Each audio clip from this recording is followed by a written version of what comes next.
A Princess of Mars by Edgar Rice Burroughs. Book 1 of the Barsoom series. Narrated by Brady Smith. Forward. To the reader of this work. In submitting Captain Carter's strange manuscript to you in book form, I believe that a few words relative to this remarkable personality will be of interest. My first recollection of Captain Carter is of the few months he spent at my family's home in Virginia, just prior to the opening of the Civil War. I was then a child of but 5 years, yet I well remember that tall, dark, smooth-faced, athletic man whom I called Uncle Jack. He seemed always to be laughing, and he entered into the sports of the children with the same hearty good fellowship he displayed toward those pastimes in which the men and women of his own age indulged. Or he would sit for an hour at a time entertaining my old grandmother with stories of his strange, wild life in all parts of the world. We all loved him, and our slaves fairly worshipped the ground he trod. He was a splendid specimen of manhood, standing a good 2 inches over 6 feet, broad of shoulder and narrow of hip, with the carriage of the trained fighting man. His features were regular and clear-cut, his hair black and closely cropped, while his eyes were of a steel gray, reflecting a strong and loyal character, filled with fire and initiative. His manners were perfect, and his courtliness was that of a typical southern gentleman of the highest type. His horsemanship, especially after hounds, was a marvel and delight, even in that country of magnificent horsemen. I have often heard my father caution him against his wild recklessness, but he would only laugh and say that the tumble that killed him would be from the back of a horse yet unfoaled. When the war broke out, he left us, nor did I see him again for some 15 or 16 years.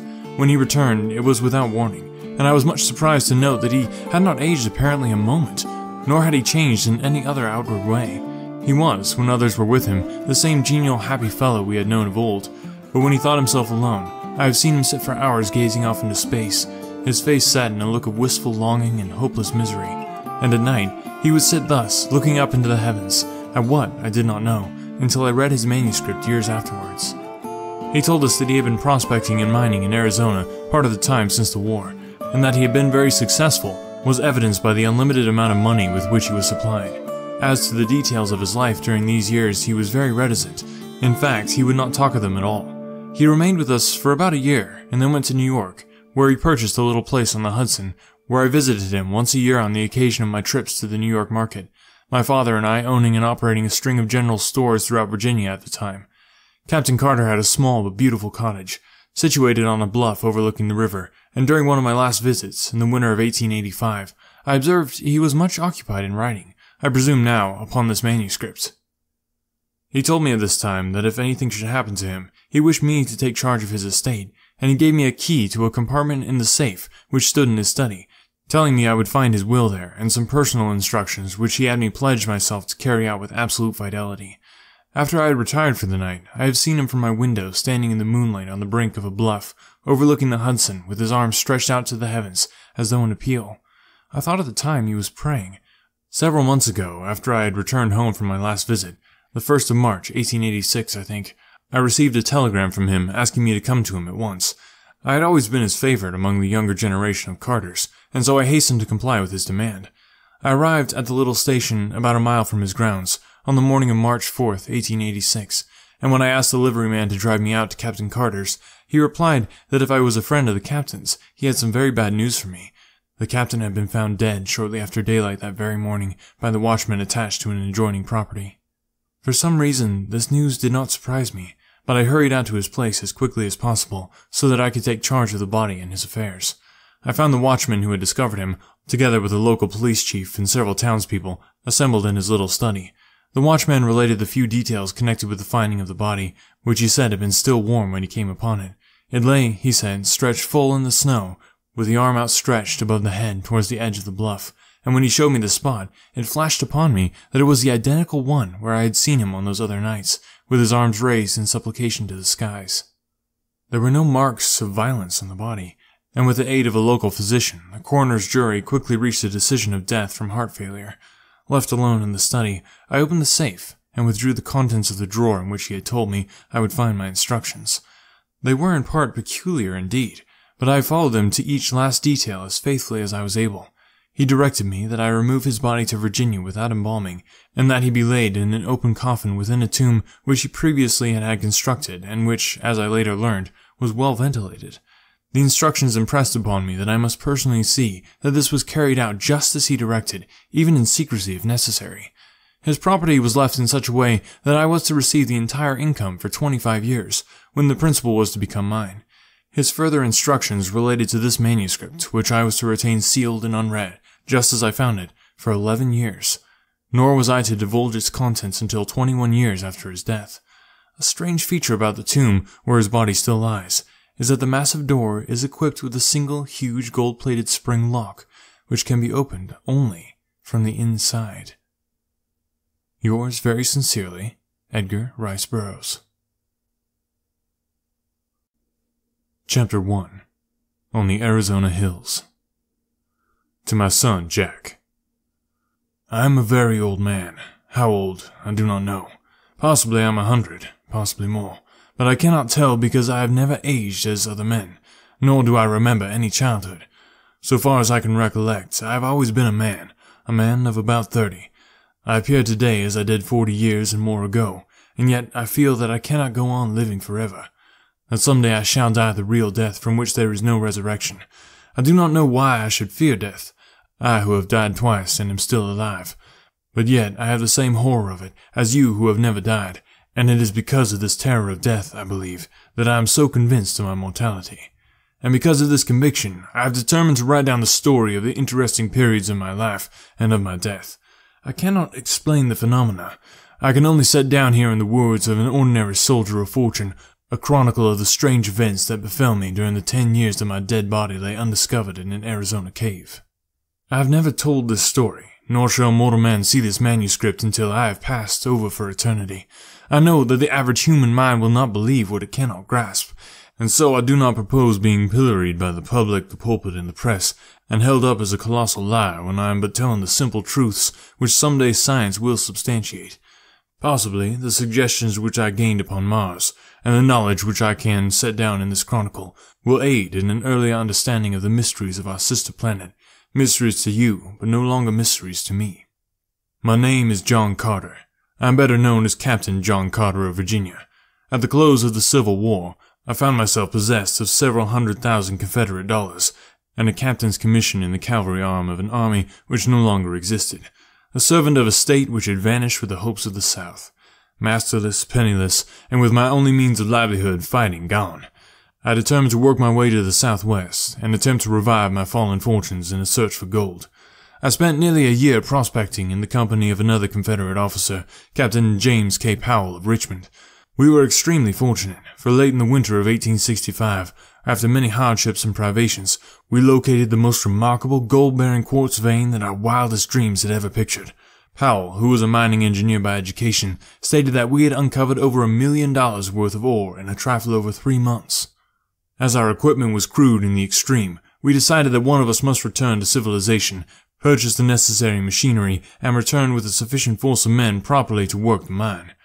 As Powell was familiar with the country, as well as with the mechanical requirements of mining, we determined that it should be best for him to make the trip. It was agreed that I was to hold down our claim against the remote possibility of its being jumped by some wandering prospector. On March 3rd, 1886, Powell and I packed his provisions on 2 of our burros, and bidding me goodbye, he mounted his horse and started down the mountainside toward the valley, across which led to the first stage of his journey. The morning of Powell's departure was, like nearly all Arizona mornings, clear and beautiful. I could see him and his little pack animal picking their way down the mountainside toward the valley, and all during the morning I would catch occasional glimpses of them as they topped a hogback or came out upon a level plateau.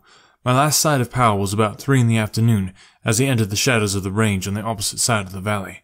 Some half-hour later, I happened to glance casually across the valley, and was much surprised to note 3 little dots in about the same place I had last seen my friend and his 2 pack animals. I am not given to needless worrying, but the more I tried to convince myself that all was well with Powell, and that the dots I had seen on his trail were antelopes or wild horses, the less I was able to assure myself. Since we had entered the territory, we had not seen a hostile Indian, and we had, therefore, become careless in the extreme, and were wont to ridicule the stories we had heard of the great numbers of these vicious marauders that were supposed to haunt the trails, taking their toll in lives and torture of every white party which fell into their merciless clutches. Powell, I knew, was well armed, and further, an experienced Indian fighter, but I too had lived and fought for years among the Sioux in the north, and I knew that his chances were small against a party of cunning trading Apaches. Finally, I could endure the suspense no longer, and, arming myself with my 2 Colt revolvers and a carbine, I strapped 2 belts of cartridges about me, and catching my saddle horse, started down the trail taking my powwow in the morning. As soon as I reached comparatively level ground, I urged my mount into a canter and continued this where the going permitted, until close upon dusk I discovered the point where other tracks joined those of Powell. They were the tracks of unshod ponies, 3 of them, and the ponies had been galloping. I followed rapidly until, darkness shutting down, I was forced to await the rising of the moon, and given an opportunity to speculate on the question of the wisdom of my chase. Possibly I had conjured up impossible dangers, like some nervous old housewife, and when I should catch up with Powell, would get a good laugh for my pains. However, I am not prone to sensitiveness, and the following of a sense of duty, wherever it may lead, has always been a kind of fetish with me throughout my life, which may account for the honors bestowed upon me by 3 republics and the decorations and friendships of an old and powerful emperor and several lesser kings, in whose service my sword has been read many a time. About 9 o'clock, the moon was sufficiently bright for me to proceed on my way, and I had no difficulty in following the trail at a fast walk, and in some places at a brisk trot, until, about midnight, I reached the waterhole where Powell had expected to camp. I came upon the spot unexpectedly, finding it entirely deserted, with no signs of having been recently occupied as a camp. I was interested to note that the tracks of the pursuing horsemen, for such I was now convinced they must be, continued after Powell with only a brief stop at the waterhole, and always at the same rate of speed as his. I was positive now that the trailers were Apaches, and that they wished to capture Powell alive for the fiendish pleasure of torture. So I urged my horse onward at a most dangerous pace, hoping against hope that I would catch up with the red rascals before they attacked him. Further speculation was suddenly cut short by the faint report of 2 shots far ahead of me. I knew that Powell would need me now if ever, and I instantly urged my horse to its topmost speed up the narrow and difficult mountain trail. I had forged ahead for perhaps a mile or more without hearing further sounds, when the trail suddenly came onto a small open plateau near the summit of the pass. I had passed through a narrow, overhanging gorge just before entering suddenly upon this tableland, and the sight which met my eyes filled me with consternation and dismay. The little stretch of level land was white with Indian teepees, and there were probably 1,000 red warriors clustered around some object near the center of the camp. Their attention was so wholly riveted to this point of interest that they did not notice me, and I easily could have turned back in the dark recesses of the gorge and made my escape with perfect safety. The fact, however, that this thought did not occur to me until the following day removes any possible right to a claim of heroism to which the narration of this episode might possibly otherwise entitle me. I do not believe that I am made of the stuff which constitutes heroes, because in all the hundreds of instances that my voluntary acts have placed me face to face with death, I cannot recall a single one where any alternative step to that I took occurred to me until many hours later. My mind is evidently so constituted that I am subconsciously forced into the path of duty without recourse to tiresome mental processes. However that may be, I have never regretted that cowardice is not optional with me.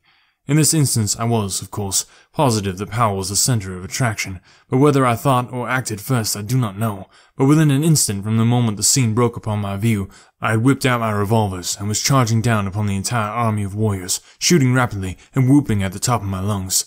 Single-handed, I could not have pursued better tactics, for the red men, convinced by sudden surprise that not less than a regiment of regulars was upon them, turned and fled in every direction for their bows, arrows, and rifles. The view which their hurried routing disclosed filled me with apprehension and with rage. Under the clear rays of the Arizona moon lay Powell, his body fairly bristling with the hostile arrows of the braves. That he was already dead I could not but be convinced, and yet I would have saved his body from the mutilation at the hands of the Apaches as quickly as I would have saved the man himself from death. Riding close to him, I reached down from the saddle, and grasping his cartridge belt, drew him up across the withers of my mount. A backwards glance convinced me that to return by the way I had come would be more hazardous than to continue across the plateau, so, putting spurs to my poor beast, I made a dash for the opening to the pass which I could distinguish on the far side of the tableland. The Indians had by this time discovered that I was alone, and I was pursued with imprecations, arrows, and rifle balls. The fact that it was difficult to aim anything but imprecations accurately by moonlight, that they were upset by the sudden and unexpected manner of my advent, and that I was a rather rapidly moving target, saved me from the various deadly projectiles of the enemy, and permitted me to reach the shadows of the surrounding peaks before an orderly pursuit could be organized. My horse was traveling practically unguided, as I knew that I had probably less knowledge of the exact location of the trail to the pass than he, and thus it happened that he entered a defile which led to the summit of the range, and not to the pass which I had hoped would carry me to the valley and to safety. It is probable, however, that to this fact I owe my life, and the remarkable experiences and adventures which befell me during the following 10 years. My first knowledge that I was on the wrong trail came when I heard the yells of the pursuing savages, suddenly growing fainter and fainter down off to my left. I knew then that they had passed to the left of the jagged rock formation at the edge of the plateau, to the right of which my horse had borne me and the body of Powell. I drew rein on a little level promontory overlooking the trail below and to my left, and saw the party of pursuing savages disappearing around the point of a neighboring peak. I knew the Indians would soon discover that they were on the wrong trail, and that the search for me would be renewed in the right direction as soon as they located my tracks. I had gone but a short distance further when what seemed to be an excellent trail opened up around the face of a high cliff. The trail was level and quite broad, and led upward and in the general direction I wished to go. The cliff arose for several hundred feet to my right, and on my left was an equal and nearly perpendicular drop to the bottom of a rocky ravine. I had followed this trail for perhaps 100 yards, when a sharp turn to the right brought me to the mouth of a large cave. The opening was about 4 feet in height and 3 or 4 feet wide, and at this opening the trail ended. It was now morning, and with the customary lack of dawn which is a startling characteristic of Arizona, it had become daylight almost without warning. Dismounting, I laid Powell upon the ground, but the most painstaking examination failed to reveal the faintest spark of life. I forced water from my canteen between his dead lips, bathed his face and rubbed his hands, working over him continuously for the better part of an hour, in the face of the fact that I knew him to be dead. I was very fond of Powell. He was thoroughly a man in every respect, a polished Southern gentleman, a staunch and true friend, and it was with a feeling of the deepest grief that I finally gave up my crude endeavors at resuscitation. Leaving Powell's body where it lay on the ledge, I crept into the cave to reconnoiter. I found a large chamber, possibly 100 feet in diameter and 30 or 40 feet in height, a smooth and well-worn floor, and many other evidences that the cave had, at some remote period, been inhabited. The back of the cave was so lost in dense shadow that I could not distinguish whether there were openings into other apartments or not. As I was continuing my examination, I commenced to feel a pleasant drowsiness creeping over me, which I attributed to the fatigue of my long and strenuous ride, and the reaction from the excitement of the fight and the pursuit. I felt comparatively safe in my present location, as I knew that one man could defend the trail to the cave against an army. I soon became so drowsy that I could scarcely resist the strong desire to throw myself on the floor of the cave for a few moments' rest, but I knew that this would never do, as it would mean certain death at the hands of my red friends, who might be upon me at any moment. With an effort, I started toward the opening of the cave, only to reel drunkenly against the side wall, and from there slip prone upon the floor. Chapter 2. The Escape of the Dead. A sense of delicious dreaminess overcame me, my muscles relaxed, and I was on the point of giving way to my desire to sleep, when the sound of approaching horses reached my ears. I attempted to spring to my feet, but was horrified to discover that my muscles refused to respond to my will. I was now thoroughly awake, but was unable to move a muscle as though turned to stone. It was then, for the first time, that I noticed a slight vapor filling the cave. It was extremely tenuous, and only noticeable against the opening which led to daylight. There also came to my nostrils a faint pungent odor, and I could only assume that I had been overcome by some poisonous gas, but why I should retain my mental faculties and yet be unable to move I could not fathom. I lay facing the opening of the cave, and where I could see the short stretch of trail which led between the cave and the turn of the cliff around which the trail led. The noise of the approaching horses had ceased, and I judged the Indians were creeping stealthily upon me along the little ledge which led to my living tomb. I remembered that I hoped they would make short work of me, as I did not particularly relish the thought of the innumerable things they might do to me if the spirit prompted them.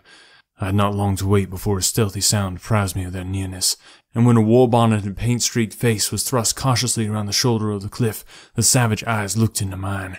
That he could see me in the dim light of the cave, I was sure, for the early morning sun was falling full upon me through the opening. The fellow, instead of approaching, merely stood and stared, his eyes bulging and his jaw dropped.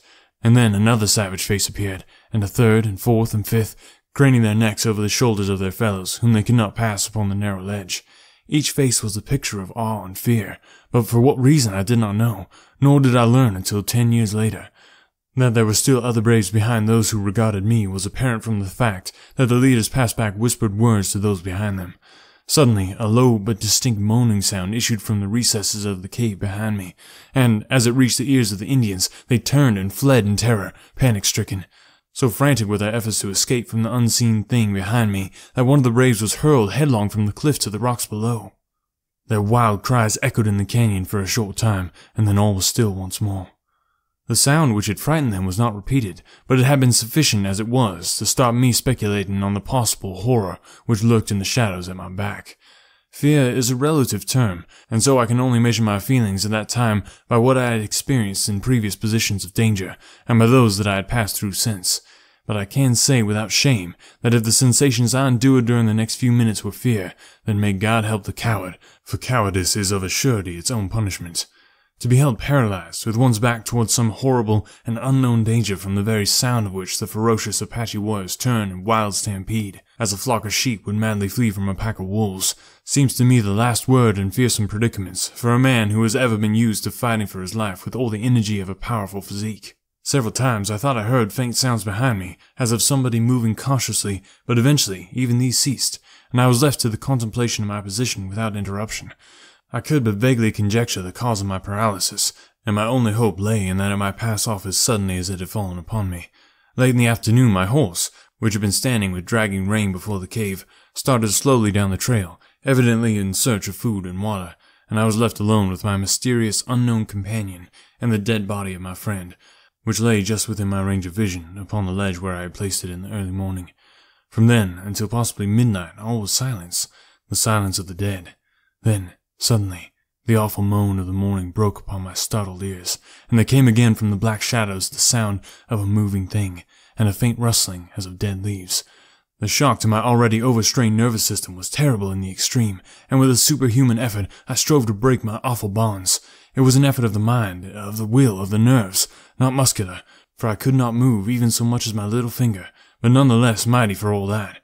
And then something gave. There was a momentary feeling of nausea, a sharp click, as of the snapping of a steel wire, and I stood, with my back against the wall of the cave, facing my unknown foe.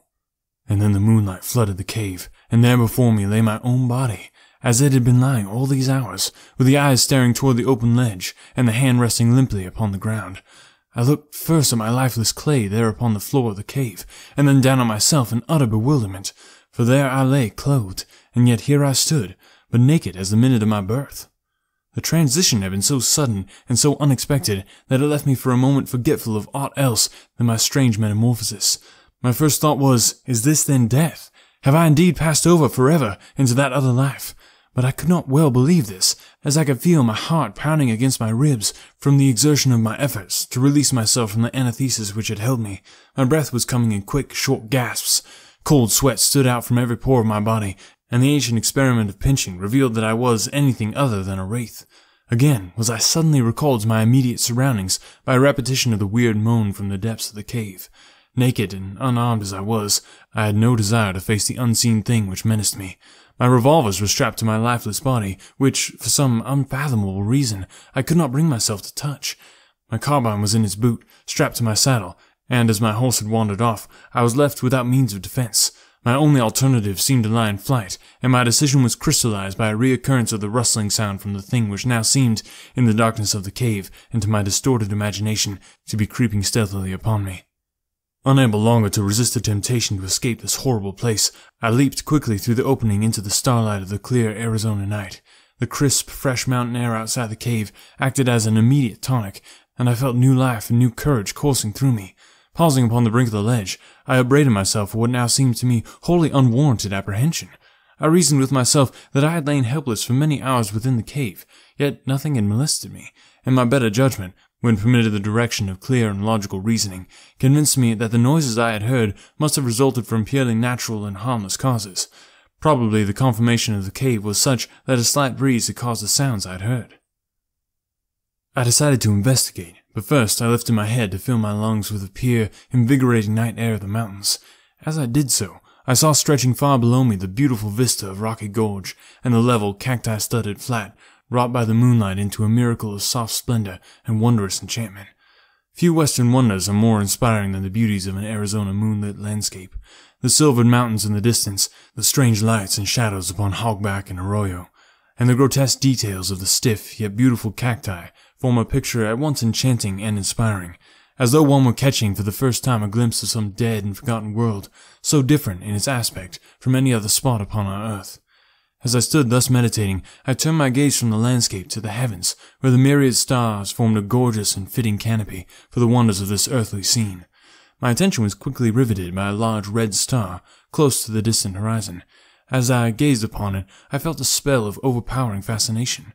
It was Mars, the god of war, and for me, the fighting man, it had always held the power of irresistible enchantment.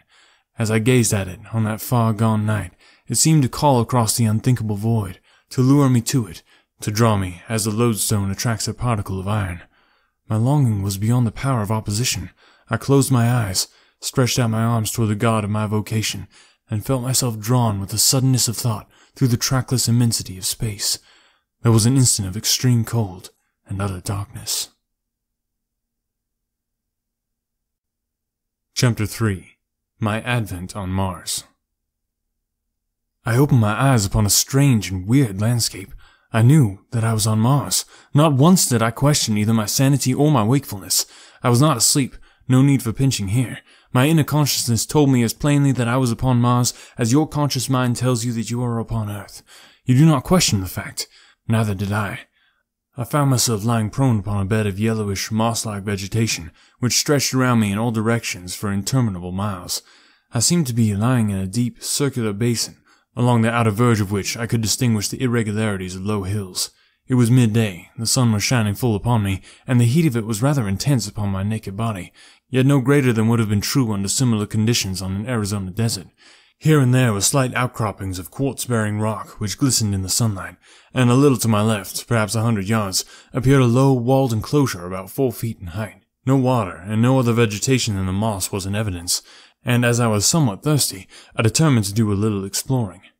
Springing to my feet, I received my first Martian surprise, for the effort, which on Earth would have brought me standing upright, carried me into the Martian air to the height of about 3 yards. I alighted softly upon the ground, however, without appreciable shock or jar. Now commenced a series of evolutions which even then seemed ludicrous in the extreme. I found that I must learn to walk all over again, as the muscular extension which carried me easily and safely upon Earth played strange antics with me upon Mars. Instead of progressing in a sane and dignified manner, my attempts to walk resulted in a variety of hops which took me clear of the ground a couple of feet at each step, and landed me sprawling upon my face or back at the end of each second or third hop. My muscles, perfectly attuned and accustomed to the force of gravity on Earth, played the mischief with me in attempting for the first time to cope with the lesser gravitation and lower air pressure on Mars. I was determined, however, to explore the low structure which was the only evidence of habitation in sight, and so I hit upon the unique plan of reverting to the first principles in locomotion, creeping. I did fairly well at this, and in a few moments had reached the low, encircling wall of the enclosure. There appeared to be no doors or windows upon the side nearest me, but as the wall was about 4 feet high, I cautiously gained my feet and peered over the top upon the strangest sight it had ever been given me to see. The roof of the enclosure was of solid glass about 4 or 5 inches in thickness, and beneath this were several hundred large eggs, perfectly round and snowy white. The eggs were nearly uniform in size, being about 2 1/2 feet in diameter. 5 or 6 had already hatched, and the grotesque caricatures which sat blinking in the sunlight were enough to cause me to doubt my sanity. They seemed mostly head, with little scrawny bodies, long necks and 6 legs, or, as I afterwards learned, 2 legs and 2 arms, with an intermediary pair of limbs which could be used at will either as arms or legs. Their eyes were set at the extreme sides of their head, a trifle above the center, and protruded in such a manner that they could be directed either forward or back, and also independently of each other, thus permitting this queer animal to look in any direction or in 2 directions at once, without the necessity of turning the head. The ears, which were slightly above the eyes and closer together, were small, cup-shaped antennae, protruding not more than an inch on these young specimens. Their noses were but longitudinal slits in the center of their faces, midway between their mouths and ears. There was no hair on their bodies, which were of a very light yellowish-green color. In the adults, as I was to learn quite soon, this color deepens to an olive-green, and is darker in the male than in the female. Further, the heads of the adults are not so out of proportion to their bodies, as in the case of the young. The iris of the eyes is blood-red, as in albinos, while the pupil is dark. The eyeball itself is very white, as are the teeth. These latter add a most ferocious appearance to an otherwise fearsome and terrible countenance, as the lower tusks curve upward to sharp points, which end about where the eye of earthly human beings are located. The whiteness of the teeth is not that of ivory, but of the snowiest and most gleaming of china. Against the dark background of their olive skins, their tusks stand out in a most striking manner, making these weapons present a singularly formidable appearance. Most of these details I noted later, for I was given but little time to speculate on the wonders of my new discovery. I had seen that the eggs were in the process of hatching, and as I stood watching the hideous little monsters break from their shells, I failed to note the approach of a score of full-grown Martians from behind me. Coming as they did, over the soft and soundless moss, which covers practically the entire surface of Mars, with the exception of the frozen areas at the poles and the scattered cultivated districts, they might have captured me easily, but their intentions were far more sinister. It was the rattling of the accoutrements of the foremost warrior which warned me. On such a little thing my life hung that I often marveled that I escaped so easily. Had not the rifle of the leader of the party swung from its fastening beside his saddle in such a way as to strike against the butt of his great metal-shod spear, I should have snuffed out without ever knowing that death was near me. But the little sound caused me to turn, and there upon me, not 10 feet from my breast, was the point of that huge spear, a spear 40 feet long, tipped with gleaming metal, and held low at the side of a mounted replica of the little devils I had been watching. But how puny and harmless they now looked beside this huge and terrific incarnation of hate, of vengeance, and of death. The man himself, for such I may call them, was fully 15 feet in height, and, on earth, would have weighed some 400 pounds. He sat his mount as we sit a horse, grasping the animal's barrel with his lower limbs, while the hands of his 2 right arms held his immense spear low at the side of his mount. His 2 left arms were outstretched laterally to help preserve his balance, the thing he rode having neither bridle or reins of any description for guidance. And his mount! How can earthly words describe it? It towered 10 feet at the shoulder, had 4 legs on either side, a broad, flat tail, larger at the tip than at the root, and which it held straight out behind while running, a gaping mouth which split its head from snout to his long, massive neck. Like its master, it was entirely devoid of hair, but was of a dark slate color and exceedingly smooth and glossy. Its belly was white, and its legs shaded from the slate of its shoulders and hips to a vivid yellow at the feet. The feet themselves were heavily padded and nailless, which fact had also contributed to the noiselessness of their approach, and, in common with a multiplicity of legs, is a characteristic feature of the fauna of Mars. The highest type of man and one other animal, the only mammal existing on Mars, alone have well-formed nails, and there are absolutely no hoofed animals in existence there. Behind this first charging demon trailed 19 others, similar in all respects, but, as I learned, bearing individual characteristics peculiar to themselves.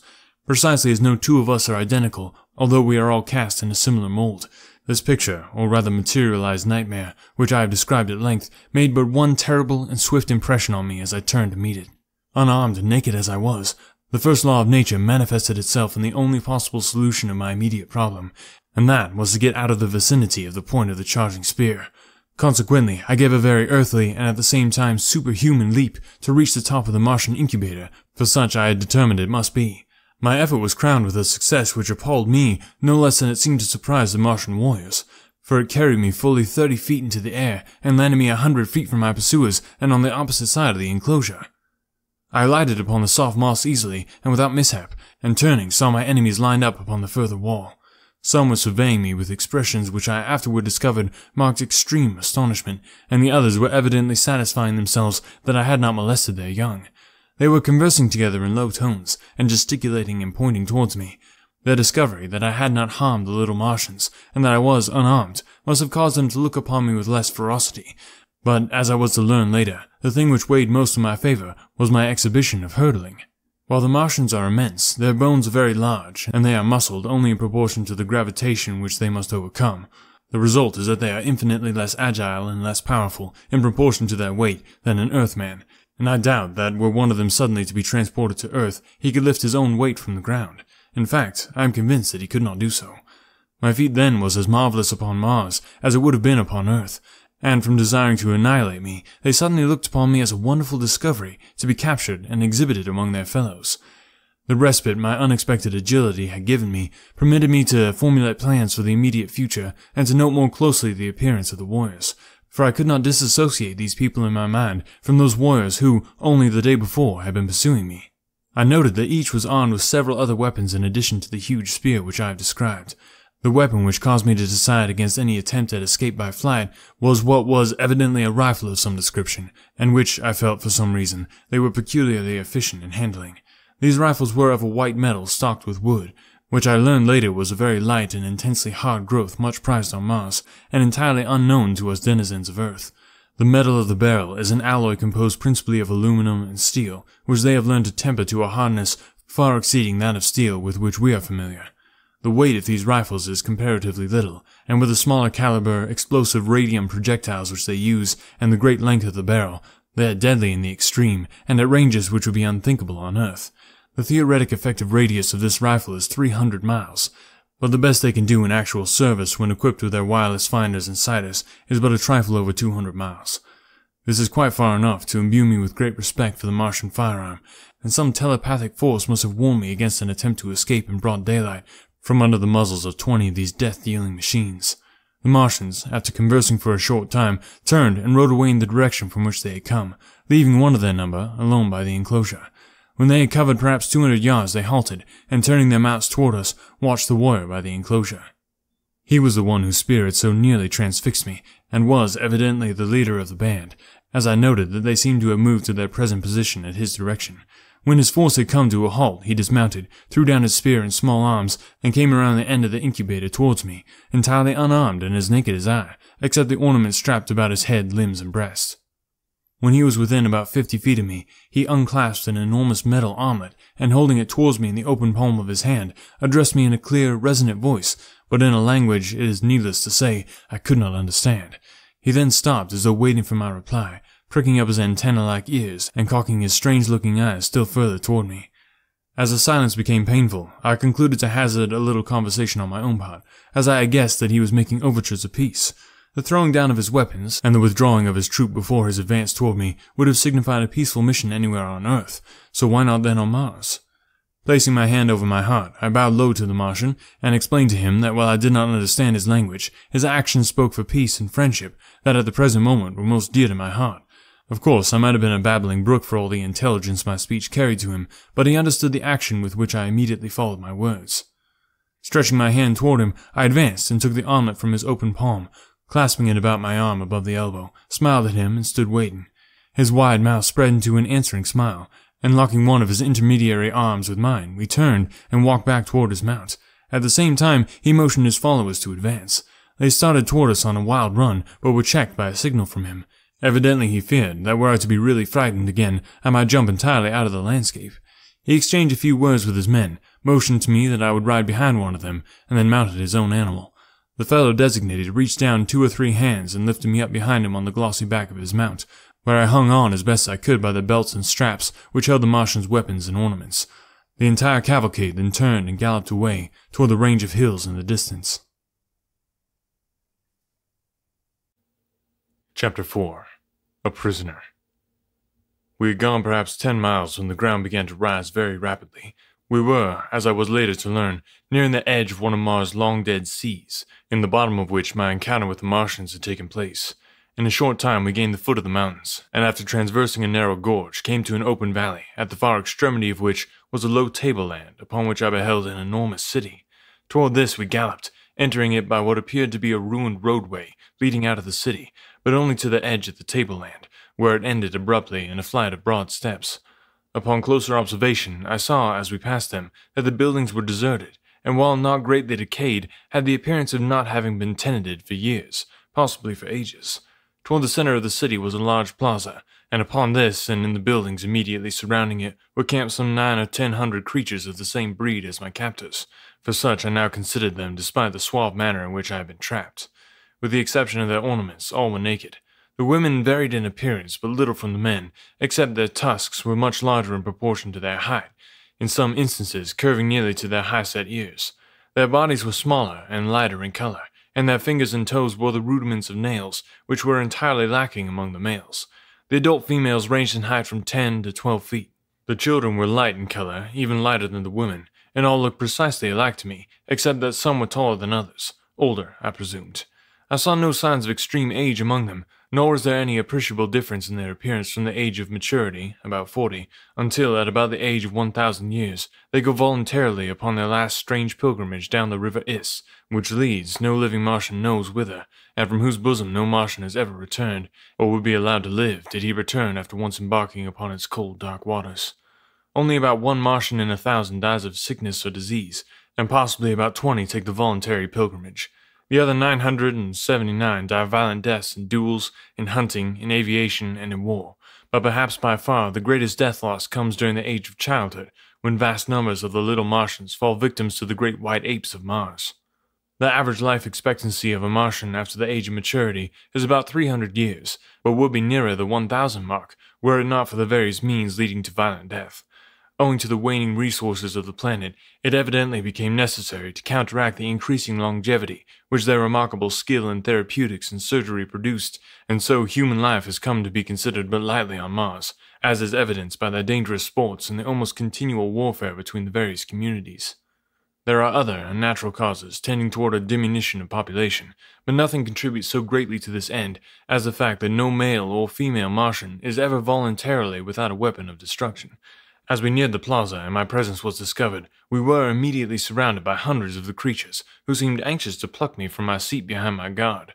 A word from the leader of the party stilled their clamor, and we proceeded at a trot across the plaza to the entrance of as magnificent an edifice as mortal eye has rested upon. The building was low, but covered an enormous area.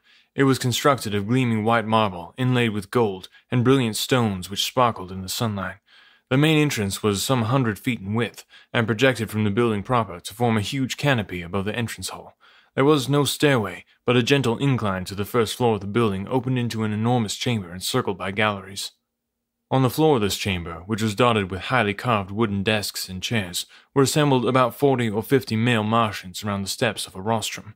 On the platform proper squatted an enormous warrior, heavily loaded with metal ornaments, gay-colored feathers, and beautifully wrought leather trappings ingeniously set with precious stones. From his shoulders depended a short cape of white fur lined with brilliant scarlet silk.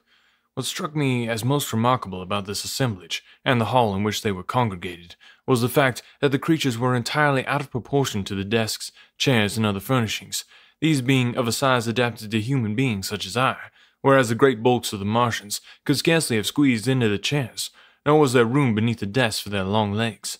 Evidently, then, there were other denizens on Mars than the wild and grotesque creatures into whose hands I had fallen, but the evidences of extreme antiquity which showed all around me indicated that these buildings might have belonged to some long extinct and forgotten race in the dim antiquity of Mars. Our party had halted at the entrance to the building, and at a sign from the leader, I had been lowered to the ground. Again, locking his arm in mine, we had proceeded into the audience chamber. There were few formalities observed in approaching the Martian chieftain. My captor merely strode up to the rostrum, the others making way for him as he advanced.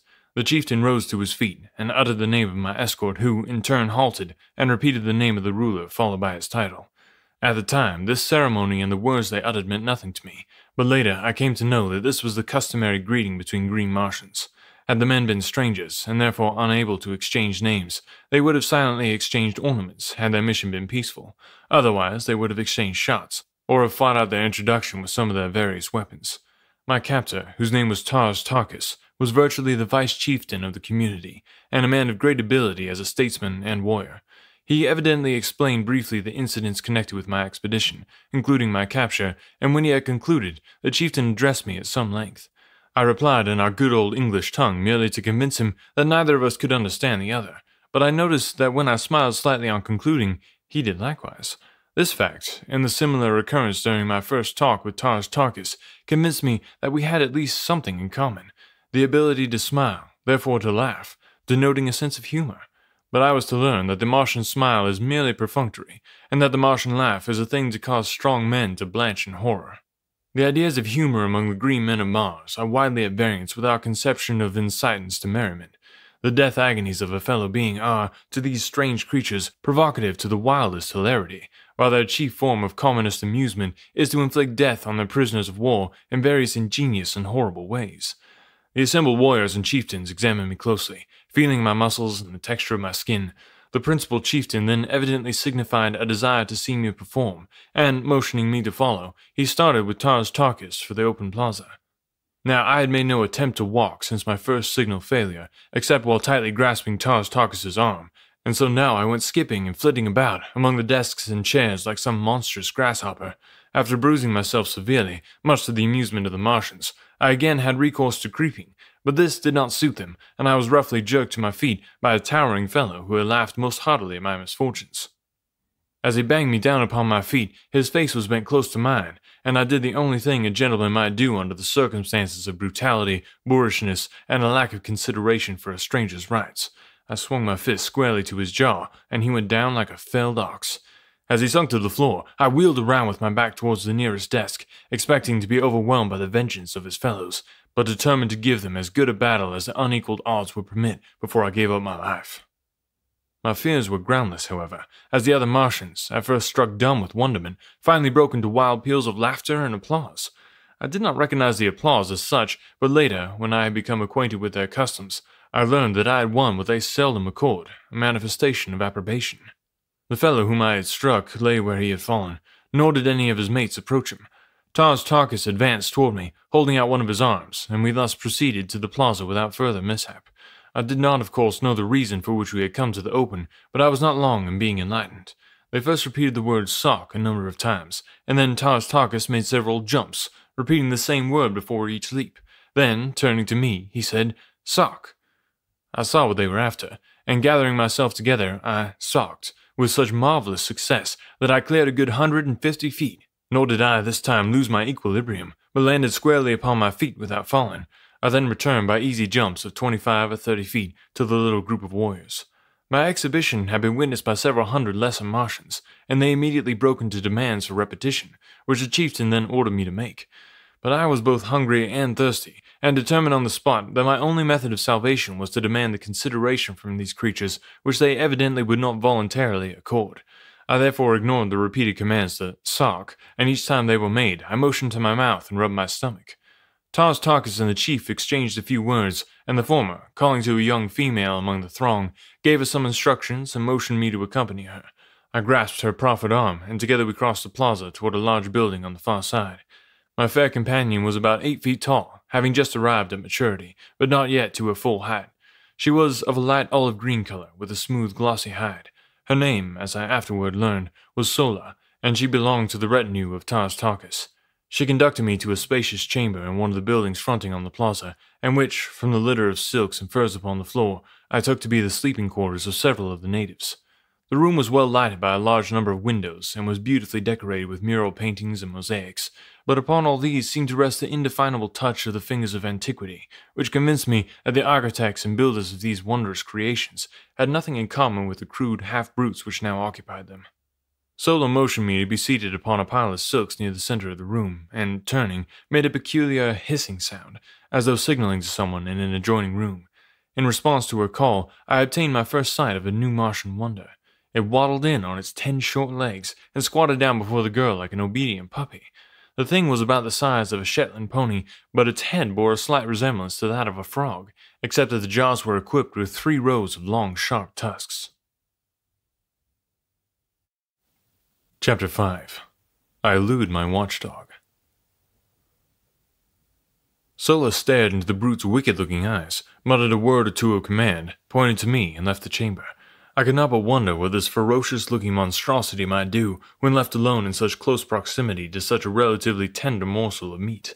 But my fears were groundless, as the beast, after surveying me intently for a moment, crossed the room to the only exit which led to the street, and lay down fully across the threshold. This was my first experience with a Martian watchdog, but it was destined not to be my last, for this fellow guarded me carefully during the time I remained a captive among these green men, twice saving my life, and never voluntarily being away from me for a moment. While Sola was away, I took occasion to examine more minutely the room in which I found myself captive. The mural painting depicted scenes of rare and wonderful beauty: mountains, rivers, lakes, oceans, meadows, trees, and flowers, winding roadways, sun-kissed gardens, scenes which might have portrayed earthly views but for the different colorings of the vegetation. The work had evidently been wrought by a master hand, so subtle the atmosphere, so perfect the technique, yet nowhere was there a representation of a living animal, either human or brute, by which I could guess the likeness of these others, and perhaps extinct denizens of Mars. While I was allowing my fancy to run riot in wild conjecture on the possible explanation of the strange anomalies which I had so far met with on Mars, Sola returned bearing both food and drink. These she placed on the floor beside me, and seating herself a short way off, regarded me intently. The food consisted of about a pound of some solid substance of the consistency of cheese and almost tasteless, while the liquid was apparently milk from some animal. It was not unpleasant to the taste, though slightly acid, and I learned in a short time to prize it very highly. It came, as I later discovered, not from an animal, as there is only one mammal on Mars, and that one very rare indeed, but from a large plant which grows practically without water, but seems to distill its plentiful supply of milk from the products of the soil, the moisture of the air, and the rays of the sun. A single plant of this species will give 8 or 10 quarts of milk per day. After I had eaten, I was greatly invigorated, but feeling the need of rest, I stretched out upon the silks and was soon asleep. I must have slept several hours, as it was dark when I awoke, and I was very cold. I noticed that someone had thrown a fur over me, but it had become partially dislodged, and in the darkness I could not see to replace it. Suddenly, a hand reached out and pulled the fur over me, shortly afterwards adding another to my covering. I presumed that my watchful guardian was Sola, nor was I wrong. This girl alone, among all the green Martians with whom I came into contact, disclosed characteristics of sympathy, kindness, and affection. Her ministrations to my bodily wants were unfailing, and her solicitous care saved me from much suffering and many hardships. As I was to learn, the Martian nights are extremely cold, and as there is practically no twilight or dawn, the changes in temperature are sudden and most uncomfortable, as are the transitions from brilliant daylight to darkness.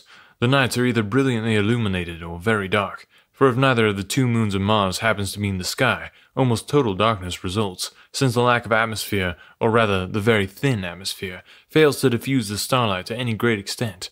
On the other hand, if both the moons are in the heavens at night, the surface of the ground is brightly illuminated. Both of Mars' moons are vastly nearer her than our moon to Earth, the nearest moon being about 500,000 miles distant, while the further is but little more than 14,000 miles away, against the nearly 250,000 miles which separate us from our moon. The nearer moon of Mars makes a complete revolution around the planet in a little over 7½ hours, so that she may be seen hurtling through the sky like some huge meteor 2 or 3 times each night, revealing all her phases during each transit of the heavens. The further moon revolves about Mars in something over 30¼ hours, and with her sister satellite makes a nocturnal Martian scene one of splendid and weird grandeur. And it is well that nature has so graciously and abundantly lighted the Martian night, for the green men of Mars, being a nomadic race without high intellectual development, have but crude means for artificial lighting, depending principally upon torches, a kind of candle, and a peculiar oil lamp which generates a gas and burns without a wick.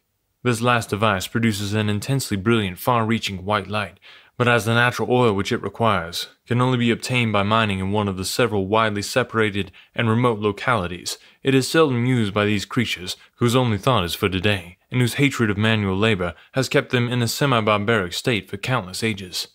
After Sola had replenished my coverings, I again slept, nor did I awaken until daylight. The other occupants of the room, 5 in number, were all females, and they were still sleeping, piled high with a motley array of silks and furs. Across the threshold lay stretched the sleepless guardian brute, just as I had last seen him on the preceding day. Apparently he had not moved a muscle. His eyes were fairly glued upon me, and I fell to wondering just what might befall me should I endeavor to escape. I had ever been prone to seek adventure, and to investigate and experiment where wiser men would have left well enough alone. It therefore now occurred to me that the surest way of learning the exact attitude of this beast toward me would be to attempt to leave the room. I felt fairly secure in my belief that I could escape him should he pursue me once I was outside the building, for I had begun to take great pride in my ability as a jumper. Furthermore, I could see from the shortness of his legs that the brute himself was no jumper, and probably no runner. Slowly and carefully, therefore, I gained my feet, only to see that my watcher did the same. Cautiously, I advanced toward him, finding that by moving with a shuffling gait, I could retain my balance as well as make reasonably rapid progress. As I neared the brute, he backed cautiously away from me, and when I had reached the open, he moved to one side to let me pass. He then fell in behind me, and followed about 10 paces in my rear, as I made my way along the deserted street. Evidently, his mission was to protect me only, I thought, but when we reached the edge of the city, he suddenly sprang before me, uttering strange sounds and baring his ugly and ferocious tusks. Thinking to have some amusement at his expense, I rushed toward him, and when almost upon him, sprang into the air, alighting far beyond him and away from the city. He wheeled instantly, and charged me with the most appalling speed I had ever beheld. I had thought his short legs a bar to swiftness, but had he been coursing with greyhounds, the latter would have appeared as though asleep on a doormat. As I was to learn, this is the fleetest animal on Mars, and owing to its intelligence, loyalty, and ferocity, is used in hunting, in war, and as the protector of the Martian man. I quickly saw that I would have difficulty in escaping the fangs of this beast on a straightaway course, and so I met his charge by doubling in my tracks and leaping over him as he was almost upon me. This maneuver gave me a considerable advantage, and I was able to reach the city quite a bit ahead of him, and as he came tearing after me, I jumped for a window about 30 feet from the ground in the face of one of the buildings overlooking the valley. Grasping the sill, I pulled myself up to a sitting posture without looking into the building, and gazed down at the baffled animal beneath me. My exultation was short-lived, however, but scarcely had I gained a secure seat upon the sill than a huge hand grasped me by the neck from behind and dragged me violently into the room, and beheld standing over me a colossal ape-like creature, white and hairless, except for an enormous shock of bristly hair upon its head. Chapter 6. A Fight That Won Friends. The thing, which more nearly resembled our earthly men than it did the Martians I had seen, held me pinioned to the ground with one huge foot, while it jabbered and gesticulated at some answering creature behind me. The other, which was evidently his mate, soon came toward us, bearing a mighty stone cudgel with which it evidently intended to brain me. The creature was about 10 to 15 feet tall, standing erect, and had, like the green Martians, an intermediary set of arms or legs, midway between their upper and lower limbs. Their eyes were close together and non-protruding. Their ears were more high-set, but more laterally located than those of the Martians, while their snouts and teeth were strikingly like those of our African gorilla. Altogether, they were not unlovely when viewed in comparison with the green Martians. The cudgel was swinging in the arc which ended upon my upturned face, when a bolt of myriad-legged horror hurled itself through the doorway, full upon the breast of my executioner. With a shriek of fear, the ape which held me leaped through the open window, but his mate closed in a terrific death struggle with my preserver, which was nothing less than my faithful watch-thing. I cannot bring myself to call so hideous a creature a dog. As quickly as possible, I gained my feet, and backing against the wall, I witnessed such a battle as it is vouchsafed few beings to see. The strength, agility, and blind ferocity of those two creatures is approached by nothing known to earthly man. My beast had an advantage in his first hold, having sunk his mighty fangs far into the breast of his adversary, but the great arms and paws of the ape, backed by muscles far transcending those of the Martian men I had seen, had locked the throat of my guardian, and slowly were choking out his life, and bending back his head and neck upon his body, where I momentarily expected the former to fall limp at the end of a broken neck. In accomplishing this, the ape was tearing away the entire front of its breast, which was held in the vice-like grip of the powerful jaws. Back and forth upon the floor they rolled, neither one emitting a sound of fear or pain. Presently, I saw the great eyes of my beast bulging completely out of their sockets and blood flowing from its nostrils.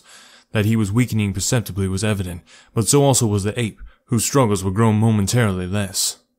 Suddenly I came to myself, and with that strange instinct which seems ever to prompt me to my duty, I seized the cudgel, which had fallen to the floor at the commencement of the battle, and swinging it with all the power of my earthly arms, I crashed it full upon the head of the ape, crushing his skull as though it had been an eggshell. Scarcely had the blow descended when I was confronted with a new danger. The ape's mate, recovered from its first shock of terror, had returned to the scene of the encounter by way of the interior of the building. I glimpsed him just before he reached the doorway, and the sight of him, now roaring as he perceived his lifeless fellow stretched upon the floor and frothing at the mouth in the extremity of his rage, filled me, I must confess, with dire forebodings. I am ever willing to stand and fight when the odds are not too overwhelmingly against me, but in this instance I perceived neither glory nor profit in pitting my relatively puny strength against the iron muscles and brutal ferocity of this enraged denizen of an unknown world. In fact, the only outcome of such an encounter, so far as I might be concerned, seemed sudden death. I was standing near the window, and I knew that once in the street I might gain the plaza and safety before the creature could overtake me. At least there was a chance for safety in flight, against almost certain death should I remain and fight, however desperately. It is true I held the cudgel, but what could I do with it against his 4 great arms? Even should I break one of them with my first blow, for I figured that he would attempt to ward off the cudgel, he could reach out and annihilate me with the others before I could recover for a second attack. In the instant that these thoughts passed through my mind, I had turned to make for the window, but my eyes, alighting on the form of my erstwhile guardian, threw all thoughts of flight to the 4 winds. He lay gasping upon the floor of the chamber, his great eyes fastened upon me in what seemed a pitiful appeal for protection. I could not withstand that look, nor could I, on second thought, have deserted my rescuer without giving a good account of myself in his behalf as he had in mine. Without more ado, therefore, I turned to meet the charge of the infuriated bull-ape. He was now too close upon me for the cudgel to prove of any effective assistance, so I merely threw it as heavily as I could against his advancing bulk. It struck him just below the knees, eliciting a howl of pain and rage, and so throwing him off his balance that he lunged full upon me with arms wide stretched to ease his fall. Again, as on the preceding day, I had recourse to earthly tactics, and swinging my right fist full upon the point of his chin, I followed it with a smashing left to the pit of his stomach. The effect was marvelous, for as I lightly sidestepped after delivering the second blow, he reeled and fell upon the floor, doubled up with pain and gasping for wind. Leaping over his prostrate body, I seized the cudgel and finished the monster before he could regain his feet. As I delivered the blow, a low laugh rang out behind me, and turning, I beheld Tarkis, Sola, and 3 or 4 warriors standing in the doorway of the chamber. As my eyes met theirs, I was, for the second time, the recipient of their zealously guarded applause. My absence had been noted by Sola on her awakening, and she had quickly informed Tarkis, who had set out immediately with a handful of warriors to search for me. As they had approached the limits of the city, they had witnessed the actions of the bull ape as he bolted into the building, frothing with rage. They had followed immediately behind him, thinking it barely possible that his actions might prove a clue to my whereabouts, and had witnessed my short but decisive battle with him. This encounter, together with my set to with the Martian warrior on the previous day, and my feats of jumping, placed me upon a high pinnacle in their regard. Evidently devoid of all finer sentiments of friendship, love, or affection, these people fairly worship physical prowess and bravery, and nothing is too good for the object of their adoration as long as he maintains his position by repeated examples of his skill, strength, and courage. Sola, who had accompanied the searching party of her own volition, was the only one of the Martians whose face had not been twisted in laughter as I battled for my life. She, on the contrary, was sober with apparent solicitude, and, as soon as I had finished the monster, rushed to me and carefully examined my body for possible wounds or injuries. Satisfying herself that I had come off unscathed, she smiled quietly and, taking my hand, started toward the door of the chamber. Tarkis and the other warriors had entered and were standing over the now rapidly reviving brute which had saved my life, and whose life I, in turn, had rescued. They seemed to be in deep argument, and finally one of them addressed me, but, remembering my ignorance of his language, turned back to Tarkis, who, with a word and gesture, gave some command to the fellow, and turned to follow us from the room. There seemed something menacing in their attitude towards my beast, and I hesitated to leave until I had learned the outcome. It was well I did so, for the warrior drew an evil-looking pistol from its holster, and was on the point of putting an end to the creature, when I sprang forward and struck up his arm. The bullet striking the wooden casing of the window exploded, blowing a hole completely through the wood and masonry. I then knelt down beside the fearsome-looking thing, and raising it to its feet, motioned for it to follow me. The looks of surprise which my actions elicited from the Martians were ludicrous. They could not understand, except in a feeble and childish way, such attributes as gratitude and compassion. The warrior whose gun I had struck up looked inquiringly at Tarkis, but the latter signed that I was to be left to my own devices, and so we returned to the plaza with my great beast following close at heel, and Sola grasping me tightly by the arm. I had at least 2 friends on Mars, a young woman who watched over me with motherly solicitude, and a dumb brute which, as I later came to know, held in its poor ugly carcass more love, more loyalty, more gratitude than could have been found in the entire 5 million green Martians who rove the deserted cities and dead sea bottoms of Mars. Chapter 7. Child Raising on Mars. After a breakfast which was an exact replica of the meal of the preceding day, and an index of practically every meal which followed while I was with the green men of Mars, Sola escorted me to the plaza, where I found the entire community engaged in watching or helping at the harnessing of huge mastodonian animals to great 3-wheeled chariots. There were about 250 of these vehicles, each drawn by a single animal, any one of which, from their appearance, might easily have drawn the entire wagon train when fully loaded. The chariots themselves were large, commodious, and gorgeously decorated, and each was seated a female Martian loaded with ornaments of metal, with jewels and silks and furs, and upon the back of each of the beasts which drew the chariots was perched a young Martian driver. Like the animals upon which the warriors were mounted, the heavier draft animals wore neither bit nor bridle, but were guided entirely by telepathic means. This power is wonderfully developed in all Martians, and accounts largely for the simplicity of their language, and the relatively few spoken words exchanged even in long conversations. It is the universal language of Mars, through the medium of which the higher and lower animals of this world of paradoxes are able to communicate to a greater or lesser extent, depending upon the intellectual sphere of the species and the development of the individual. As the cavalcade took up the line of march in single file, Sola dragged me into an empty chariot, and we proceeded with the procession towards the point by which I had entered the city the day before. At the head of the caravan rode some 200 warriors, 5 abreast, and a like number brought up the rear, while 25 or 30 outriders flanked us on either side. Everyone but myself, men, women, and children, were heavily armed, and at the tail of each chariot trotted a Martian hound, my own beast following closely behind ours.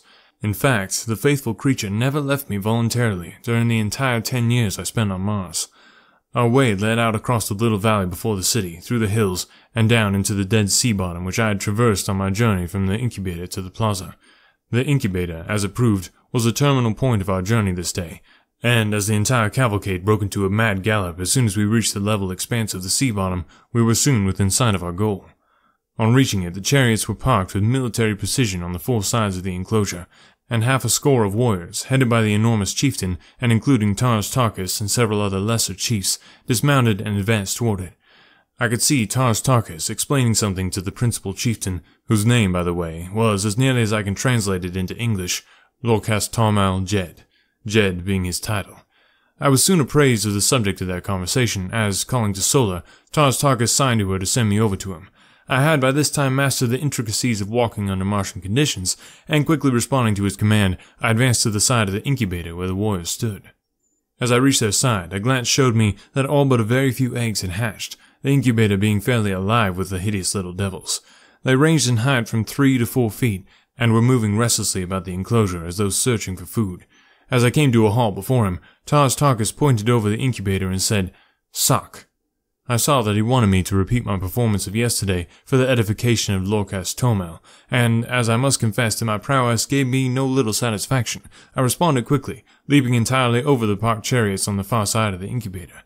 As I returned, Lorcas Tomel grunted something at me, and turning to his warriors, gave a few words of command relative to the incubator. They paid no further attention to me, and I was thus permitted to remain close and watch their operations, which consisted in breaking an opening in the wall of the incubator, large enough to permit the exit of the young Martians. On either side of this opening, the women and the younger Martians, both male and female, formed 2 solid walls leading out through the chariots and quite a way into the plain beyond. Between these walls the little Martians scampered, wild as deer, being permitted to run the full length of the aisle, where they were captured one at a time by the women and the older children. The last in the line capturing the first little one to reach the end of the gauntlet, her opposite in the line capturing the second, and so on until all the little fellows had left the enclosure and been appropriated by some youth or female. As the women caught the young, they fell out of line and returned to their respective chariots, while those who fell into the hands of the young men were later turned over to some of the women. I saw that the ceremony, if it could be dignified by such a name, was over, and seeking out Sola, I found her in our chariot with a hideous little creature held tightly in her arms. The work of rearing young green Martians consists solely in teaching them to talk and to use the weapons of warfare with which they are loaded down from the very first year of their lives. Coming from eggs in which they have lain for 5 years, the period of incubation, they step forth into the world perfectly developed except in size, entirely unknown to their mothers, who in turn would have difficulty in pointing out the fathers with any degree of accuracy. They are the common children of the community, and their education devolves upon the females, who chance to capture them as they leave the incubator. Their foster mothers may not have even had an egg in the incubator, as was the case with Sola, who had not commenced to lay until less than a year before she became the mother of another woman's offspring. But this counts for little among the green Martians, as parental and filial love is as unknown to them as it is common among us. I believe this horrible system, which has been carried on for ages, is the direct cause of the loss of all the finer feelings and higher humanitarian instincts among these poor creatures. From birth, they know no father or mother love. They know not the meaning of the word home. They are taught that they are only suffered to live until they can demonstrate by their physique and ferocity that they are fit to live. Should they prove deformed or defective in any way, they are promptly shot. Nor do they see a tear shed for a single one of the many cruel hardships they pass through from earliest infancy. I do not mean that the adult Martians are unnecessarily or intentionally cruel to the young, for theirs is a hard and pitiless struggle for existence upon a dying planet, the natural resources of which have dwindled to a point where the support of each additional life means an added tax upon the community into which it is thrown. By careful selection, they rear only the hardiest specimens of each species, and with almost supernatural foresight, they regulate the birth rate to merely offset the loss by death.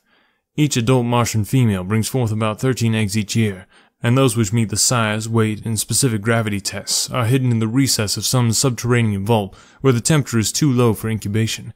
Every year, these eggs are carefully examined by a council of 20 chieftains, and all but 100 of the most perfect are destroyed out of each yearly supply. At the end of 5 years, about 500 almost perfect eggs have been chosen from the thousands brought forth. These are then placed in the almost airtight incubators to be hatched by the sun's rays after a period of another 5 years. The hatching which we had witnessed today was a fairly respectable event of its kind, all but about 1% of the eggs hatching in 2 days. If the remaining eggs ever hatched, we knew nothing of the fate of the little Martians.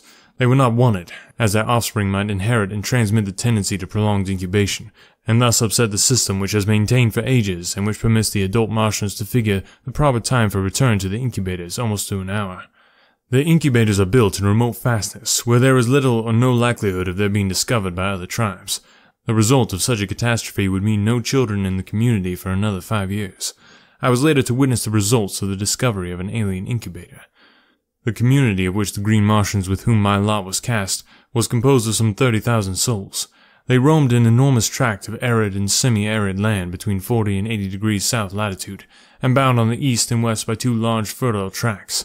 Their headquarters lay in the southwest corner of this district, near the crossing of the 2 so-called Martian canals.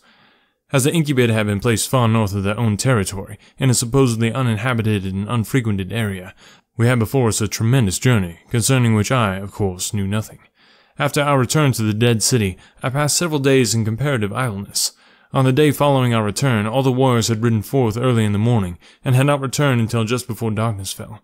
As I later learned, they had been to the subterranean vaults in which the eggs were kept, and had transported them to the incubator, which they had walled up for another 5 years, and which, in all probability, would not be visited again during that period. The vaults which hid the eggs until they were ready for the incubator were located many miles south of the incubator, and would be visited yearly by the council of 20 chieftains.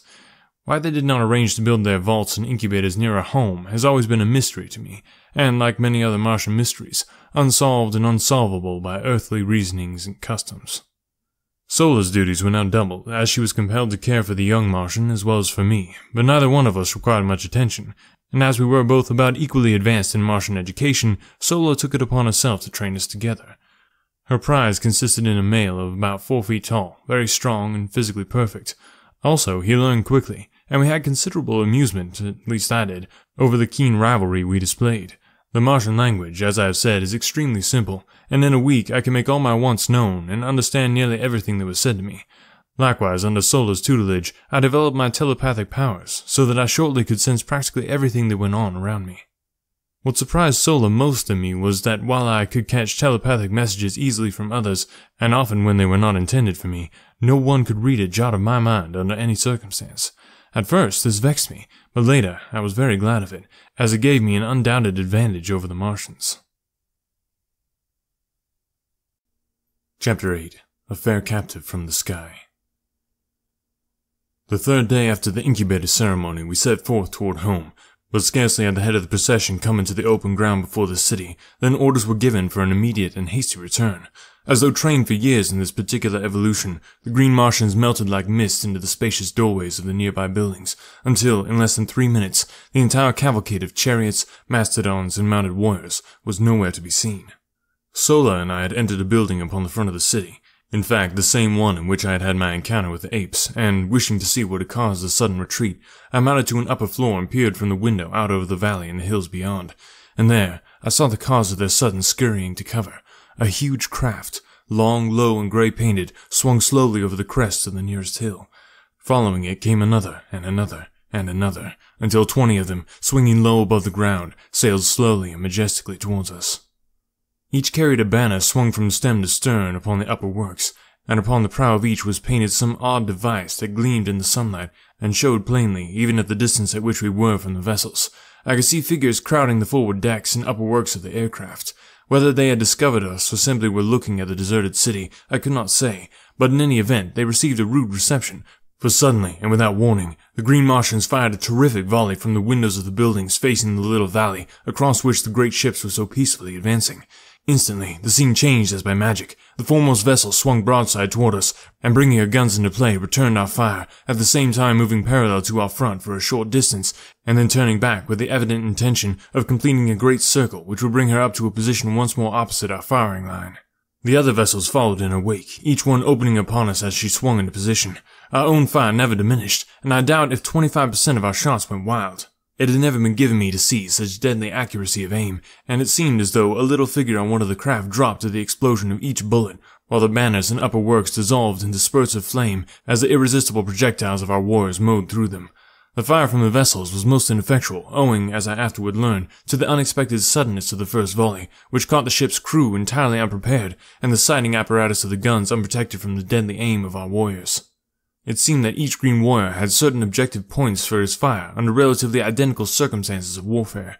For example, a proportion of them, always the best marksmen, direct their fire entirely upon the wireless finding and sighting apparatus of the big guns of an attacking naval force. Another detail attends to the smaller guns in the same way. Others pick off the gunners, still others the officers, while certain other quarters concentrate their attention upon the other members of the crew, upon the upper works, and upon the steering gear and propellers.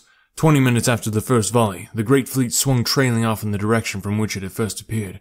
Several of the craft were limping perceptibly, and seemed but barely under the control of their depleted crews. Their fire had ceased entirely, and all their energies seemed focused upon escape.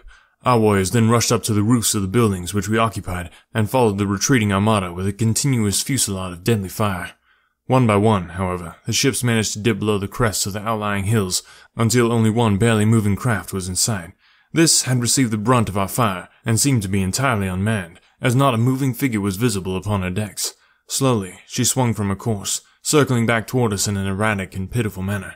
Instantly, the warriors ceased firing, for it was quite apparent that the vessel was entirely helpless, and, far from being in position to inflict harm upon us, she could not even control herself sufficiently to escape. As she neared the city, the warriors rushed out upon the plain to meet her, but it was evident that she still was too high for them to hope to reach her decks. From my vantage point in the window, I could see the bodies of her crew strewn about, although I could not make out what manner of creatures they might be. Not a sign of life was manifest upon her as she drifted slowly with a slight breeze in a southeasterly direction.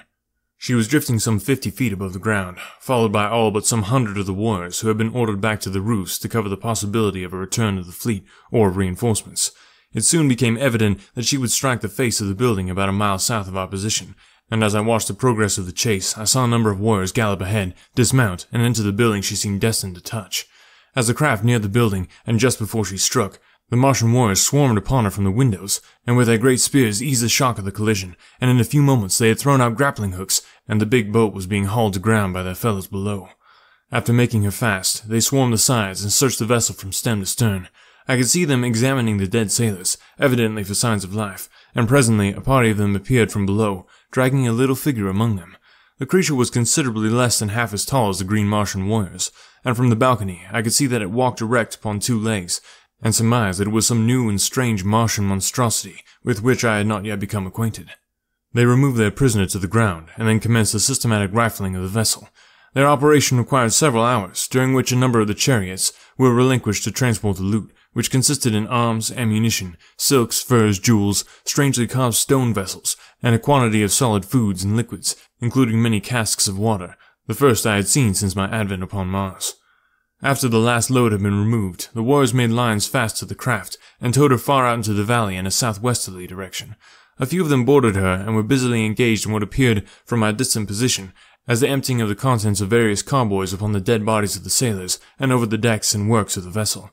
This operation concluded, they hastily clambered over her sides, sliding down the guy ropes to the ground. The last warrior to leave the deck turned and threw something back upon the vessel, waiting an instant to note the outcome of his act. As a faint spurt of flame rose from the point where the missile struck, he swung over the side and was quickly upon the ground. Scarcely had he alighted than the guy ropes were simultaneously released, and the great ship, lightened by the removal of the loot, soared majestically into the air, her decks and upper works a mass of roaring flames. Slowly she drifted to the southeast, rising higher and higher as the flames ate away her wooden parts and diminished the weight upon her. Ascending to the roof of the building, I watched her for hours, until finally she was lost in the dim vistas of the distance. The sight was awe-inspiring in the extreme, as one contemplated this mighty floating funeral pyre, drifting unguided and unmanned through the lonely wastes of the Martian heavens. A derelict of death and destruction, typifying the life story of these strange and ferocious creatures, into whose unfriendly hands fate had carried me. Much depressed, and to me unaccountably so, I slowly descended to the street. The scene I had witnessed seemed to mark the defeat and annihilation of the forces of a kindred people, rather than the routing of our green warriors of a horde of similar, though unfriendly creatures. I could not fathom the seeming hallucination, nor could I free myself from it, but somewhere, in the innermost recesses of my soul, I felt a strange yearning toward these unknown foemen, and a mighty hope surged through me that the fleet would return and demand a reckoning from the green warriors who had so ruthlessly and wantonly attacked it. Close at my heel, in his now accustomed place, followed Woola, the hound, and as I emerged upon the street, Sola rushed up to me as though I had been the object of some search on her part. The cavalcade was returning to the plaza, the homeward march having been given up for that day, nor, in fact, was it recommenced for more than a week, owing to the fear of a return attack by the aircraft. Lorcas Tomel was too astute an old warrior to be caught upon the open plains with a caravan of chariots and children, and so we remained at the deserted city until the danger seemed past. As Sola and I entered the plaza, a sight met my eyes which filled my whole being with a great surge of mingled hope, fear, exultation, and depression, and yet most dominant was a subtle sense of relief and happiness, for just as we neared the throng of Martians, I caught a glimpse of the prisoner from the battlecraft, who had been roughly dragged into a nearby building by a couple of green Martian females. And the sight which met my eyes was that of a slender, girlish figure, similar in every detail to the earthly women of my past life. She did not see me at first, but just as she was disappearing through the portal of the building which was to be her prison, she turned, and her eyes met mine. Her face was oval and beautiful in the extreme. Her every feature was finely chiseled and exquisite, her eyes large and lustrous, and her head surmounted by a mass of coal-black waving hair, cut loosely into a strange yet becoming coiffure. Her skin was of a light reddish copper color, against which the crimson glow of her cheeks and the ruby of her beautifully molded lips shone with a strangely enhancing effect. She was as destitute of clothes as the green Martians who accompanied her. Indeed, save for her highly wrought ornaments, she was entirely naked, nor could any apparel have enhanced the beauty of her perfect and symmetrical figure. As her gaze rested on me, her eyes opened wide in astonishment, and she made a little sign with her free hand, a sign which I did not of course understand. Just a moment we gazed upon each other, and then the look of hope and renewed courage which had glorified her face as she discovered me faded into one of utter dejection, mingled with loathing and contempt.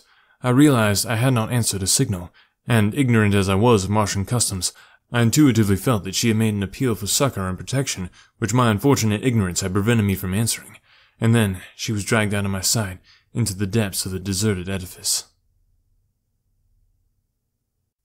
Chapter 9. I Learned the Language. As I came back to myself, I glanced at Sola, who had witnessed this encounter, and I was surprised to note a strange expression upon a usually expressionless countenance. What her thoughts were I did not know, for as yet I had learned but little of the Martian tongue, enough only to suffice for my daily needs. As I reached the doorway of our building, a strange surprise awaited me. A warrior approached bearing the arms, ornaments, and full accoutrements of his kind. These he presented to me with a few unintelligible words, and a bearing at once respectful and menacing. Later, Solo, with the aid of several of the other women, remodeled the trappings to fit my lesser proportions, and after they completed the work, I went about garbed in all the panoply of war. From then on, Sola instructed me in the mysteries of the various weapons, and with the Martian young, I spent several hours each day practicing upon the plaza. I was not yet proficient with all the weapons, but my great familiarity with similar earthly weapons made me an unusually apt pupil, and I progressed in a very satisfactory manner. The training of myself and the young Martians was conducted solely by the women, who not only attend to the education of the young in the arts of individual defense and offense, but are also the artisans who produce every manufactured article wrought by the green Martians. They make the powder, the cartridges, the firearms. In fact, everything of value is produced by the females. In time of actual warfare, they form a part of the reserves, and when the necessity arises, fight with even greater intelligence and ferocity than the men. The men are trained in the higher branches of the art of war, in strategy and the maneuvering of large body of troops. They make the laws as they are needed, a new law for each emergency. They are unfettered by precedent in the administration of justice. Customs have been handed down by ages of repetition, but the punishment for ignoring a custom is a matter of individual treatment by a jury of the culprit's peers, and I may say that justice seldom misses fire, but seems rather to rule in inverse ratio to the ascendancy of law. In one respect at least, the Martians are a happy people. They have no lawyers. I did not see the prisoner again for several days subsequent to our first encounter, and then only to catch a fleeting glimpse of her as she was being conducted to the great audience chamber, where I had had my first meeting with Lorcas Tomel.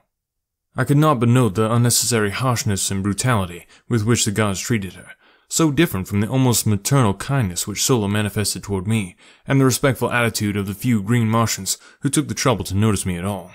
I had observed on the 2 occasions when I had seen her that the prisoner exchanged words with the guards, and this convinced me that they spoke, or at least could make themselves understood, by a common language. With this added incentive, I nearly drove Sola distracted by my importunities to hasten on my education, and within a few more days I had mastered the Martian tongue sufficiently well to enable me to carry on a passable conversation and to fully understand practically all that I heard. At this time, our sleeping quarters were occupied by 3 or 4 females and a couple of the recently hatched young, besides Sola and her youthful ward, myself, and Woola the hound. After they had retired for the night, it was customary for the adults to carry on a desultory conversation for a short time before lapsing into sleep, and now that I could understand their language, I was always a keen listener, although I never proffered any remarks myself. On the night following the prisoner's visit to the audience chamber, the conversation finally fell upon this subject, and I was all ears on the instant. I had feared to question Sola relative to the beautiful captive, as I could not but recall the strange expression I had noted upon her face after my first encounter with the prisoner. That it denoted jealousy I could not say, and yet judging all things by mundane standards as I still did, I felt it safer to affect indifference in the matter until I learned more surely Sola's attitude toward the object of my solicitude. Sarkoja, one of the older women who shared our domicile, had been present at the audience of one of the captive's guards, and it was toward her the question turned. "When," asked one of the women, "will we enjoy the death throes of the Red One, or does Lorcas Tomel Jed intend holding her for ransom?" "They have decided to carry her back with us to Thark, and exhibit her last agonies at the great games before Tal Hajus," replied Sarkoja. "What will be the manner of her going out?" inquired Sola. "She is very small and very beautiful. I'd hoped that they would hold her for ransom." Sarkoja and the other women grunted angrily at this evidence of weakness on the part of Sola. "It is said, Sola, that you were not born 1,000,000 years ago," snapped Sarkoja, "when all the hollows of the land were filled with water, and the peoples were as soft as the stuff they sailed upon. In our day, we have progressed to a point where such sentiments mark weakness and atavism. It will not be well for you to permit Tars Tarkus to learn that you hold such degenerate sentiments, as I doubt that he would care to entrust such as you with the grave responsibilities of maternity." "I see nothing wrong with my expressions of interest in this Red Woman," retorted Sola. "She has never harmed us, nor would she, should we have fallen into her hands. It is only the men of her kind who war upon us, and I have ever thought that their attitude toward us is but the reflection of ours toward them. They live at peace with all their fellows, except when duty calls upon them to make war, while we are at peace with none, forever warring among our own kind, as well as upon the red men, and even in our own communities, the individuals fight amongst themselves. Oh, it is one continual awful period of bloodshed, from the time we break the shell until we gladly embrace the bosom of the river of mystery, the dark and ancient Is, which carries us to an unknown, but at least no more frightful and terrible existence. Fortunate indeed is he who meets his end in an early death. Say what you please to Tars Tarkus, he can mete out no worse fate to me than the continuation of the horrible existence we are forced to lead in this life." This wild outbreak on the part of Sola so greatly surprised and shocked the other women that after a few words of general reprimand, they all lapsed into silence and were soon asleep. One thing the episode accomplished was to assure me of Sola's friendliness towards the poor girl, and also to convince me that I had been extremely fortunate in falling into her hands rather than those of the other females. I knew that she was fond of me, and now that I discovered that she hated cruelty and barbarity, I was confident that I could depend upon her to aid me and the girl captive to escape, provided, of course, that such a thing was within the range of possibilities. I did not even know that there were any better conditions to escape to, but I was more than willing to take my chances among people fashioned after my own mold, rather than to remain longer among the hideous and bloodthirsty green men of Mars. But where to go, and how, was as much a puzzle to me as the age-old search for the spring of eternal life has been to earthly men since the beginning of time. I decided that at the first opportunity I would take Sola into my confidence, and openly ask her to aid me, and with this resolution strong upon me, I turned upon my silks and furs, and slept the dreamless and refreshing sleep of Mars. Chapter 10. Champion-in-Chief. Early the next morning I was astir. Considerable freedom was allowed me, as Sola had informed me that so long as I did not attempt to leave the city, I was free to go and come as I pleased. She had warned me, however, against venturing forth unarmed, as this city, like all other deserted metropolises of an ancient Martian civilization, was peopled by the great white apes of my second day's adventure. In advising me that I must not leave the boundaries of the city, Sola had explained that Woola would prevent this anyway should I attempt it, and she warned me most urgently not to arouse his fierce nature by ignoring his warning should I venture too close to the forbidden territory. His nature was such, she said, that he would bring me back into the city, dead or alive, should I persist in opposing him. Preferably dead, she added. On this morning, I had chosen a new street to explore, when suddenly I found myself at the limits of the city. Before me were low hills pierced by narrow and inviting ravines. I longed to explore the country before me, and like the pioneer stock from which I sprang, to view what the landscape beyond the encircling hills might disclose from the summits which shut out my view. It also occurred to me that this would prove an excellent opportunity to test the qualities of Woola. I was convinced that the brute loved me. I had seen more evidences of affection in him than in any other Martian animal, man or beast, and I was sure that gratitude for the acts that had twice saved his life would more than outweigh his loyalty to the duty imposed upon him by cruel and loveless masters. As I approached the boundary line, Woola ran anxiously before me and thrust his body against my legs. His expression was pleading rather than ferocious, nor did he bare his great tusks or utter his fearful guttural warnings. Denied the friendship and companionship of my kind, I had developed considerable affection for Woola and Sola, for the normal earthly man must have some outlet for his natural affections, and so I decided upon an appeal to a like instinct in this great brute, sure that I would not be disappointed. I had never petted or fondled him, but now I sat upon the ground, and putting my arms around his heavy neck, I stroked and coaxed him, talking in my newly acquired Martian tongue, as I would have to my hound at home, as I would have talked to any other friend among the lower animals. His response to my manifestation of affection was remarkable to a degree. He stretched his great mouth to its full width, baring the entire expanse of his upper rows of tusks, and wrinkling his snout until his great eyes were almost hidden by the folds of flesh. If you have ever seen a collie smile, you have some idea of Woola's facial distortion. He threw himself upon his back and fairly wallowed at my feet, jumped up and sprang upon me, rolling me upon the ground by his great weight, then wriggling and squirmed around me like a playful puppy, presenting his back for the petting it craves. I could not resist the ludicrousness of the spectacle, and holding my sides, I rocked back and forth in the first laughter which had passed my lips in many days. The first, in fact, since the morning Powell had left camp when his horse, long unused, had precipitously and unexpectedly bucked him off head foremost into a pot of frijoles.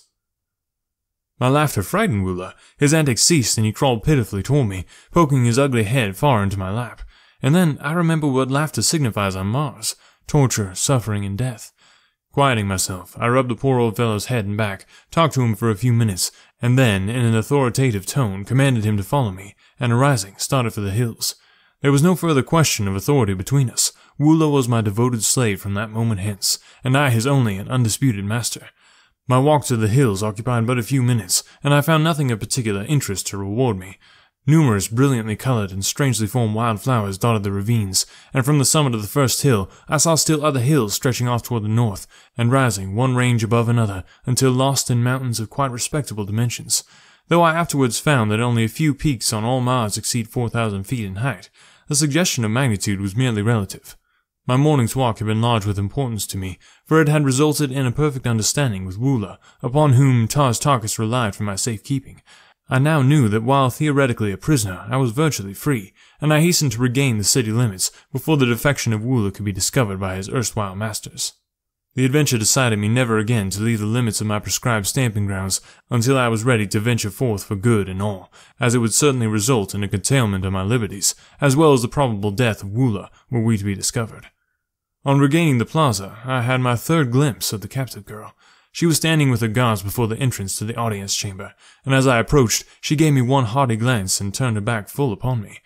The act was so womanly, so earthly womanly, that though it stung my pride, it also warmed my heart with a feeling of companionship. It was good to know that someone else on Mars besides myself had human instincts of a civilized order, even though the manifestation of them was so painful and mortifying. Had a green Martian woman desired to show dislike or contempt, she would, in all likelihood, have done it with a sword thrust or a movement of a trigger finger. But as their sentiments are mostly atrophied, it would have required a serious injury to have aroused such passions in them. Sola, let me add, was an exception. I never saw her perform a cruel or uncouth act, or fail in uniform kindness and good nature. She was indeed, as her fellow Martian had said of her, an atavism, a dear and precious reversion to a former type of loved and loving ancestor. Seeing that the prisoner seemed the center of attraction, I halted to view the proceedings. I had not long to wait, for presently Lorcas Tomel and his retinue of chieftains approached the building and, signing the guards to follow with the prisoner, entered the audience chamber. Realizing that I was a somewhat favored character, and also convinced that the warriors did not know of my proficiency in their language, as I had pled with Sola to keep this a secret on the grounds that I did not wish to be forced to talk with the men until I had perfectly mastered the Martian tongue, I chanced an attempt to enter the audience chamber and listen to the proceedings. The council squatted upon the steps of the rostrum, while below them stood the prisoner and her 2 guards. I saw that one of the women was Sarkoja, and thus understood how she had been present at the hearing of the preceding day, the results of which she had reported to the occupants of our dormitory last night. Her attitude toward the captive was most harsh and brutal. When she held her, she sunk her rudimentary nails into the poor girl's flesh, or twisted her arm in a most painful manner. When it was necessary to move from one spot to another, she either jerked her roughly, or pushed her headlong before her. She seemed to be venting upon this poor defenseless creature all the hatred, cruelty, ferocity, and spite of her 900 years, backed by unguessable ages of fierce and brutal ancestors. The other woman was less cruel because she was entirely indifferent. If the prisoner had been left to her alone, and fortunately she was at night, she would have received no harsh treatment, nor by the same token would she have received any attention at all. As Locas Talmel raised his eyes to address the prisoner, they fell on me, and turned to Tars Tarkas with a word and gesture of impatience. Tars Tarkas made some reply which I could not catch, but which caused Locas Talmel to smile, after which they paid no further attention to me. "What is your name?" asked Locas Talmel, addressing the prisoner. Deja Thoris, daughter of Mors Karjak of Helium. "And the nature of your expedition?" he continued. It was a purely scientific research party sent out by my father's father, the Jedek of Helium, to rechart the air currents and to take atmospheric density tests, replied the fair prisoner in a low, well-modulated voice. We were unprepared for battle, she continued. As we were on a peaceful mission, as our banners and the color of our craft denoted, the work we were doing was as much in your interest as in ours, for you know full well that were it not for our labors and the fruits of our scientific operations, there would not be enough air or water on Mars to support a single human life. For ages we have maintained the air and water supply at practically the same point without an appreciable loss, and we have done this in the face of the brutal and ignorant interference of your green men. Why, oh why, will you not learn to live in amity with your fellows? Must you ever go on down the ages to your final extinction, but a little above the plane of the dumb brutes that serve you, a people without written language, without art, without homes, without love, the victims of eons of the horrible community idea? Owning everything in common, even your women and children, has resulted in you owning nothing in common. You hate each other, as you hate all else except yourselves. Come back to the ways of our common ancestors. Come back to the light of kindliness and fellowship. The way is open to you. You will find the hands of the red men stretched out to aid you. Together we may do still more to regenerate our dying planet. The granddaughter of the greatest and mightiest of the red Jedaks has asked you. Will you come? Locas Tomel and the warrior sat looking silently and intently at the young woman for several moments after she had ceased speaking. What was passing in their minds no man may know, but that they were moved I truly believe, and if one man high among them had been strong enough to rise above custom, that moment might have marked a new and mighty era for Mars. I saw Tars Tarkas rise to speak, and on his face was such an expression as I have never seen upon the countenance of a green Martian warrior. It bespoke an inward and mighty battle with self, with heredity, with age-old customs, and as he opened his mouth to speak, a look almost of benignity, of kindliness, momentarily lighted up his fierce and terrible countenance. What words of moment were to have fallen from his lips were never known, as just then a young warrior, evidently sensing the trend of thought among the older men, leaped down from the steps of the rostrum, and striking the frail captive a powerful blow across her face, which felled her to the floor, placed his foot upon her prostrate form, and turning toward the assembled council, broke into peals of horrid, mirthless laughter. For an instant I thought Tars Tarkas would strike him dead, nor did the aspect of Locas Tomel look too favorably on the brute, but the mood passed, their old selves reasserted their ascendancy, and they smiled. It was pretentious, however, that they did not laugh aloud, for the brute's act constituted a side-splitting witticism according to the ethics which rule green Martian humor. As I have taken moments to write down a part of what occurred as that blow fell does not signify that I remained inactive for any such length of time. I think I must have sensed something of what was coming, for I realized now that I was crouched as for a spring, as I saw the blow aimed at her beautiful, upturned, pleading face, and ere the hand descended, I was halfway across the hall. Scarcely had his hideous laugh rang out, but once when I was upon him. The brute was 12 feet in height and armed to the teeth, but I believe that I could have accounted for the whole roomful in the terrific intensity of my rage. Springing upward, I struck him full in the face as he turned in my warning cry, and then, as he drew his short sword, I drew mine and sprang up against his breast, hooking one leg over the butt of his pistol and grasping one of his huge tusks in my left hand while I delivered blow after blow upon his enormous chest. He could not use his short sword to advantage because I was too close to him, nor could he draw his pistol, which he attempted to do in direct opposition to Martian custom, which says that you may not fight a fellow warrior in private combat with any other than the weapon with which you are attacked. In fact, he could do nothing but make a wild and futile attempt to dislodge me. With all his immense bulk, he was little, if any, stronger than I, and it was but the matter of a moment or two before he sank, bleeding and lifeless, to the floor. Deja Thoris had raised herself upon one elbow, and was watching the battle with wide, staring eyes. When I had regained my feet, I raised her in my arms, and bore her to one of the benches at the side of the room. Again, no Martian interfered with me, and tearing a piece of silk from my cape, I endeavored to staunch the flow of blood from her nostrils. I was soon successful, as her injuries amounted to little more than an ordinary nosebleed, and when she could speak, she placed her hand upon my arm, and looking into my eyes, said, "Why do you do it? You who refused me even friendly recognition in the first hour of my peril, and now you risk your life, and kill one of your companions for my sake. I cannot understand. What strange manner of man are you, that you consort with the green men, though your form is that of my race, while your colour is little darker than that of the white ape? Tell me, are you human, or are you more than human?" "It is a strange tale," I replied, "too long to attempt to tell you now, and one which I so much doubt the credibility of myself that I fear to hope that others will believe it. Suffice it, for the present, that I am your friend, and so far as your captors will permit, your protector and your servant." "Then you too are a prisoner. But why then those arms, and the regalia of a Tharkian chieftain? What is your name? Where your country?" "Yes, Deja Thoris, I too am a prisoner. My name is John Carter, and I claim Virginia, one of the United States of America, Earth, as my home. But why I am permitted to wear arms I do not know, nor was I aware that my regalia was that of a chieftain."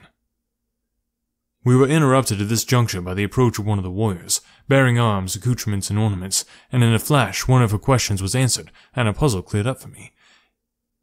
I saw that the body of my dead antagonist had been stripped, and I read in the menacing yet respectful attitude of the warrior who brought me these trophies of the kill the same demeanor as that evidenced by the others who had brought me my original equipment, and now, for the first time, I realized that my blow, on the occasion of my first battle in the audience chamber, had resulted in the death of my adversary. The reason for the whole attitude displayed toward me was now apparent.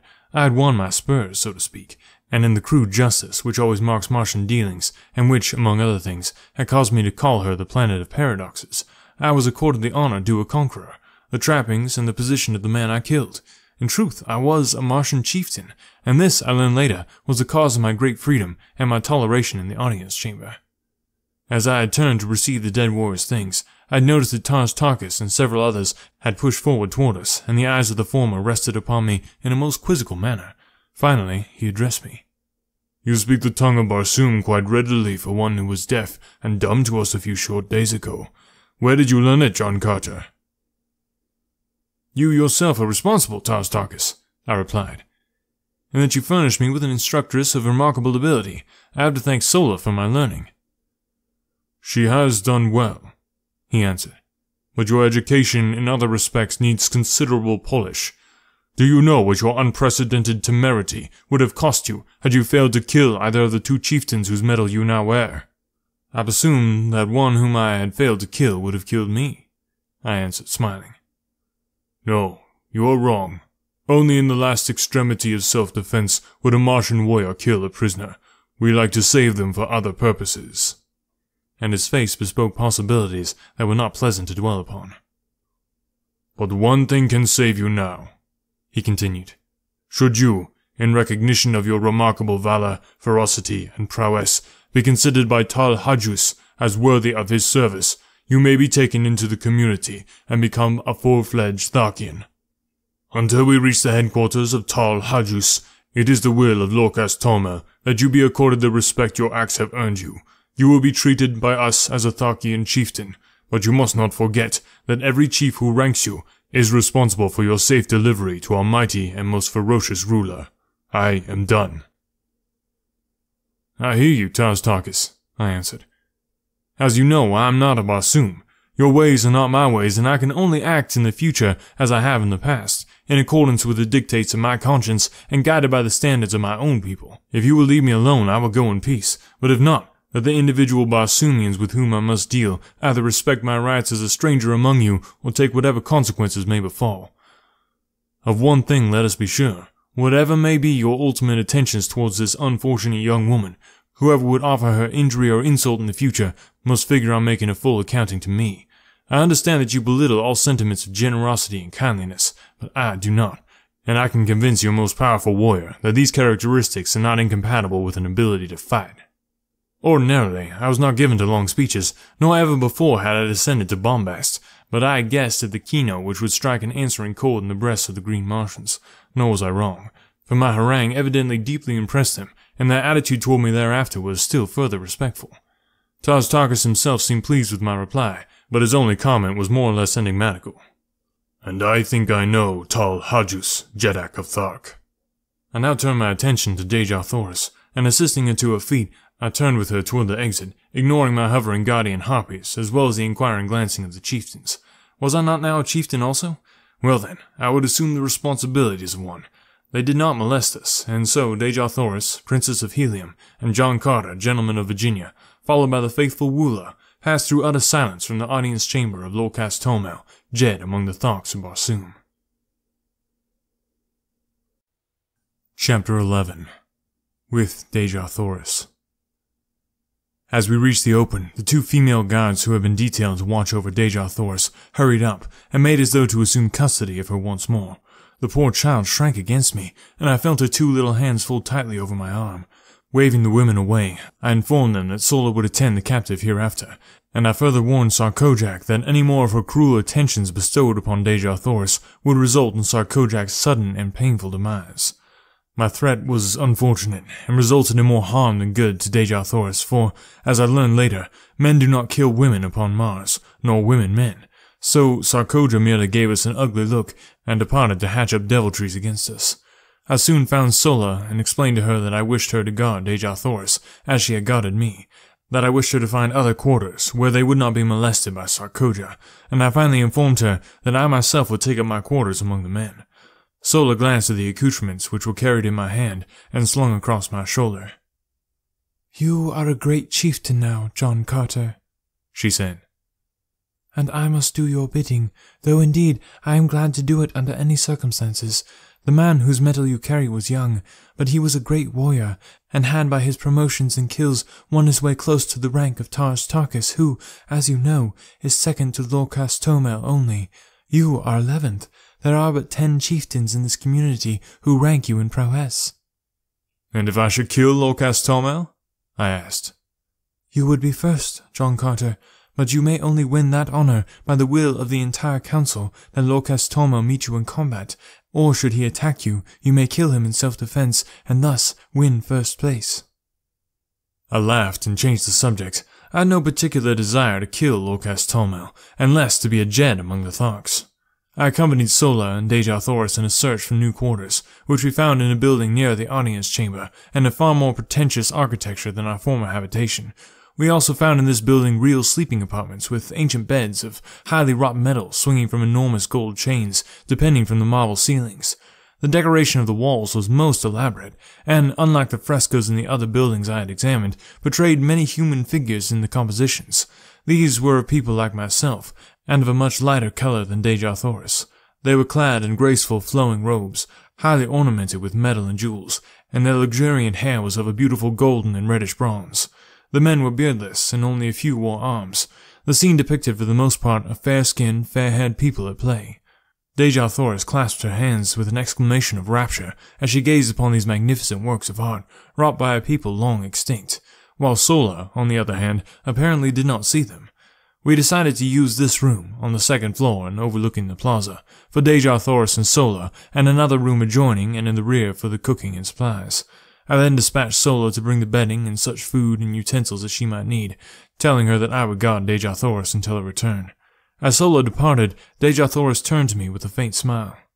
"And where to, then, would your prisoner escape should you leave her, unless it was to follow you and crave your protection, and ask your pardon for the cruel thoughts she has harbored against you these past few days?"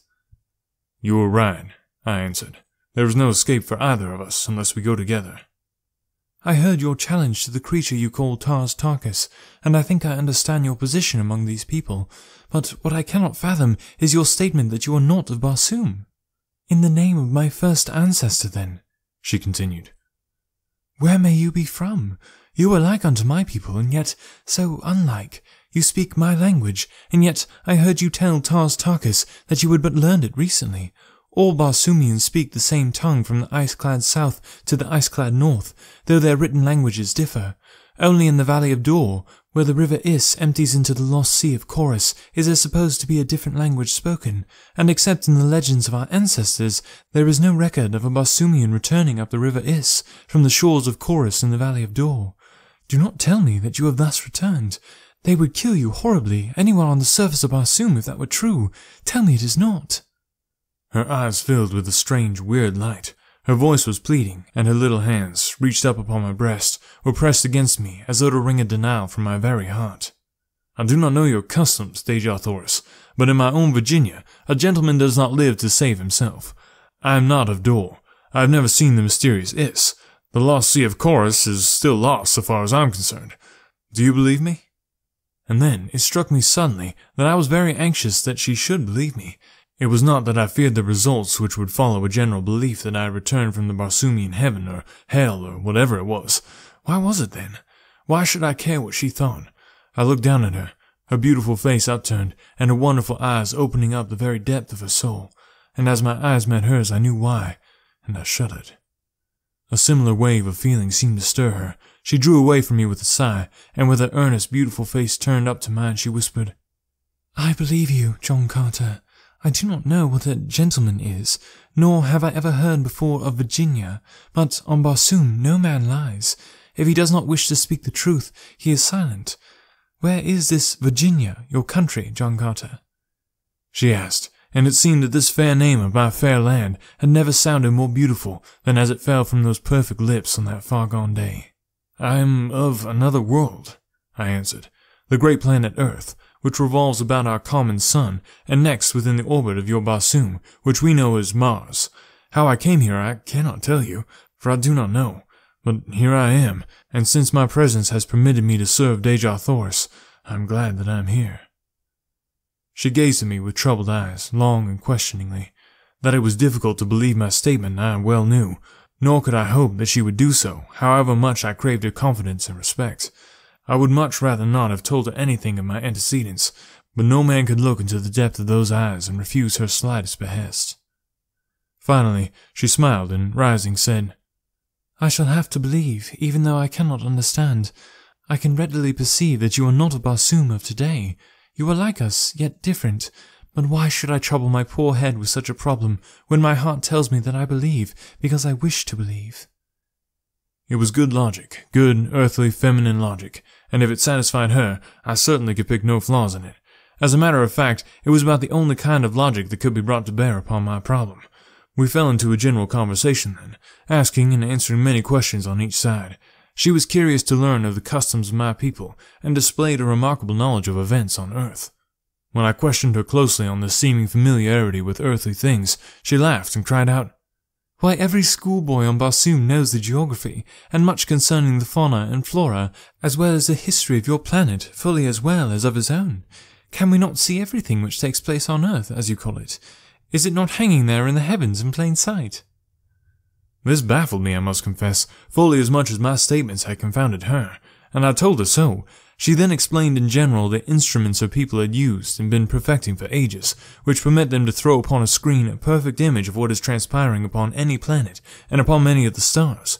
These pictures are so perfect in detail that, when photographed and enlarged, objects no greater than a blade of grass may be distinctly recognized. I afterward, in helium, saw many of these pictures, as well as the instruments which produced them.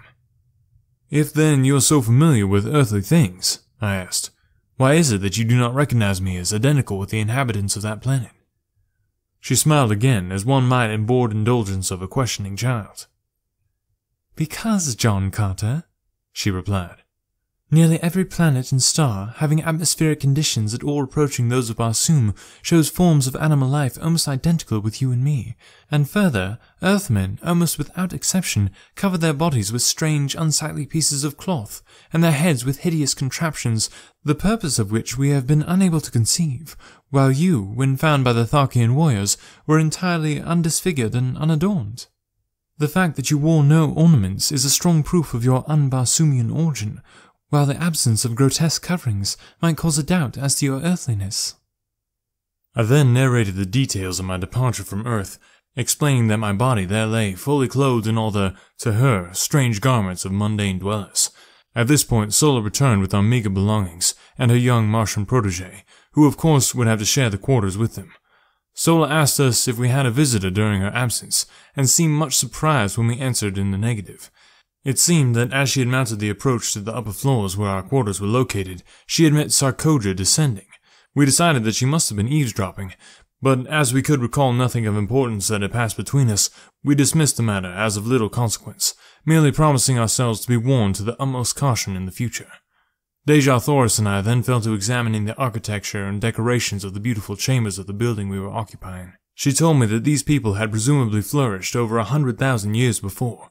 They were the early progenitors of a race, but had mixed with the other great races of early Martians, who were very dark, almost black, and also with the reddish-yellow race which had flourished at the same time. These three great divisions of the higher Martians had been forced into a mighty alliance, as the drying up of the Martian seas had compelled them to seek the comparatively few and always diminishing fertile areas, and to defend themselves, under new conditions of life, against the wild hordes of green men. Ages of close relationship and intermarrying had resulted in the race of red men, of which Deja Thoris was a fair and beautiful daughter. During the ages of hardships and incessant warring between their own various races, as well as with the green men, and before they had fitted themselves to the changed conditions, much of the high civilization and many of the arts of the fair-haired Martians had become lost.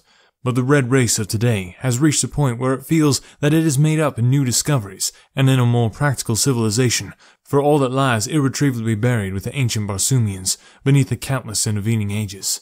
These ancient Martians had been a highly cultivated and literary race, but during the vicissitudes of those trying centuries of readjustment to new conditions, not only did their advancement and production cease entirely, but practically all their achievements, records, and literature were lost.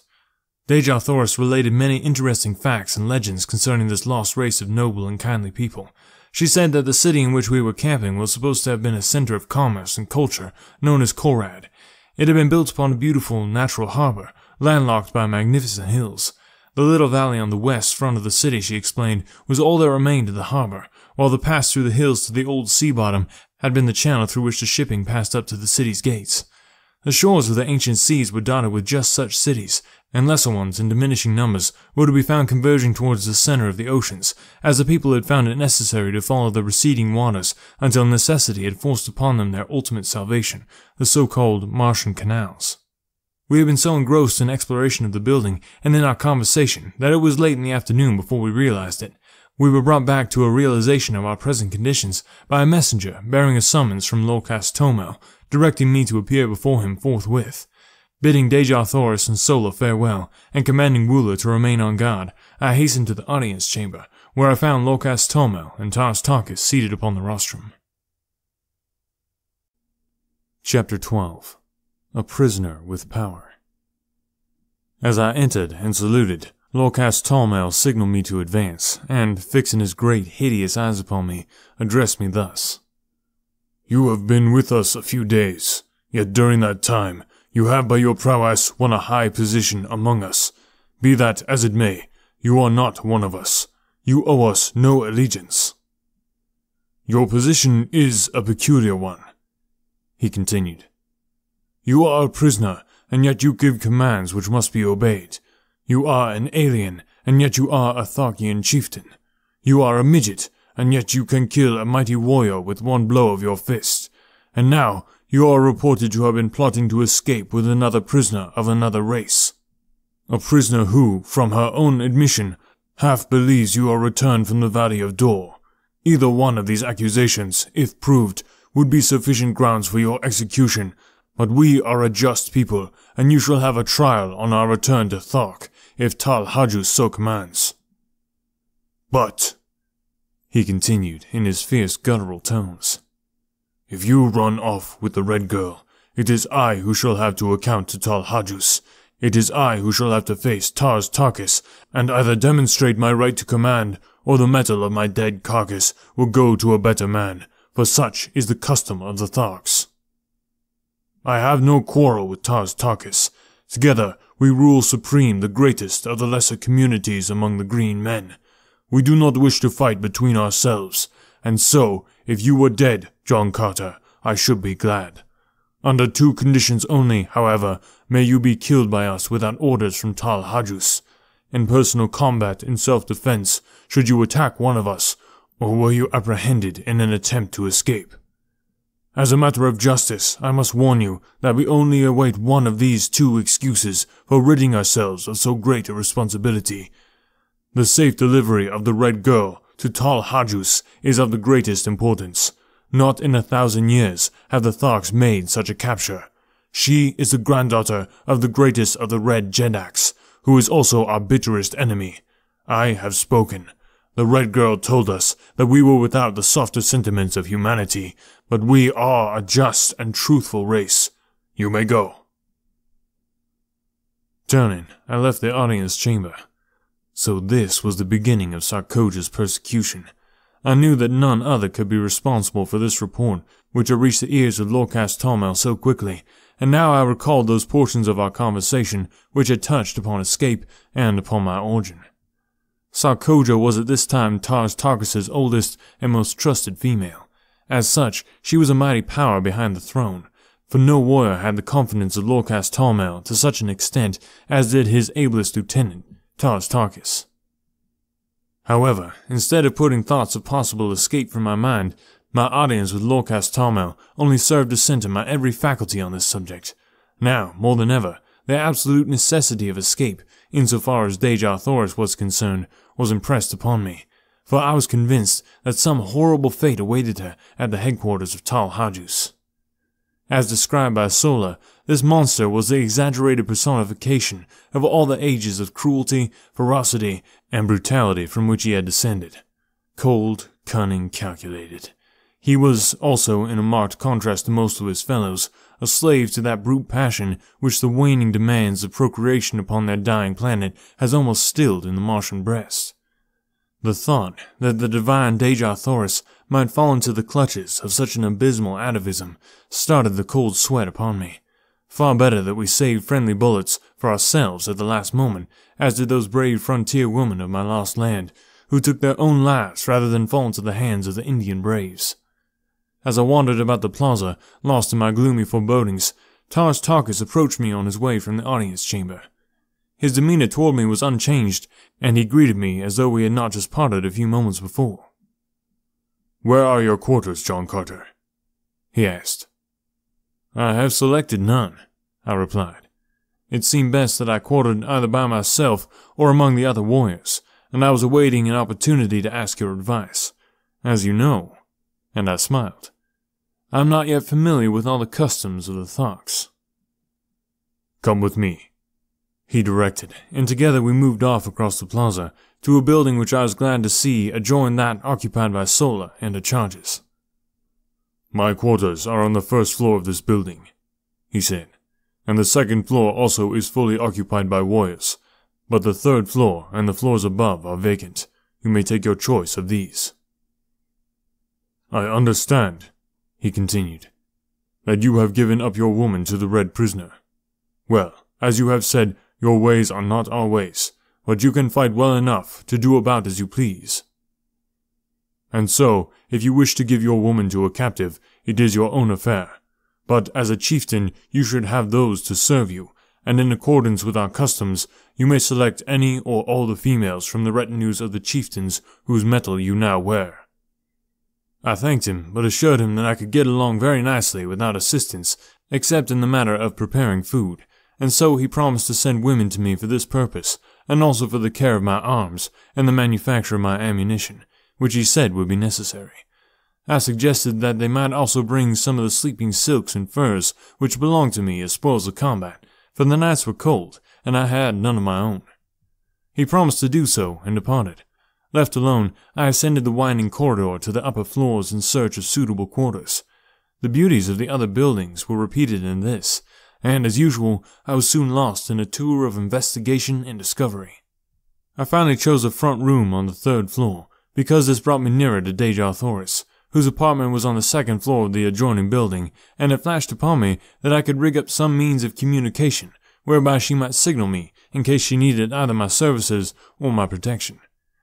Adjoining my sleeping apartment were baths, dressing rooms, and other sleeping and living apartments, in all some 10 rooms on this floor. The windows of the back rooms overlooked an enormous court, which formed the center of the square, made by the buildings which faced the 4 contiguous streets, and which was now given over to the quartering of the various animals belonging to the warriors occupying the adjoining buildings. While the court was entirely overgrown with the yellow moss-like vegetation which blankets practically the entire surface of Mars, yet numerous fountains, statuary, benches, and pergola-like contraptions bore witness to the beauty which the court must have presented in bygone times, when graced by the fair-haired, laughing people whom stern and unalterable cosmic laws had driven not only from their homes, but from all except the vague legends of their descendants. One could easily picture the gorgeous foliage of the luxuriant Martian vegetation which once filled this scene with life and color, the graceful figures of the beautiful women, the straight and handsome men, the happy frolicking children, all sunlight, happiness, and peace. It was difficult to realize that they had gone, down through ages of darkness, cruelty, and ignorance, until their hereditary instincts of culture and humanitarianism had risen ascendant once more in the final composite race which now is dominant upon Mars. My thoughts were cut short by the advent of several young females bearing loads of weapons, silks, furs, jewels, cooking utensils, and casks of food and drink, including considerable loot from the aircraft. All this, it seemed, had been the property of the 2 chieftains I had slain, and now, by the custom of the Tharks, it had become mine. At my direction, they placed the stuff in one of the back rooms, and then departed, only to return with a second load, which they advised me constituted the balance of my goods. On the second trip, they were accompanied by 10 or 15 other women and youths, whom, it seemed, formed the retinue of the 2 chieftains. They were not their families, nor their wives, nor their servants. The relationship was peculiar, and so unlike anything known to us that it is most difficult to describe. All property among the Green Martians is owned in common by the community, except the personal weapons, ornaments, and sleeping silks and furs of the individuals. These alone can one claim undisputed right to, nor may he accumulate more of these than are required for his actual needs. The surplus he holds merely as custodian, and it is passed on to the younger members of the community as necessity demands. The women and children of a man's retinue may be likened to a military unit for which he is responsible in various ways, as in matters of instruction, discipline, sustenance, and the exigencies of their continual roamings, and their unended strife with other communities, and with the Red Martians. His women are in no sense wives. The Green Martians use no word corresponding in meaning with his earthly word. Their mating is a matter of community interest solely, and is directed without reference to natural selection. The council of chieftains of each community control the matter as surely as the owner of a Kentucky racing stud directs the scientific breeding of his stock for the improvement of the whole. In theory, it may sound well, as is often the case with theories, but the results of ages of this unnatural practice, coupled with the community interest in the offspring being held paramount to that of the mother, is shown in the cold, cruel creatures in their gloomy, loveless, mirthless existence. It is true that the Green Martians are absolutely virtuous, both men and women, with the exception of such degenerates as Talhajus, but better far a finer balance of human characteristics, even at the expense of a slight and occasional loss of chastity. Finding that I must assume responsibility for these creatures, whether I would or not, I made the best of it and directed them to find quarters on the upper floors, leaving the 3rd floor to me. One of the girls I charged with the duties of my simple cuisine, and directed the others to take up the various activities which had formerly constituted their vocations. Thereafter I saw little of them, nor did I care to. Chapter 13. Lovemaking on Mars. Following the battle with the airships, the community remained within the city for several days, abandoning the homeward march until they could feel reasonably assured that the ships would not return. For to be caught on the open plains with a cavalcade of chariots and children was far from the desire of even so warlike a people as the Green Martians. During our period of inactivity, Tarstarchus had instructed me in many of the customs and arts of war familiar to the Tharks, including lessons in riding and guiding the great beasts which bore the warriors. These creatures, which are known as thoats, are as dangerous and vicious as their masters, but when once subdued, are sufficiently tractable for the purposes of the Green Martians. 2 of these animals had fallen to me from the warriors whose metal I wore, and in a short time I could handle them quite as well as the native warriors. The method was not at all complicated. If the thoats did not respond with sufficient celerity to the telepathic instructions of their riders, they were dealt a terrific blow between the ears with the butt of a pistol, and if they showed fight, this treatment was continued until the brutes either were subdued or had unseated their riders. In the latter case, it became a life and death struggle between the man and the beast. If the former were quick enough with his pistol, he might live to ride again, though upon some other beast. If not, his torn and mangled body was gathered up by his women and burned in accordance with Tharkian custom. My experience with Woola determined me to attempt the experiment of kindness in my treatment of my thoats. First, I taught them that they could not unseat me, and even rapped them sharply between the ears to impress upon them my authority and mastery. Then, by degrees, I won their confidence in much the same manner as I had adopted countless times with my many mundane mounts. I was ever a good hand with animals, and by inclination, as well as because it brought more lasting and satisfactory results, I was always kind and humane in my dealings with the lower orders. I could take a human life, if necessary, with far less compunction than that of a poor, unreasoning, irresponsible brute. In the course of a few days, my thoats were the wonder of the entire community. They would follow me like dogs, rubbing their great snouts against my body in awkward evidence of affection, and respond to my every command with an alacrity and docility which caused the Martian warriors to ascribe to me the possession of some earthly power unknown on Mars. "How have you bewitched them?" asked Taj Tarkus one afternoon, when he had seen me run my arm far between the great jaws of one of my thoats, which had wedged a piece of stone between 2 of his teeth, while feeding upon the moss-like vegetation within our courtyard. "By kindness," I replied. "You see, Taj Tarkus, the softer sentiments have their value, even to a warrior. In the height of battle, as well as upon the march, I know that my thoats will obey my every command, and therefore my fighting efficiency is enhanced, and I am a better warrior for the reason that I am a kind master. Your other warriors would find it to the advantage of themselves, as well as the community, to adopt my methods in this respect. Only a few days since, you yourself told me that these great brutes, by the uncertainty of their tempers, often were the means of turning victory into defeat, since, at a crucial moment, they might elect to unseat and rend their riders." "Show me how you accomplish these results," was Taj Tarkus's only rejoinder. And so I explained as carefully as I could the entire method of training I had adopted with my beasts, and later he had me repeat it before Lokas Tormel and the assembled warriors. That moment marked the beginning of a new existence for the poor thoats, and before I left the community of Lokas Tormel, I had the satisfaction of observing a regiment of as tractable and docile mounts as one might care to see. The effect on the precision and celerity of the military movements was so remarkable that Lokas Tormel presented me with a massive anklet of gold from his own leg, as a sign of his appreciation for my service to the Horde. On the 7th day following the battle with the aircraft, we again took up the march toward Thark, all probability of another attack being deemed remote by Lokas Tormel. During the days just preceding our departure, I had seen but little of Dejah Thoris, as I had been kept very busy by Taj Tarkus with my lessons in the art of Martian warfare, as well as in the training of my thoats. The few times I had visited her quarters, she had been absent, walking upon the streets with Sola, or investigating the buildings in the near vicinity of the plaza. I had warned them against venturing far from the plaza for fear of the great white apes, whose ferocity I was only too well acquainted with. However, since Woola accompanied them on all their excursions, and as Sola was well armed, there was comparatively little cause for fear. On the evening before our departure, I saw them approaching along one of the great avenues which leads into the plaza from the east. I advanced to meet them, and telling Sola that I would take the responsibility for Dejah Thoris's safekeeping, I directed her to return to her quarters on some trivial errand.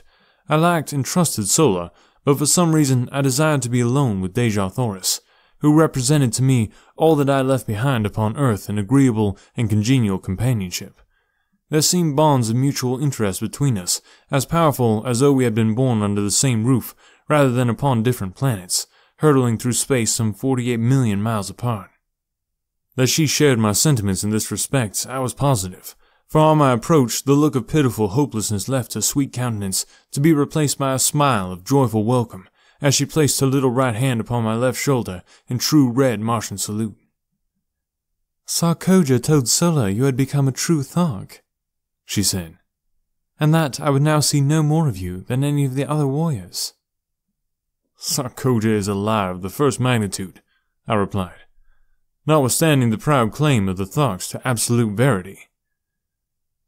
Dejah Thoris laughed. I knew that even though you became a member of the community, you would not cease to be my friend.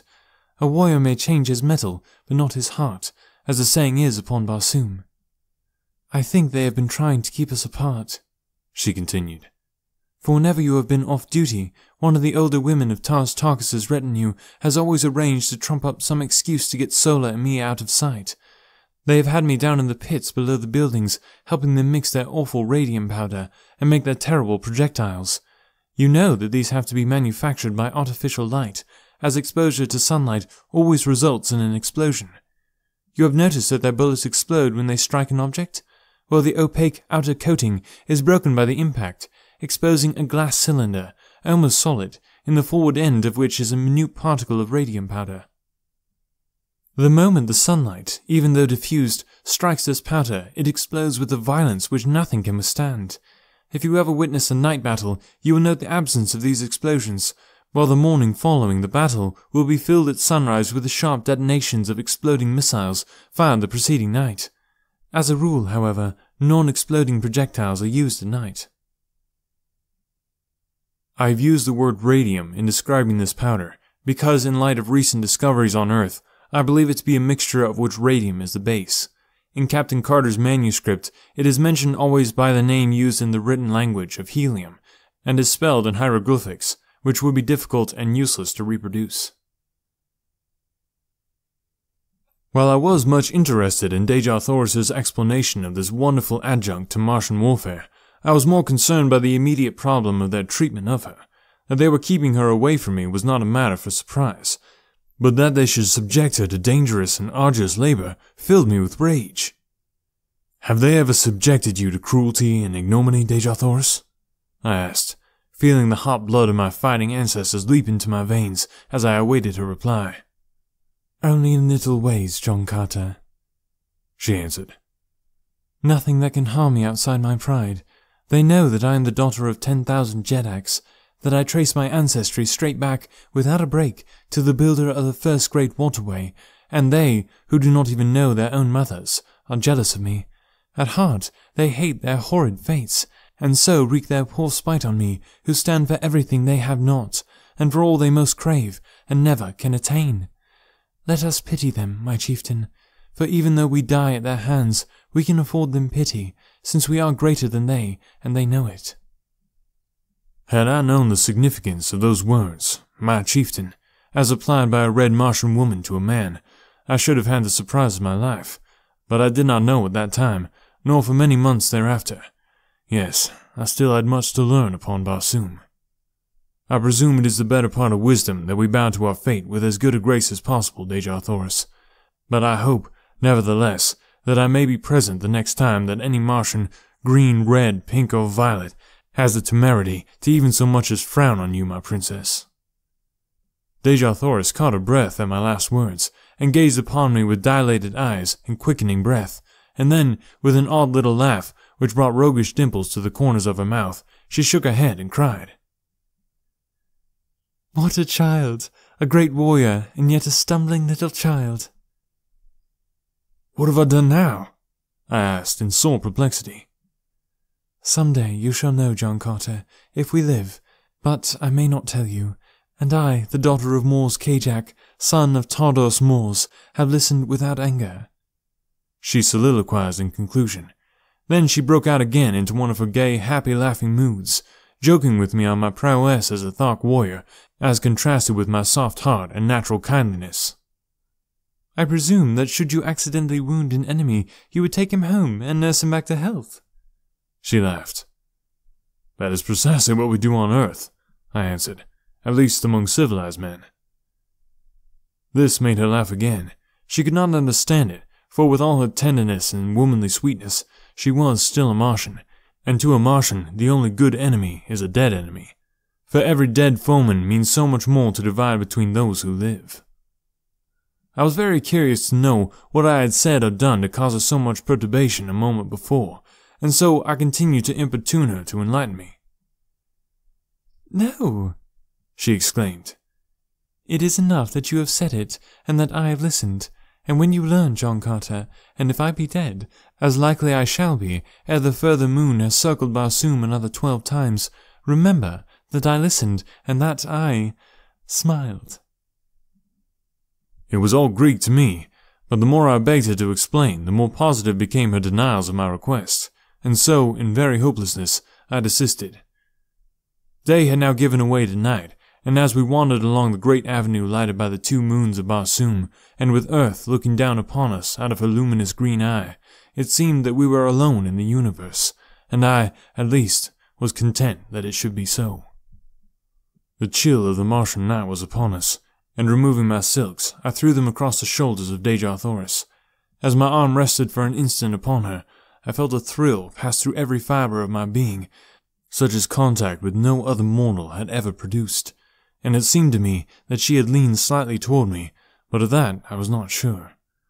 Only I knew that as my arm rested there across her shoulders, longer than the act of adjusting the silk required, she did not draw away, nor did she speak. And so, in silence, we walked the surface of a dying world, but in the breast of one of us at least had been born that which is ever oldest, yet ever new. I loved Dejah Thoris. The touch of my arm upon her naked shoulder had spoken to me in words I would not mistake, and I knew that I had loved her since the first moment that my eyes had met hers, that first time in the plaza of the dead city of Korad. So, you like free audiobooks, eh? Well, I've got good news. Not only can you listen to this full, free version here on YouTube, we also have a podcast where every week you can listen to more high-quality audiobooks. And the best part? It's totally free. If you want more high-quality free audiobooks, subscribe here on YouTube. We'll be posting more videos regularly. And check out the podcast on iTunes or your podcast player of choice by searching Another World Audiobooks or click the link in the description. But for now, I'll let you get back to the book. Enjoy, and thanks for listening. Chapter 14. A Duel to the Death. My first impulse was to tell her of my love, and then I thought of the helplessness of her position, wherein I alone could lighten the burdens of her captivity and protect her in my poor way against the thousands of hereditary enemies she must face upon our arrival at Thok. I could not chance causing her additional pain or sorrow by declaring a love which, in all probability, she did not return.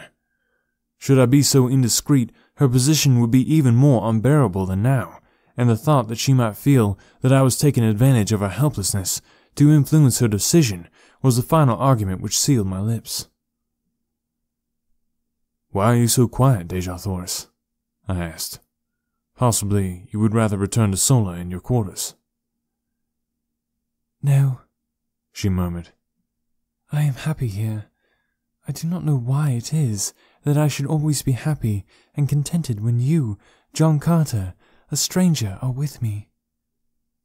Yet at such times it seems that I am safe, and that, with you, I shall soon return to my father's court, and feel his strong arms about me, and my mother's tears and kisses on my cheek." "Do people kiss then upon Barsoom?" I asked, when she had explained the word she used, in answer to my inquiry as to its meaning. "Parents, brothers, and sisters, yes, and," she added in a low, thoughtful tone, "lovers." "And you, Dejah Thoris, have parents and brothers and sisters?" "Yes." "And a lover?" She was silent, nor could I venture to repeat the question. "The man of Barsoom," she finally ventured, "does not ask personal questions of women except his mother and the woman he has fought for and won." "But I have fought," I started, and then I wished my tongue had been cut from my mouth, for she turned, even as I caught myself and ceased, and drawing my silks from her shoulders, she held them out to me, and, without a word, and with head held high, she moved with the carriage of the queen she was toward the plaza and the doorway of her quarters. I did not attempt to follow her, other than to see that she reached the building in safety, but directing Woola to accompany her, I turned disconsolately and entered my own house. I sat for hours cross-legged and cross-tempered upon my silks, meditating upon the queer freaks chance plays upon us poor devils of mortals. So this was love. I had escaped it for all the years I had roamed the 5 continents and their encircling seas. In spite of beautiful women and urging opportunity, in spite of a half-desire for love and a constant search for my ideal, it had remained for me to fall furiously and hopelessly in love with a creature from another world, of a species similar possibly, yet not identical with mine. A woman who was hatched from an egg, and whose span of life might cover 1,000 years, whose people had strange customs and ideas, a woman whose hopes, whose pleasures, whose standards of virtue and of right and wrong might vary as greatly from mine as did those of the green Martians.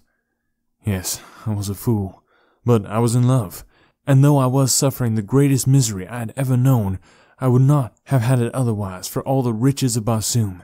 Such is love, and such are lovers wherever love is known. To me, Dejah Thoris was all that was perfect, all that was virtuous and beautiful and noble and good. I believed that from the bottom of my heart, from the depth of my soul on that night in Korad, as I sat cross-legged upon my silks, while the nearer moon of Barsoom raced through the western sky toward the horizon, and lighted up the gold and marble and jeweled mosaics of my world-old chamber, and I believed it today as I sit at my desk in the little study overlooking the Hudson.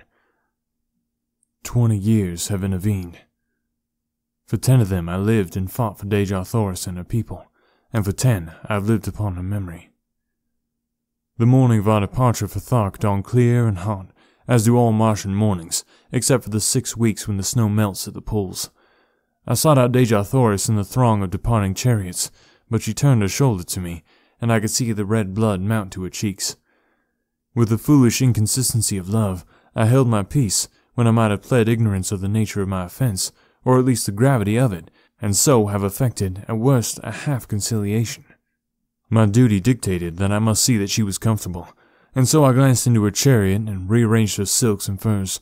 In doing so, I noted with horror that she was heavily chained by one ankle to the side of the vehicle. "What does this mean?" I cried, turning to Sola. "Sarkoja thought it best," she answered, her face betokening her disapproval of the procedure. Examining the manacles, I saw that they fastened with a massive spring lock. "Where is the key, Sola? Let me have it." "Sarkoja wears it, John Carter," she answered. I turned without further word and sought out Tars Tarkas, to whom I vehemently objected to the unnecessary humiliations and cruelties, as they seemed to my lover's eyes, that were being heaped upon Dejah Thoris. "John Carter," he answered, "if ever you and Dejah Thoris escape the Tharks, it will be upon this journey. We know that you will not go without her. You have shown yourself a mighty fighter, and we do not wish to manacle you, so we hold you both in the easiest way that will yet ensure security. I have spoken." I saw the strength of his reasoning at a flash, and knew that it was futile to appeal from his decision, but I asked that the key be taken from Sarkoja, and that she be directed to leave the prisoner alone in the future. "This much, Tars Tarkas, you may do for me in return for the friendship that, I must confess, I feel for you." "Friendship?" he replied. "There is no such thing, John Carter, but have your will. I shall direct that Sarkoja cease to annoy the girl, and I myself will take the custody of the key." "Unless you wish me to assume the responsibility," I said, smiling. He looked at me long and earnestly before he spoke. "Were you to give me your word that neither you nor Dejah Thoris would attempt to escape until we have safely reached the court of Tal Hajus, you might have the key and throw the chain into the river Is." "It were better that you held the keys, Tars Tarkas," I replied. He smiled and said no more, but that night, as we were making camp, I saw him unfasten Dejah Thoris's fetters himself. With all his cruel ferocity and coldness, there was an undercurrent of something in Tars Tarkas which he seemed ever battling to subdue. Could it be a vestige of some human instinct, come back from an ancestor forebear to haunt him with the horror of his people's ways? As I was approaching Dejah Thoris's chariot, I passed Sarkoja, and the black venomous look she accorded me was the sweetest balm I had felt for many hours. Lord, how she hated me! It bristled from her so palpably that one might almost have cut it with a sword. A few minutes later, I saw her in deep conversation with a warrior named Zad, a big, hulking, powerful brute, but one who had never made a kill among his own chieftains, and so was still an Omad, or man with one name. He could win a second name only with the medal of some chieftain. It was this custom which entitled me to the names of either of the chieftains I had killed. In fact, some of the warriors addressed me as Dotar Sojad, a combination of the surnames of the two warrior chieftains whose medal I had taken, or, in other words, whom I had slain in fair fight. As Sarkoja talked with Zad, he cast occasional glances in my direction, while she seemed to be urging him very strongly to some action. I paid little attention to it at the time, but the next day I had good reason to recall the circumstances, and at the same time gain a slight insight into the depths of Sarkoja's hatred and the lengths to which she was capable of going to wreak her horrid vengeance on me. Deja Thoris would have none of me again on this evening, and though I spoke her name, she neither replied nor conceded by so much as the flutter of an eyelid that she realized my existence. In my extremity, I did what most other lovers would have done. I sought word from her through an intimate. In this instance, it was Sola, whom I intercepted in another part of the camp. "What is the matter with Deja Thoris?" I blurted out at her. "Why will she not speak to me?" Sola seemed puzzled herself, as though some strange actions on the part of two humans were quite beyond her, as indeed they were, poor child. "She says you have angered her, and that is all she will say, except that she is the daughter of a Jed and the granddaughter of a Jedak, and she has been humiliated by a creature who could not polish the teeth of her grandmother's Sorak." I pondered over this report for some time, finally asking, "What might a Sorak be, Sola?" "A little animal about as big as my hand, which the red Martian women keep to play with," explained Sola. Not fit to polish the teeth of a grandmother's cat. I must rank pretty low in the consideration of Deja Thoris, I thought. But I could not help laughing at the strange figure of speech, so homely, and in this respect so earthly. It made me homesick, for it sounded very much like not fit to polish her shoes. And then commenced a train of thought quite new to me. I began to wonder what my people at home were doing. I had not seen them for years. There was a family of Carters in Virginia who claimed close relationship with me. I was supposed to be a great uncle, or something of the kind equally foolish. I could pass anywhere for 25 or 30 years of age, and to be a great uncle always seemed the height of incongruity, for my thoughts and feelings were those of a boy. There were two little kiddies in the Carter family whom I had loved, and who had thought there was no one on earth like Uncle Jack. I could see them just as plainly as I stood there under the moonlit skies of Barsoom, and I longed for them as I had never longed for any mortals before. By nature a wanderer, I had never known the true meaning of the word home, but the great hall of the Carters had always stood for all that that word did mean to me, and now my heart turned towards it from the cold and unfriendly peoples I had been thrown amongst. For did not even Deja Thoris despise me? I was a low creature, so low in fact that I was not even fit to polish the teeth of a grandmother's cat. And then my saving sense of humor came to my rescue, and, laughing, I turned into my silks and furs, and slept upon the moon-haunted ground the sleep of a tired and healthy fighting man. We broke camp the next day at an early hour, and marched with only a single halt until just before dark. 2 incidents broke the tediousness of the march. About noon, we espied far to our right what was evidently an incubator, and Lorcas Tormel directed Tars Tarkus to investigate it. The latter took a dozen warriors, including myself, and we raced across the velvety carpeting of moss to the little enclosure. It was indeed an incubator, but the eggs were very small in comparison with those I had seen hatching in ours at the time of my arrival on Mars. Tars Tarkus dismounted and examined the enclosure minutely, finally announcing that it belonged to the green men of Warhoon, and that the cement was scarcely dry where it had been walled up. "They cannot be but a day's march ahead of us," he exclaimed, the light of battle leaping to his fierce face. The work at the incubator was short indeed. The warriors tore open the entrance, and a couple of them, crawling in, soon demolished all the eggs with their short swords.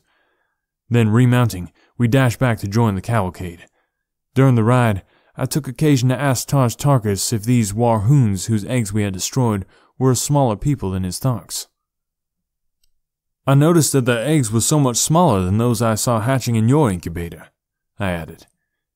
He explained that the eggs had just been placed there, but like all green Martian eggs, they would grow during the 5-year period of incubation, until they obtained the size of those I had seen hatching on the day of my arrival on Barsoom. This was indeed an interesting piece of information, for it had always seemed remarkable to me that the green Martian women, large as they were, could bring forth such enormous eggs as I had seen the 4-foot infants emerging from. As a matter of fact, the new-laid egg is but little larger than an ordinary goose egg, and as it does not commence to grow until subjected to the light of the sun, the chieftains have little difficulty in transporting several hundreds of them at one time from the storage vaults to the incubators. Shortly after the incident of the Wahoon eggs, we halted to rest the animals, and it was during this halt that the second of the day's interesting episodes occurred. I was engaged in changing my riding cloths from one of my thoats to the other, for I divided the day's work between them, when Zad approached me, and without a word, struck my animal a terrific blow with his longsword. I did not need a manual of green Martian etiquette to know what reply to make, for in fact, I was so wild with anger that I could scarcely refrain from drawing my pistol and shooting him down for the brute he was. But he stood waiting with drawn longsword, and my only choice was to draw my own and meet him in fair fight with his choice of weapon or a lesser one. This latter alternative is always permissible, therefore I could have used my short sword, my dagger, my hatchet, or my fists had I wished, and been entirely within my rights, but I could not use firearm or a spear, while he held only his longsword. I chose the same weapon he had drawn, because I knew he prided himself upon his ability with it, and I wished, if I worsted him at all, to do it with his own weapon. The fight that followed was a long one, and delayed the resumption of the march for an hour. The entire community surrounded us, leaving a clear space about 100 feet in diameter for our battle. Zad first attempted to rush me down as a bull might a wolf, but I was much too quick for him, and each time I sidestepped his rushes, he would go lunging past me, only to receive a nick from my sword upon his arm or back. He was soon streaming blood from a half-dozen minor wounds, but I could not obtain an opening to deliver an effective thrust. Then he changed his tactics, and fighting warily and with extreme dexterity, he tried to do by science what he was unable to do by brute strength. I must admit that he was a magnificent swordsman, and had it not been for my greater endurance and the remarkable agility the lesser gravitation of Mars lent me, I might not have been able to put up the credible fight I did against him. We circled for some time without doing much damage on either side, the long straight needle-like swords flashing in the sunlight and ringing out upon the stillness as they crashed together with each effective parry. Finally, Zad, realizing that he was tiring more than I, evidently decided to close in and end the battle in a final blaze of glory for himself. Just as he rushed at me, a blinding flash of light struck full in my eyes, so that I could not see his approach and could only leap blindly to one side in an effort to escape the mighty blade that it seemed I could already feel in my vitals. I was only partially successful, as a sharp pain in my left shoulder attested, but in the sweep of my glance, as I sought to again locate my adversary, a sight met my astonished gaze, which paid me well for the wound the temporary blindness had caused me. There, upon Dejah Thoris's chariot, stood 3 figures, for the purpose evidently of witnessing the encounter above the heads of the intervening Tharks. There were Dejah Thoris, Sola, and Sarkoja, and as my fleeting glance swept over them, a little tableau was presented which will stand graven in my memory to the day of my death. As I looked, Dejah Thoris turned upon Sarkoja with the fury of a young tigress, and struck something from her upraised hand, something which flashed in the sunlight as it spun to the ground. Then I knew what had blinded me at that crucial moment of the fight, and how Sarkoja had found a way to kill me without herself delivering the final thrust. Another thing I saw too, which almost lost my life for me then and there, for it took my mind for a fraction of an instant entirely from my antagonist. For as Dejah Thoris struck the tiny mirror from my hand, Sarkoja, her face livid with hatred and baffled rage, whipped out her dagger and aimed a terrific blow at Dejah Thoris, and then Sola, our dear and faithful Sola, sprang between them. The last I saw was the great knife descending upon her shielding breast. My enemy had recovered from his thrust, and was making it extremely interesting for me, so I reluctantly gave my attention to the work in hand, but my mind was not upon the battle. We rushed each other furiously time after time, till suddenly, feeling the sharp point of his sword at my breast in a thrust I could neither parry nor escape, I threw myself upon him with outstretched sword and with all the weight of my body, determined that I would not die alone if I could prevent it. I felt the steel tear into my chest. All went black before me. My head whirled in dizziness, and I felt my knees giving beneath me. Chapter 15. Sola tells me her story. When consciousness returned, and as soon as I learned I was down but for a moment, I sprang quickly to my feet, searching for my sword, and there I found it, buried to the hilt in the green breast of Zad, who lay stone dead upon the ochre moss of the ancient sea bottom. As I regained my full senses, I found his weapon piercing my left breast, but only through the flesh and muscles which cover my ribs, entering near the center of my chest and coming out below the shoulder. As I had lunged, I had turned so that his sword merely passed beneath the muscles, inflicting a painful but not dangerous wound. Removing the blade from my body, I also regained my own, and turning my back upon his ugly carcass, I moved, sick, sore, and disgusted, toward the chariots which bore my retinue and my belongings. A murmur of Martian applause greeted me, but I cared not for it. Bleeding and weak, I reached my women, who, accustomed to such happenings, dressed my wounds, applying the wonderful and remedial healing agents which make only the most instantaneous of death blows fatal. Give a Martian woman a chance, and death must take a back seat. They soon had me patched up so that, except for weakness from loss of blood and a little soreness around the wound, I suffered no great distress from this thrust which, under earthly treatment, undoubtedly would have put me flat on my back for days. As soon as they were through with me, I hastened to the chariot of Dejah Thoris, where I found my poor Sola, with her chest swathed in bandages, but apparently little the worse for her encounter with Sarkoja, whose dagger, it seemed, had struck the edge of one of Sola's metal breast ornaments, and thus, deflected, had inflicted but a slight flesh wound. As I approached, I found Dejah Thoris lying prone upon her silks and furs, her lithe form racked with sobs. She did not notice my presence, nor did she hear me speaking with Sola, who was standing a short distance from the vehicle. "Is she injured?" I asked of Sola, indicating Dejah Thoris by an inclination of my head. "No," she answered. "She thinks you are dead." "And that a grandmother's cat may now have no one to polish its teeth?" I queried, smiling. "I think you wrong her, John Carter," said Sola. "I do not understand either her ways or yours, but I am sure the granddaughter of 10,000 Jedaks would never grieve like this over any who held but the highest claim upon her affections. They are a proud race, but they are just, as are all Barsoomians, and you must have hurt or wronged her grievously that she will not admit your existence living, though she mourns you dead. Tears are a strange sight upon Barsoom," she continued, "and so it is difficult for me to interpret them. I have seen but 2 people weep in all my life, other than Dejah Thoris. One wept from sorrow, the other from baffled rage. The first was my mother years ago, before they killed her. The other was Sarkoja, when they dragged her from me today." "Your mother?" I exclaimed. "But Sola, you could not have known your mother, child." "But I did, and my father also," she added. "If you would like to hear the strange and un-Barsoomian story, come to the chariot tonight, John Carter, and I will tell you that of which I have never spoken in all my life before. And now the signal has been given to resume the march.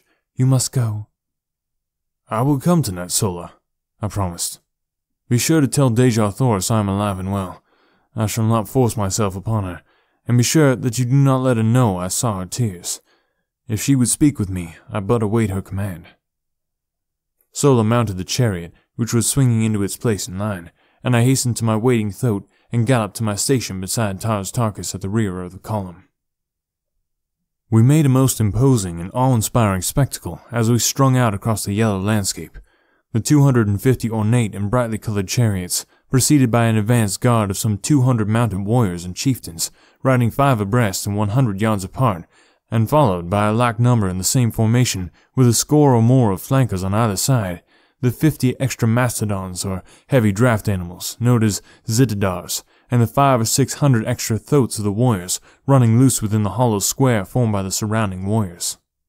The gleaming metal and jewels of the gorgeous ornaments of the men and women, duplicated in the trappings of the zitadars and thoats, and interspersed with the flashing colors of magnificent silks and furs and feathers, lent a barbaric splendor to the caravan which would have turned an East Indian potentate green with envy. The enormous broad tires of the chariots and the padded feet of the animals brought forth no sound from the moss-covered sea bottom, and so we moved in utter silence, like some huge phantasmagoria, except when the stillness was broken by the guttural growling of a goaded zitidar or the squealing of fighting thoats. The green Martians conversed but little, and then usually in monosyllables, low and like the faint rumbling of distant thunder. We traversed a trackless waste of moss which, bending to the pressure of broad tire or padded foot, rose up again behind us, leaving no sign that we had passed. We might indeed have been the race of the departed dead upon the dead sea of that dying planet, for all the sound of sign we made in passing. It was the first march of a large body of men and animals I had ever witnessed, which raised no dust and left no spore. For there is no dust upon Mars, except in the cultivated districts during the winter months, and even then, the absence of high winds rendered it almost unnoticeable. We camped that night at the foot of the hills we had been approaching for 2 days, and which marked the southern boundary of this particular sea.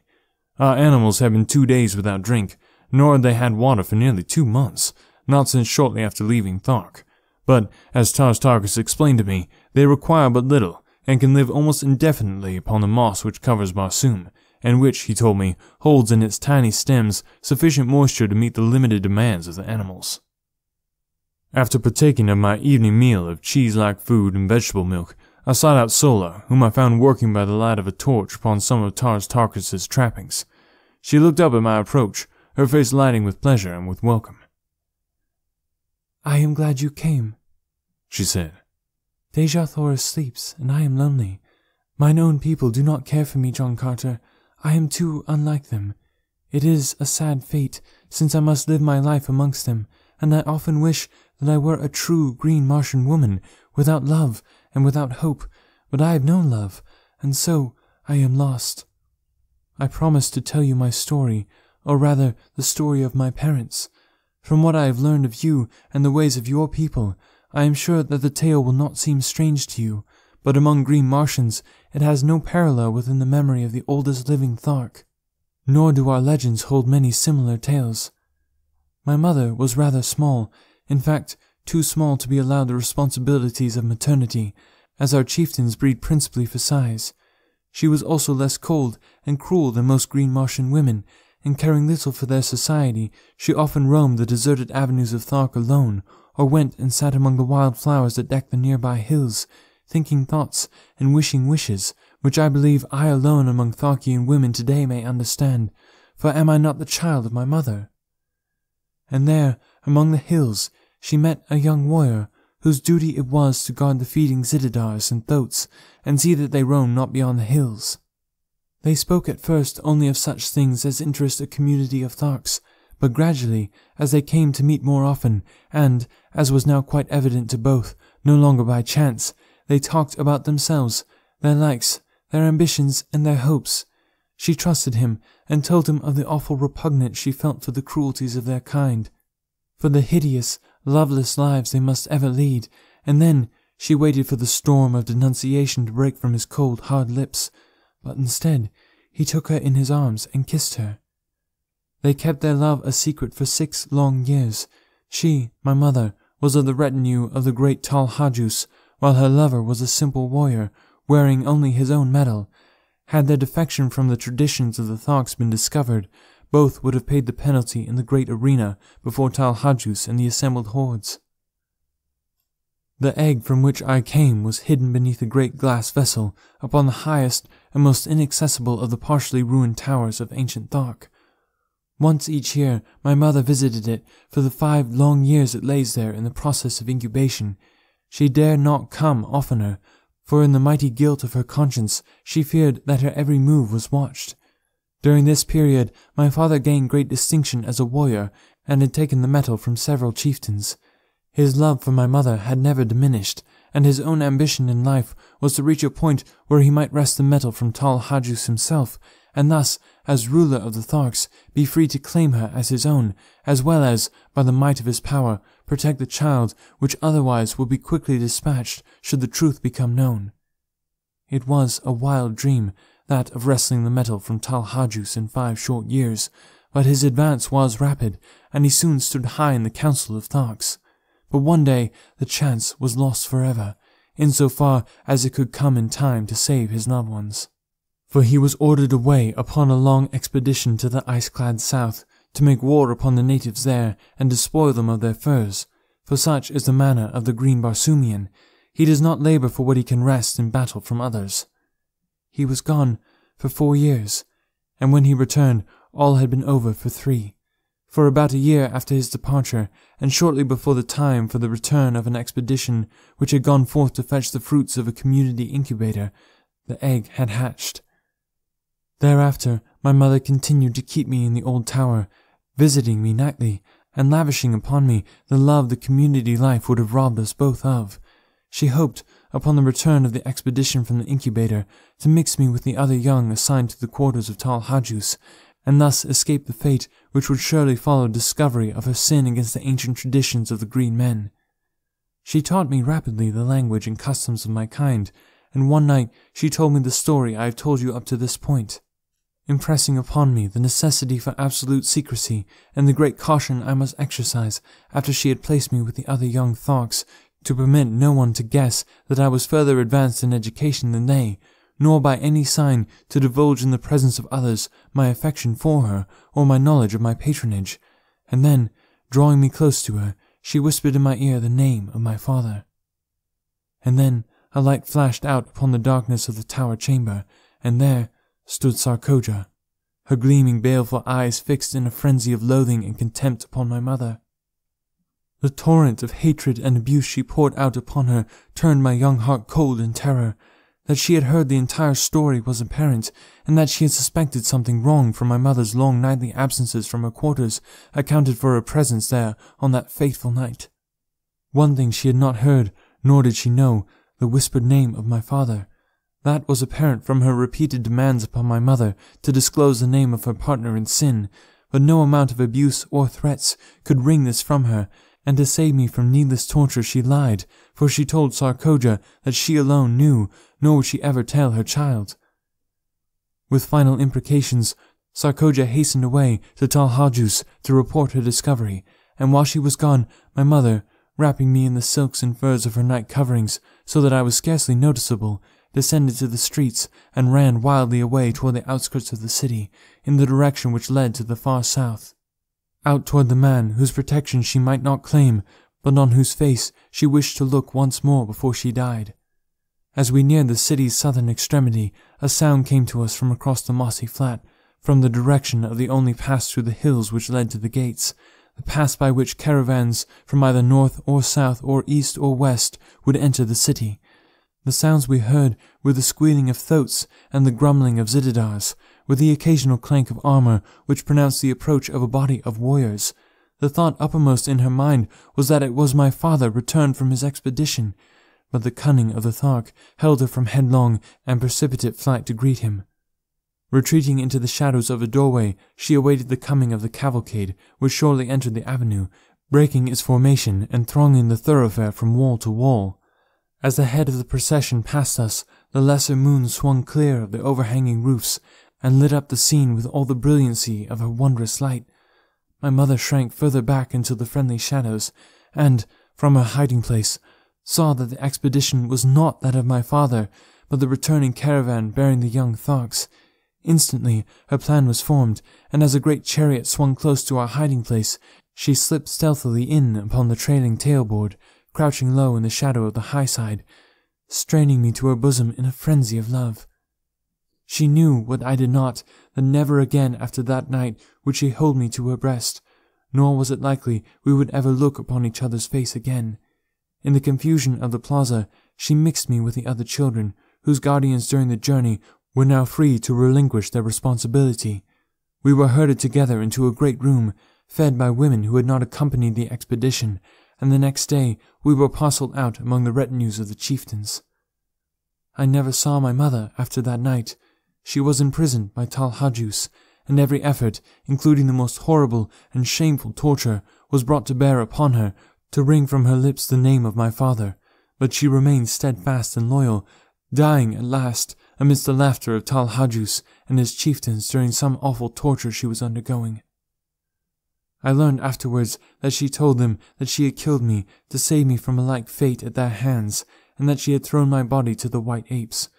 Sarkoja alone disbelieved her, and I feel to this day that she suspects my true origin, but does not dare expose me at the present, at all events, because she also guesses, I am sure, the identity of my father.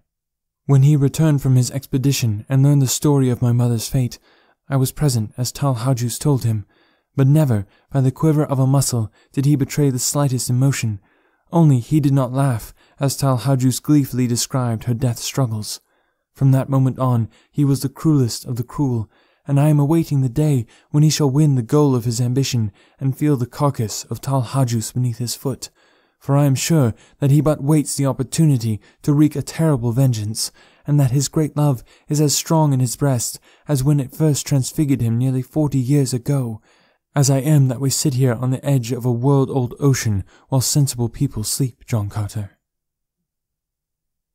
And your father, Sola, is he with us now? I asked. Yes, she replied. But he does not know me for what I am, nor does he know who betrayed my mother to Tal Hajus. I alone know my father's name, and only I and Tal Hajus and Sarkoja know that it was she who carried the tale that brought death and torture upon her he loved. We sat in silence for a few moments, she wrapped in the gloomy thoughts of a terrible past, and I in pity for the poor creatures whom the heartless, senseless customs of their race had doomed to loveless lives of cruelty and of hate. Presently, she spoke. John Carter, if ever a real man walked the cold, dead bosom of Barsoom, you are one. I know that I can trust you, and because the knowledge may someday help you, or him, or Deja Thoris, or myself, I am going to tell you the name of my father, nor place any restrictions or conditions upon your tongue. When the time comes, speak the truth if it seems best to you. I trust you because I know that you are not cursed with the terrible trait of absolute and unswerving truthfulness, that you could lie, like one of your own Virginia gentlemen, if a lie would save others from sorrow or suffering. My father's name is Tars Tarkas. Chapter 16. We Plan Escape. The remainder of our journey to Thark was uneventful. We were 20 days upon the road, crossing 2 sea bottoms and passing through or around a number of ruined cities, mostly smaller than Korad. Twice we crossed the famous Martian waterways, or canals, so called by our earthly astronomers. When we approached these points, a warrior would be sent far ahead with a powerful field glass, and if no great body of red Martian troops was in sight, we would advance as close as possible without chance of being seen, and then camp until dark, when we would slowly approach the cultivated track, and, locating one of the numerous broad highways which cross these areas at regular intervals, creep silently and stealthily across to the arid lands upon the other side. It required 5 hours to make one of these crossings without a single halt, and the other consumed the entire night, so that we were just leaving the confines of the high-walled fields when the sun broke out upon us. Crossing in the darkness, as we did, I was unable to see but little, except as the nearer moon, in her wild and ceaseless hurtling through the Barsoomian heavens, lit up little patches of the landscape from time to time, disclosing walled fields and low, rambling buildings, presenting much the appearance of earthly farms. There were many trees, methodically arranged, and some of them were of enormous height. There were animals in some of the enclosures, and they announced their presence by terrified squealings and snortings as they scented our queer wild beasts and wilder human beings. Only once did I perceive a human being, and that was at the intersection of our crossroad with a wide white turnpike, which cuts each cultivated district longitudinally at its exact center. The fellow must have been sleeping beside the road, for, as I came abreast of him, he raised upon one elbow, and after a single glance at the approaching caravan, leaped shrieking to his feet and fled madly down the road, scaling a nearby wall with the agility of a scared cat. The Tharks paid him not the slightest attention. They were not out upon the warpath, and the only sign that I had that they had seen him was a quickening of the pace of the caravan as we hastened toward the bordering desert which marked our entrance into the realm of Tal Hajus. Not once did I have speech with Deja Thoris, as she sent no word to me that I was welcome at her chariot, and my foolish pride kept me from making any advances. I verily believe that a man's way with women is in inverse ratio to his prowess among men. The weakling and the saphead have often great ability to charm the fair sex, while the fighting man, who can face 1,000 real dangers unafraid, sits hiding in the shadows like some frightened child. Just 30 days after my advent upon Barsoom, we entered the ancient city of Thark, from whose long-forgotten people this horde of green men have stolen even their name. The hordes of Thark number some 30,000 souls, and are divided into 25 communities. Each community has its own Jed and lesser chieftains, but all are under the rule of Talhajus, Jedak of Thark. 5 communities make their headquarters at the city of Thark, and the balance is scattered among other deserted cities of ancient Mars, throughout the district claimed by Talhajus. We made our entry into the great central plaza early in the afternoon. There were no enthusiastic friendly greetings for the returned expedition. Those who chanced to be in sight spoke the names of warriors or women with whom they came in direct contact, in the formal greeting of their kind, but when it was discovered that they brought 2 captives, a greater interest was aroused, and Deja Thoris and I were the centers of inquiring groups. We were assigned to new quarters, and the balance of the day was devoted to settling ourselves to the changed conditions. My home was upon an avenue leading into the plaza from the south, the main artery down which we had marched from the gates of the city. I was at the far end of the square, and had an entire building to myself. The same grandeur of architecture, which was so noticeable a characteristic of Korad, was in evidence here, only, if it were possible, on a larger and richer scale. My quarters would have been suitable for housing the greatest of earthly emperors, but to these queer creatures, nothing about a building appealed to them but its size and the enormity of its chambers. The larger the building, the more desirable, and so Talhajus occupied what must have been an enormous public building, the largest in the city, but entirely unfitted for residence purposes. The next largest was reserved for Lorcas Talmel, the next for the Jed of a lesser rank, and so on to the bottom of the list of 5 Jeds. The warriors occupied the buildings with the chieftains to whose retinues they belonged, or, if they preferred, sought shelter among any of the thousands of unattended buildings in their own quarter of town, each community being assigned a certain section of the city.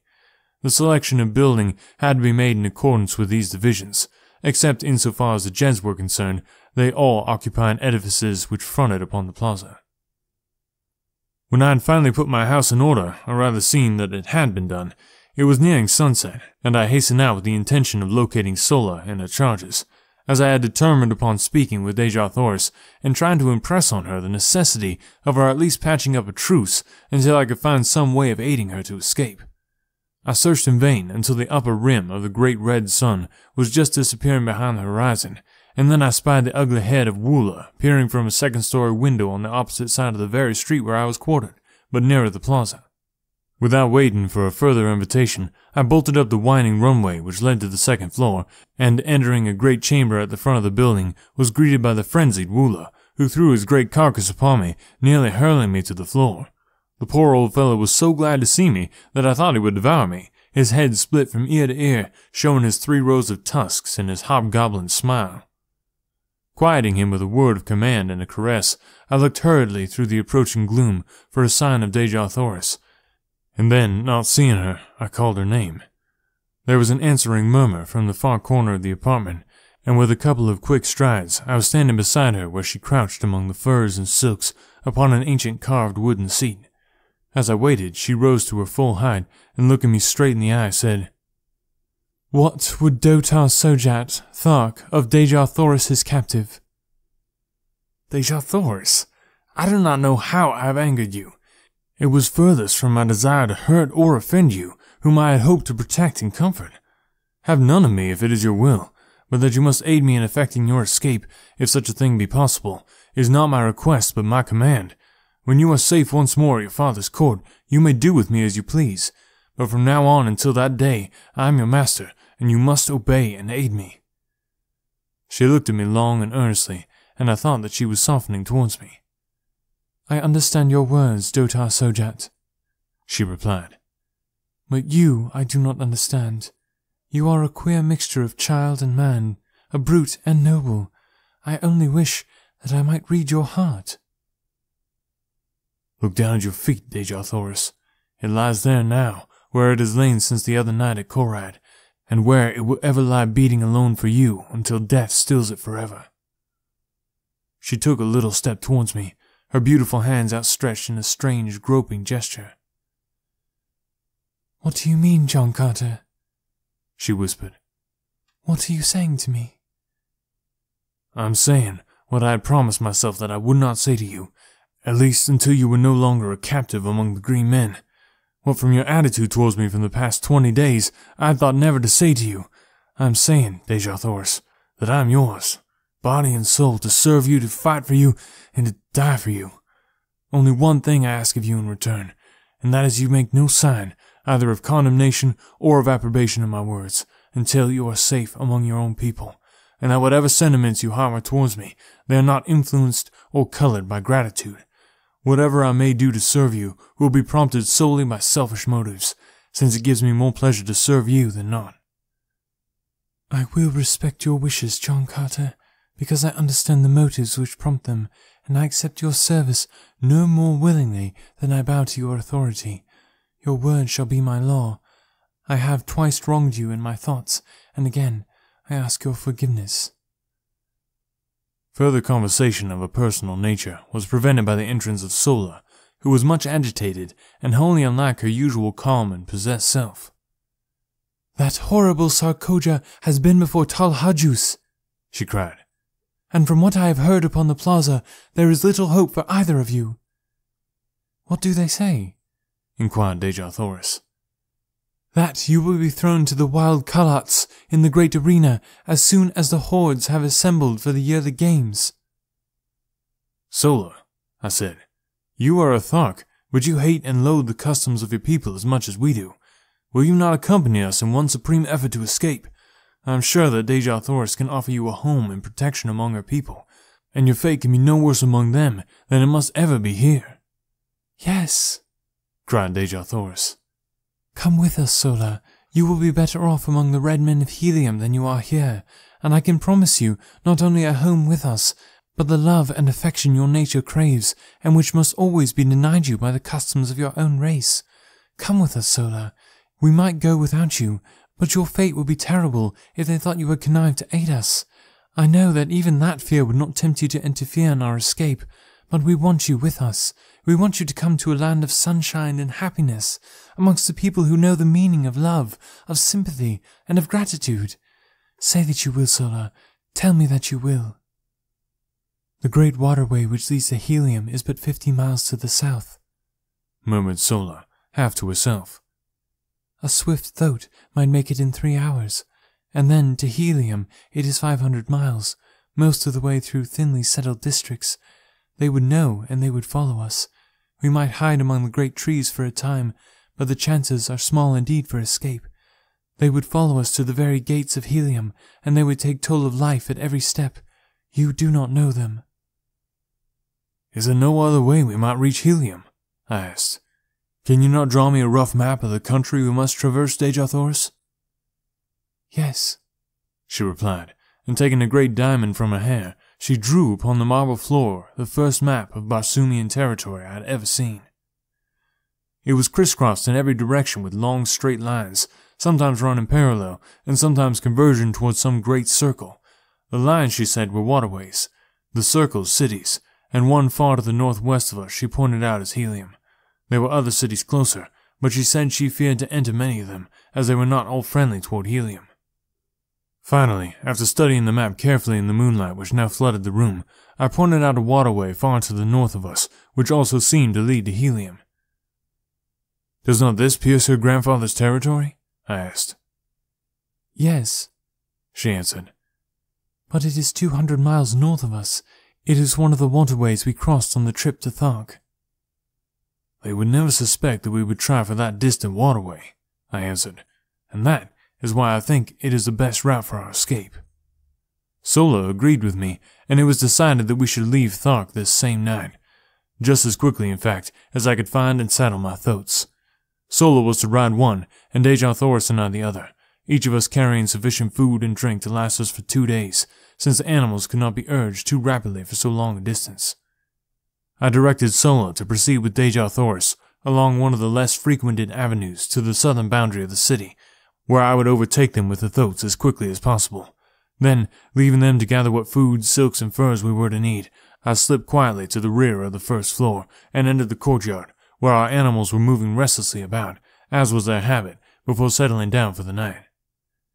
In the shadows of the buildings, and out beneath the radiance of the Martian moons, moved the great herd of thoats and zitidars, the latter grunting their low gutturals, and the former occasionally emitting the sharp squeal, which denotes the almost habitual state of rage in which these creatures pass their existence. They were quieter now, owing to the absence of man, but as they scented me, they became more restless, and their hideous noise increased. It was risky business, this entering a paddock of thoats alone and at night.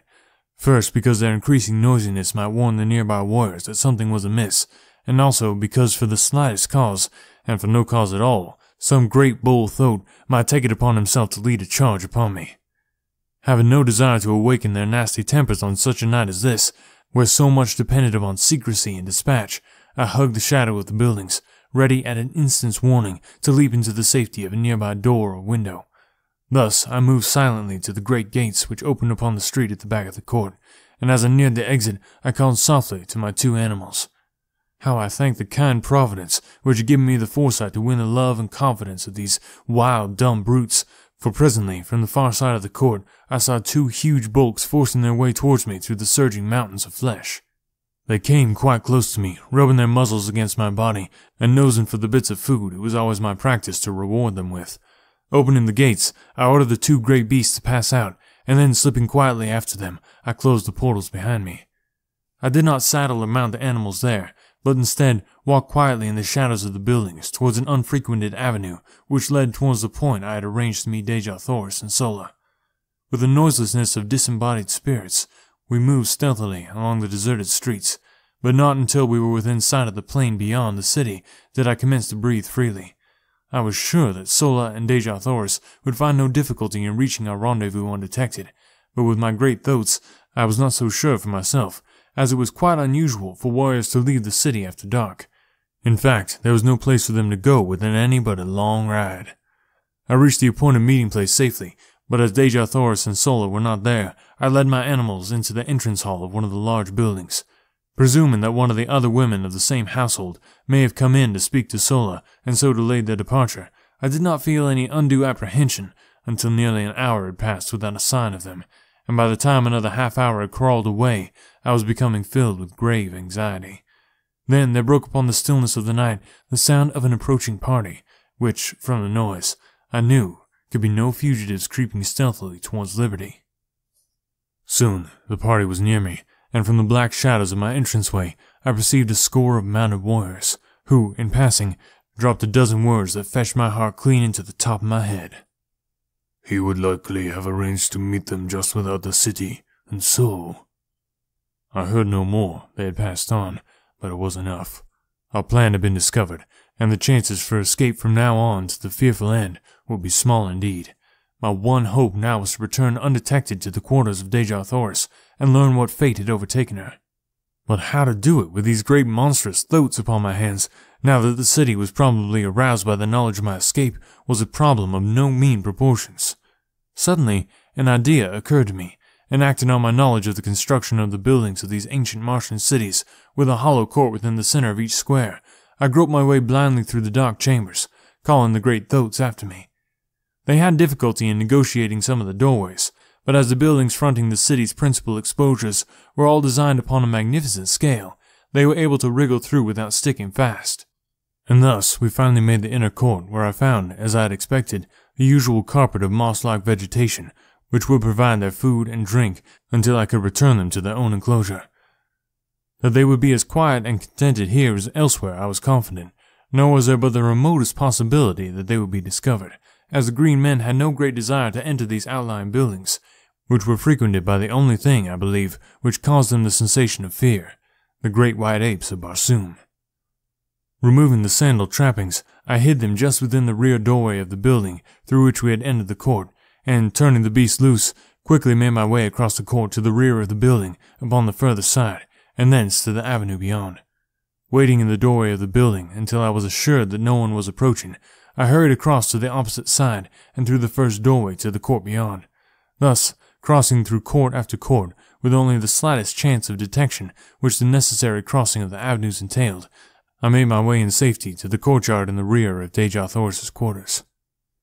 Here, of course, I found the beasts of the warriors who quartered in the adjacent buildings, and the warriors themselves I might expect to meet within if I entered, but, fortunately for me, I had another and safer method of reaching the upper story where Deja Thoris should be found, and, after first determining as nearly as possible which of the buildings she occupied, for I had never observed them before from the court side, I took advantage of my relatively great strength and agility, and sprang upward until I grasped the sill of a secondary story window, which I thought to be in the rear of her apartment. Drawing myself inside the room, I moved stealthily toward the front of the building, and not until I had quite reached the doorway of her room was I made aware by voices that it was occupied. I did not rush headlong in, but listened without to assure myself that it was Deja Thoris, and that it was safe to venture within.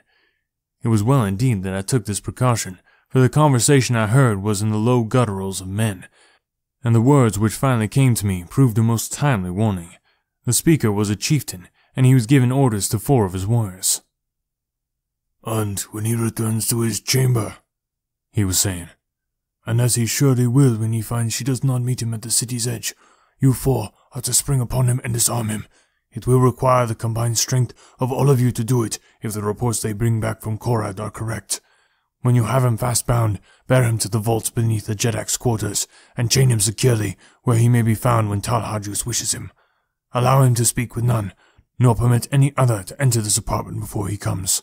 There will be no danger of the girl returning, for by this time she is safe in the arms of Talhajus, and may all her ancestors have pity upon her, for Talhajus will have none. The great Sarkoja has done a noble knight's work. I go, and if you fail to capture him when he comes, I commend your carcasses to the cold bosom of Is." Chapter 17. A Costly Recapture. As the speaker ceased, he turned to leave the apartment by the door where I was standing, but I needed wait no longer. I had heard enough to fill my soul with dread, and stealing quietly away, I returned to the courtyard by the way I had come. My plan of action was formed upon the instant, and crossing the square and the bordering avenue upon the opposite side, I soon stood within the courtyard of Talhajus. The brilliantly lighted apartments of the first floor told me where first to seek, and advancing to the windows, I peered within. I soon discovered that my approach was not to be the easy thing I had hoped, for the rear rooms bordering the court were filled with warriors and women. I then glanced up at the stories above, discovering that the third was apparently unlighted, and so decided to make my entrance to the building from that point. It was the work of but a moment for me to reach the windows above, and soon I had drawn myself within the sheltering shadows from the unlighted 3rd floor. Fortunately, the room I had selected was unattended, and creeping noiselessly to the corridor beyond, I discovered a light in the apartments ahead of me. Reaching what appeared to be a doorway, I discovered that it was but an opening upon an immense inner chamber, which towered from the 1st floor 2 stories below me to the dome-like roof of the building, high above my head. The floor of this great circular hall was thronged with chieftains, warriors, and women, and at one end was a great raised platform, upon which squatted the most hideous beast I had ever put my eyes upon. He had all the cold, hard, cruel, terrible features of the Green Warriors, but accentuated and debased by the animal passions to which he had given himself over for many years. There was not a mark of dignity or pride upon his bestial countenance, while his enormous bulk spread itself out upon the platform where he squatted like some huge devilfish, his 6 limbs accentuating the similarity in a horrible and startling manner. But the sight that froze me with apprehension was that of Deja Thoris and Sola standing there before him, and the fiendish leer of him as he let his great protruding eyes gloat upon the lines of her beautiful figure. She was speaking, but I could not hear what she said, nor could I make out the low grumblings of his reply.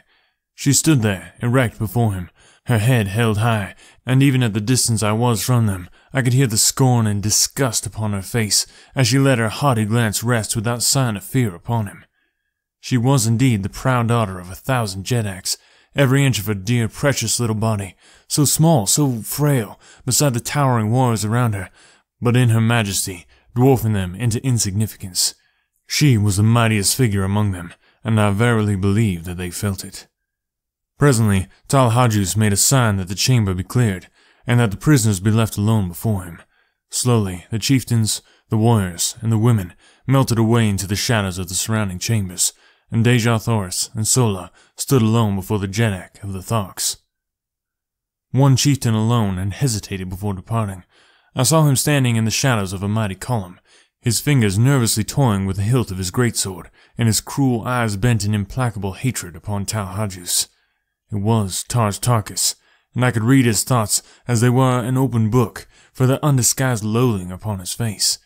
He was thinking of that other woman who, 40 years ago, had stood before this beast, and could I have spoken a word into his ear at that moment, the reign of Talhajus would have been over. But finally, he also strode from the room, not knowing that he left his own daughter at the mercy of the creature he most loathed. Talhajus arose, and I, half fearing, half anticipating his intentions, hurried to the winding runway which led to the floors below. No one was near to intercept me, and I reached the main floor of the chamber unobserved, taking my station in the shadow of the same column that Tarj Tarkas had just deserted. As I reached the floor, Talhajus was speaking.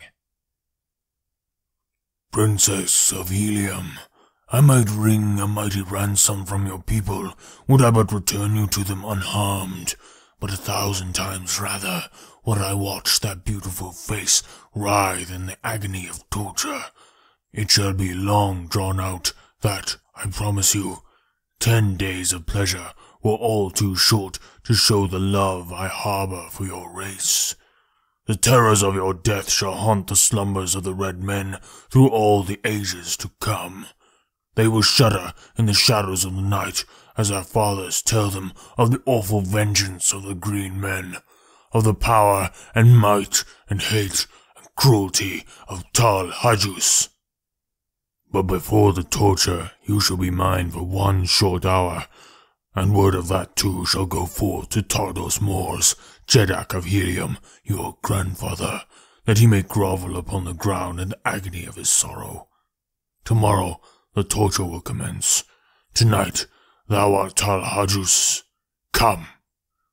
He sprang down from the platform and grasped her roughly by the arm, but scarcely had he touched her than I leaped between them.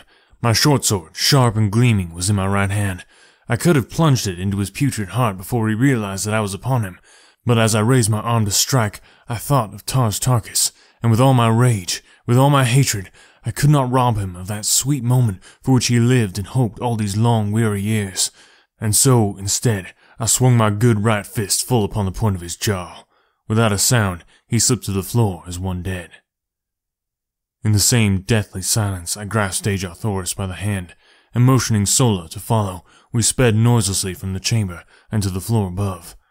Unseen, we reached the rear window, and with the straps and leather of my trappings, I lowered first Sola and then Deja Thoris to the ground below. Dropping lightly after them, I drew them rapidly around the court in the shadows of the buildings, and thus we returned over the same course I had so recently followed from the distant boundary of the city. We finally came upon my thoats in the courtyard where I had left them, and placing the trappings upon them, we hastened through the building to the avenue beyond. Mounting, Sola upon one beast, and Deja Thoris behind me upon the other, we rode from the city of Thark through the hills to the south.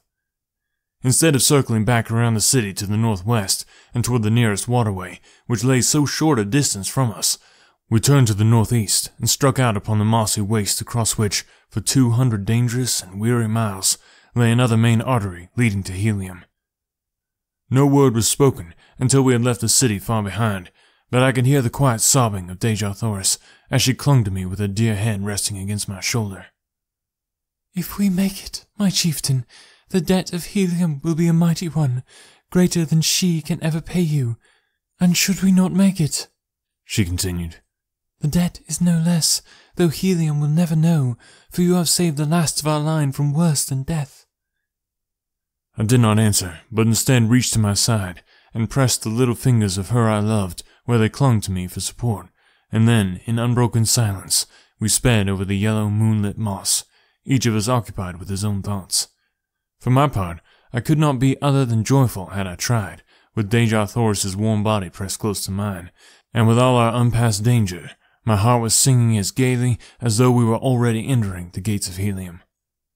Our earlier plans had been so sadly upset that we now found ourselves without food or drink, and I alone was armed. We therefore urged our beasts to a speed that must tell on them sorely before we could hope to sight the ending of the first stage of our journey. We rode all night and all the following day with only a few short rests. On the second night, both we and our animals were completely fagged, and so we lay down upon the moss and slept for some 5 or 6 hours, taking up the journey once more before daylight. All the following day we rode, and when, late in the afternoon, we had sighted no distant trees, the mark of the great waterway throughout all Barsoom, the terrible truth flashed upon us. We were lost. Evidently we had circled, but which way it was difficult to say, nor did it seem possible with the sun to guide us by day and the moon and stars by night. At any rate, no waterway was in sight, and the entire party was almost ready to drop from hunger, thirst, and fatigue. Far ahead of us, and a trifle to the right, we could distinguish the outlines of low mountains. These we decided to attempt to reach, in the hope that from some ridge we might discern the missing waterway. Night fell upon us before we reached our goal, and, almost fainting from weariness and weakness, we lay down and slept. I was awakened early in the morning by some huge body pressing close to mine, and opening my eyes with a start, I beheld my blessed old Woola snuggling close to me. The faithful brute had followed us across that trackless waste to share our fate, whatever it might be. Putting my arm about his neck, I pressed my cheek close to his, nor am I ashamed that I did it, nor for the tears that came to my eyes, as I thought of his love for me. Shortly after this, Deja Thoris and Sola awakened, and it was decided that we push on at once in an effort to gain the hills. We had gone scarcely a mile when I noticed that my throat was commencing to stumble and stagger in a most pitiful manner, although we had not attempted to force him out of a walk since about noon of the preceding day. Suddenly, he lurched wildly to one side and pitched violently to the ground. Deja Thoris and I were thrown clear of him and fell upon the soft moss with scarcely a jar, but the poor beast was in a pitiable condition, not even being able to rise, although relieved of our weight. Sola told me that the coolness of the night when it fell, together with the rest, would doubtless revive him, and so I decided not to kill him, as was my first intention, as I had thought it cruel to leave him alone there to die of hunger and thirst. Relieving him of his trappings, which I flung down beside him, we left the poor fellow to his fate, and pushed on with the one throat as best we could. Sola and I walked, making Deja Thoris ride, much against her will. In this way, we had progressed to within about a mile of the hills we were endeavoring to reach, when Deja Thoris, from her point of vantage upon the throat, cried out that she saw a great party of mounted men filing down from a pass in the hills several miles away. Sola and I both looked in the direction she indicated, and there, plainly discernible, were several hundred mounted warriors. They seemed to be headed in a southwesterly direction, which would take them away from us. They doubtless were Thark warriors, who had been sent out to capture us, and we breathed a great sigh of relief that they were traveling in the opposite direction. Quickly lifting Deja Thoris from the throat, I commanded the animal to lie down, and we three did the same, presenting as small an object as possible for fear of attracting the attention of the warriors toward us. We could see them as they filed out of the pass, just for an instant before they were lost to view behind a friendly ridge. To us, a most providential ridge, since had they been in view for any great length of time, they scarcely could have failed to discover us. As what proved to be the last warrior came into view from the pass, he halted, and, to our consternation, threw his small but powerful field glass to his eye and scanned the sea bottom in all directions. Evidently, he was a chieftain, for in certain marching formations among the green men, a chieftain brings up the extreme rear of the column. As his glass swung towards us, our hearts stopped in our breasts, and I could feel the cold sweat start from every pore in my body. Presently, it swung full upon us, and stopped. The tension on our nerves was near the breaking point, and I doubt if any of us breathed for the few moments he held us covered by his glass. And then he lowered it, and we could see him shout a command to the warriors who passed from our sight beyond the ridge. He did not wait for them to join, however. Instead, he wheeled his throat and came tearing madly in our direction. There was but one slight chance, and that we must take quickly. Raising my strange Martian rifle to my shoulder, I sighted and touched the button which controlled the trigger. There was a sharp explosion as the missile reached its goal, and the charging chieftain pitched backward from his flying mount. Springing to my feet, I urged the throat to rise, and directed Sola to take Deja Thoris with her upon him, and make a mighty effort to reach the hills before the green warriors were upon us. I knew that in the ravines and gullies they might find a temporary hiding place, and even though they died there of hunger and thirst, it would be better so than that they fell into the hands of the Tharks. forcing my 2 revolvers upon them as a slight means of protection, and, as a last resort, as an escape for themselves from the horrid death which recapture would surely mean. I lifted Dejah Thoris in my arms, and placed her upon the thoat behind Sola, who had already mounted at my command. "Goodbye, my princess," I whispered. "We may meet in Helium yet. I have escaped from worse plights than this," and I tried to smile as I lied. "What?" she cried. "Are you not coming with us?" "How may I, Dejah Thoris? Someone must hold these fellows off for a while, and I can better escape them alone than can the 3 of us together." She sprang quickly from the thoat, and throwing her dear arms around my neck, turned to Sola, saying with quiet dignity, "Fly, Sola. Dejah Thoris remains to die with the man she loves." Those words are engraved upon my heart. Gladly would I give up my life 1,000 times, could I only hear them once again. But I could not then give even a second to the rapture of her sweet embrace, and pressing my lips to hers for the first time, I picked her up bodily and tossed her to a seat behind Sola again, commanding the latter in peremptory tones to hold her there by force, and then, slapping the thoat upon the flank, I saw them borne away, Dejah Thoris struggling to the last to free herself from Sola's grasp. Turning, I beheld the green warriors mounting the ridge, and looking for their chieftain. In a moment they saw him, and then me. But scarcely had they discovered me than I commenced firing, lying flat upon my belly in the moss. I had an even 100 rounds in the magazine of my rifle, and another 100 in the belt on my back, and I kept up a continuous stream of fire until I saw all the warriors who had been first to return from behind the ridge either dead or scurrying for cover.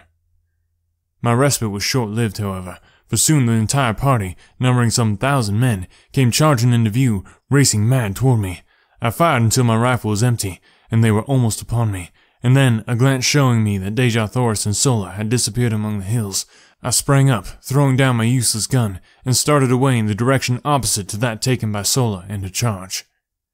If ever Martians had an exhibition of jumping, it was granted those astonished warriors on that day long years ago, but while it led them away from Dejah Thoris, it did not distract their attention from endeavoring to capture me. They raced wildly after me, until finally my foot struck a projecting piece of quartz, and down I went, sprawling upon the moss. As I looked up, they were upon me, and although I drew my longsword in an attempt to sell my life as dearly as possible, it was soon over. I reeled beneath their blows which fell upon me in perfect torrents. My head swam, all was black, and I went down beneath them to oblivion. Chapter 18. Chained in Warhoon. It must have been several hours before I regained consciousness, and I well remember the feeling of surprise which swept over me as I realized I was not dead. I was lying among a pile of sleeping silks and furs in the corner of a small room in which were several green warriors, and bending over me was an ancient and ugly female. As I opened my eyes, she turned to one of the warriors, saying, "He will live, O Jed." "'Tis well," replied the one so addressed, rising and approaching my couch. "He should render rare sport for the great games." And now, as my eyes fell upon him, I saw that he was no Thark, for his ornaments and metal were not of that horde. He was a huge fellow, terribly scarred about the face and chest, and with one broken tusk and a missing ear. Strapped on either breast were human skulls, and depending from these, a number of dried human hands. His reference to the great games of which I had heard so much while among the Tharks convinced me that I had but jumped from purgatory into Gehenna. After a few more words with the female, during which she assured him that I was now fully fit to travel, the Jed ordered that we mount and ride after the main column. I was strapped securely to as wild and unmanageable a thoat as I had ever seen, and, with a mounted warrior on either side to prevent the beast from bolting, we rode forth at a furious pace in pursuit of the column. My wounds gave me but little pain, so wonderfully and rapidly had the applications and injections of the female exercised their therapeutic powers, and so deftly had she bound and plastered the injuries. Just before dark, we reached the main body of troops, shortly after they had made camp for the night. I was immediately taken before the leader, who proved to be the Jeddak of the hordes of Warhoon. Like the Jed who had brought me, he was frightfully scarred, and also decorated with a breastplate of human skulls and dried dead hands, which seemed to mark all the greater warriors among the Warhoons, as well as to indicate their awful ferocity, which greatly transcends even that of the Tharks. The Jeddak, Bar Comas, who was comparatively young, was the object of the fierce and jealous hatred of his old lieutenant, Doc Kova, the Jed who had captured me, and I could not but note the almost studied efforts which the latter made to affront his superior. He entirely omitted the usual formal salutation as we entered the presence of the Jeddak, and as he pushed me roughly before the ruler, he exclaimed in a loud and menacing voice, "I have brought a strange creature wearing the metal of a Thark, whom it is my pleasure to have battle with a wild thoat at the great games." "He will die as Bar Comas, your Jeddak, sees fit, if at all," replied the young ruler with emphasis and dignity. "If at all?" roared Dak Kova. "By the dead hands of my thoat, but he shall die, Bar Comas. No maudlin weakness on your part shall save him. Oh, would that Warhoon were ruled by a real Jeddak, rather than by a water-hearted weakling, from whom even old Doc Kova could tear the metal with his bare hands." Bar Comas eyed the defiant and insubordinate chieftain for an instant, his expression one of haughty, fearless contempt and hate, and then, without drawing a weapon, and without uttering a word, he hurled himself at the throat of his defamer. I never before had seen two green Martian warriors battle with nature's weapons, and the exhibition of animal ferocity which ensued was as fearful a thing as the most disordered imagination could picture. They tore at each other's eyes and ears with their hands, and with their gleaming tusks repeatedly slashed and gored until both were fairly cut to ribbons from head to foot. Bar Comas had much the better of the battle, as he was stronger, quicker, and more intelligent. It soon seemed that the encounter was done, saving only the final death thrust, when Bar Comas slipped in breaking away from a clinch. It was the one little opening that Doc Kova needed, and hurling himself at the body of his adversary, he buried his single mighty tusk in Bar Comas's groin, and with a last powerful effort ripped the young Jeddak wide open the length of his body, the great tusk finally wedging in the bones of Bar Comas's jaw. Victor and vanquished rolled limp and lifeless upon the moss, a huge mass of torn and bloody flesh. Bar Comas was stone dead, and only the most Herculean efforts on the part of Doc Kova's females saved him from the fate he deserved.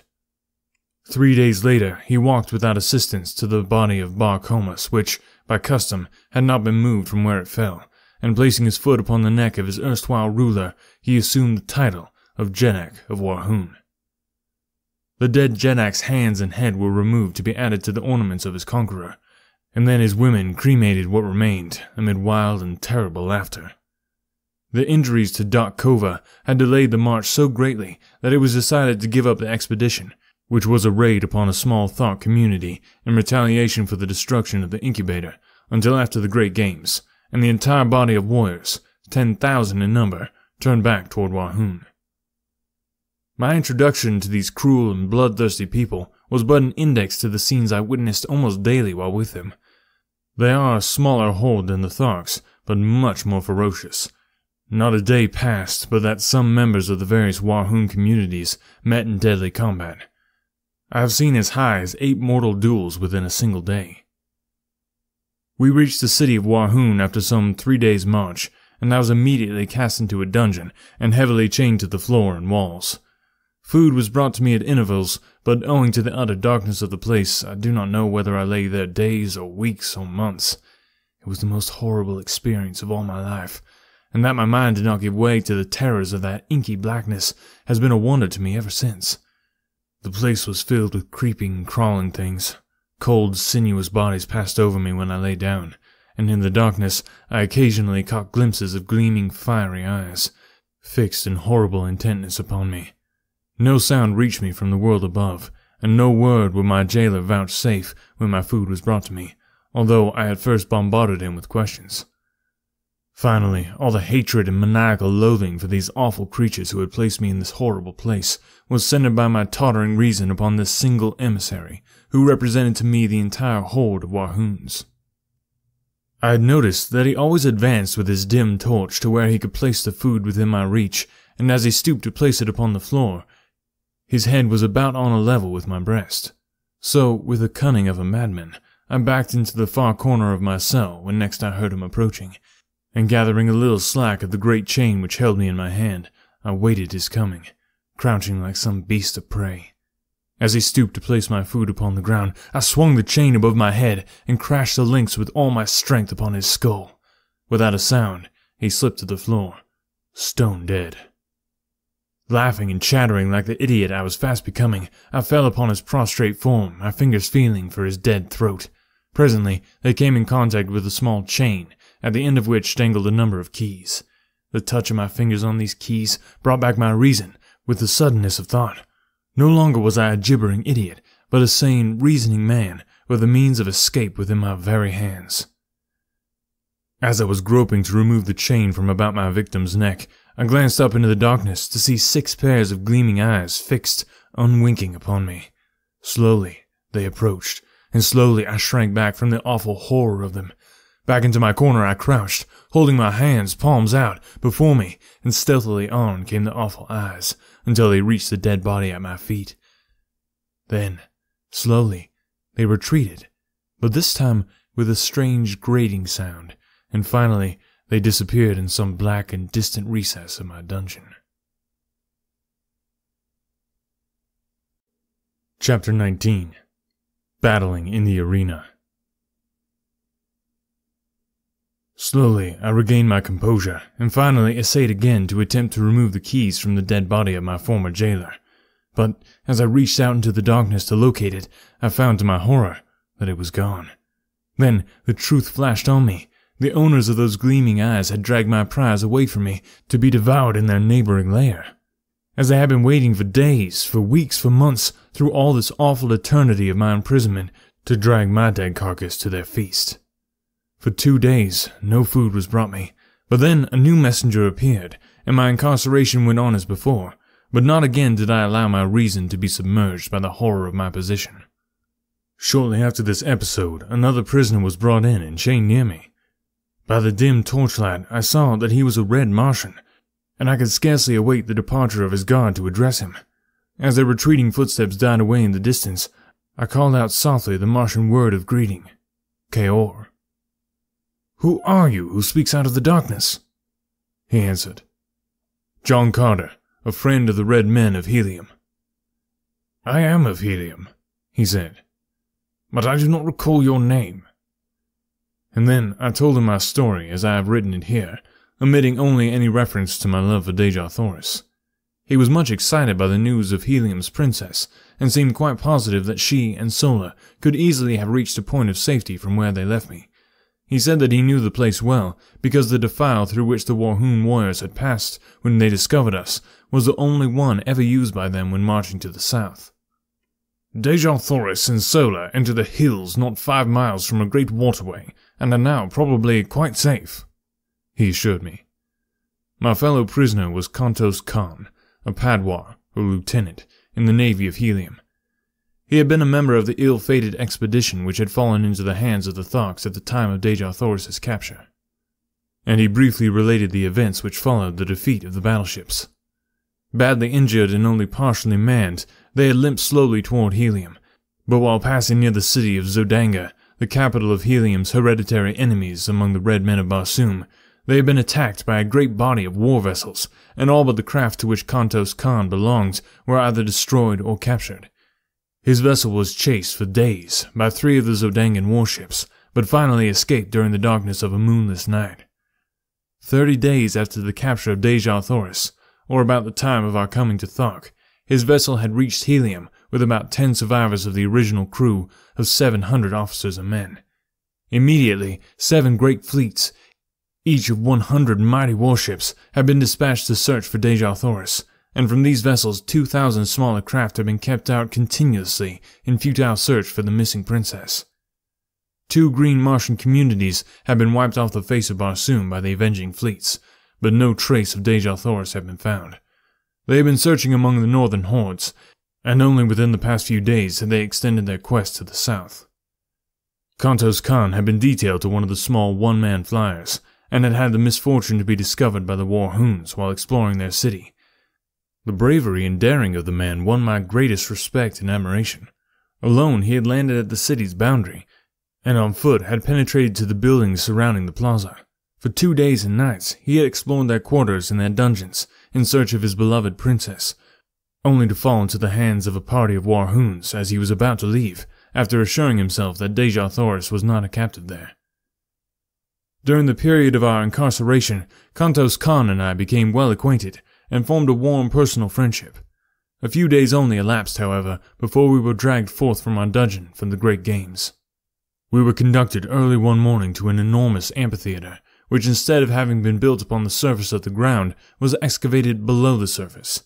It had partially filled with debris, so that how large it had originally been was difficult to say. In its present condition, it held the entire 20,000 Warhoons of the assembled hordes. The arena was immense, but extremely uneven and unkempt. Around it, the Warhoons had piled building stones from some of the ruined edifices of the ancient city to prevent the animals and captives from escaping into the audience, and at each end had been constructed cages to hold them until their turns came to meet some horrible death upon the arena. Kantos Khan and I were confined together in one of the cages, and the others were wild Kalots, Thoats, mad Zitidars, green warriors, and women of other hordes, and many strange and ferocious wild beasts of Barsoom which I had never before seen.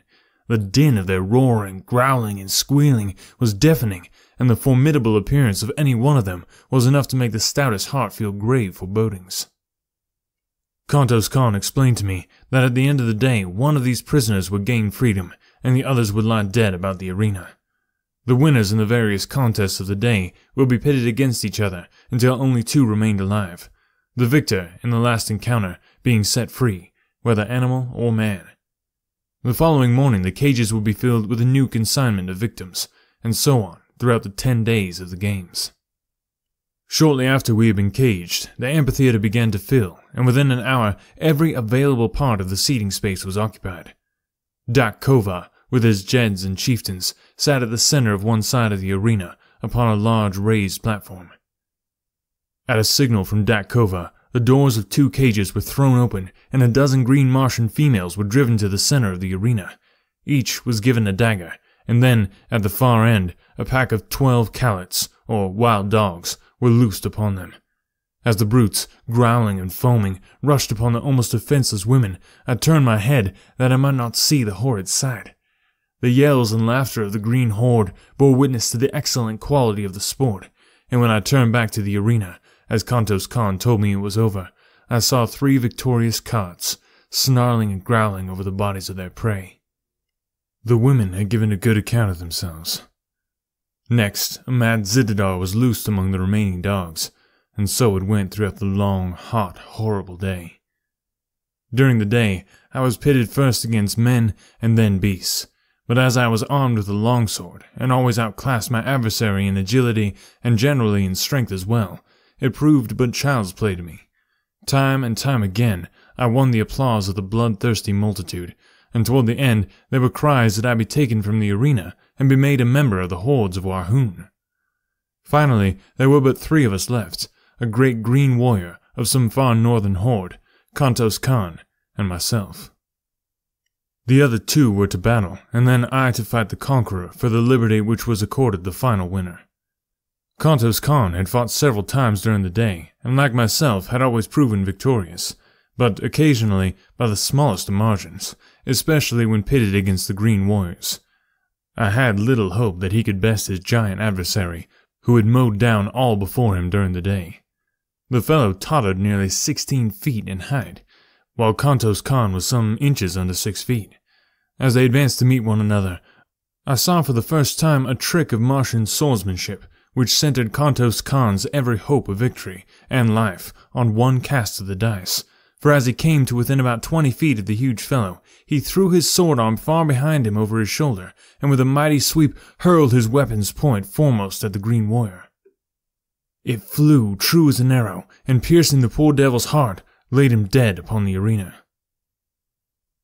Kantos Khan and I were now pitted against each other, but as we approached to the encounter, I whispered to him to prolong the battle until nearly dark, in the hope that we might find some means of escape. The horde evidently guessed that we had no hearts to fight each other, and so they howled in rage as neither of us placed a fatal thrust. Just as I saw the sudden coming of dark, I whispered to Kantos Kan to thrust his sword between my left arm and my body. As he did so, I staggered back, clasping the sword tightly with my arm, and thus fell to the ground with his weapon apparently protruding from my chest. Kantos Kan perceived my coup, and stepped quickly to my side. He placed his foot upon my neck, and withdrawing his sword from my body, gave me the final death blow through the neck, which is supposed to sever the jugular vein. But in this instance, the cold blade slipped harmlessly into the sand of the arena. In the darkness which had now fallen, none could tell but that he had really finished me. I whispered to him to go and claim his freedom, and then look for me in the hills east of the city, and so he left me. When the amphitheater had cleared, I crept stealthily to the top, and as the great excavation lay far from the plaza, and in an untenanted portion of the great dead city, I had little trouble in reaching the hills beyond. Chapter 20. In the Atmosphere Factory. For 2 days I waited there for Kantos Kan, but as he did not come, I started off on foot in a northwesterly direction, toward a point where he had told me lay the nearest waterway. My only food consisted of vegetable milk from the plants, which gave so bounteously of this priceless fluid. Through 2 long weeks I wandered, stumbling through the nights guided only by the stars, and hiding during the days behind some protruding rock or among the occasional hills I traversed.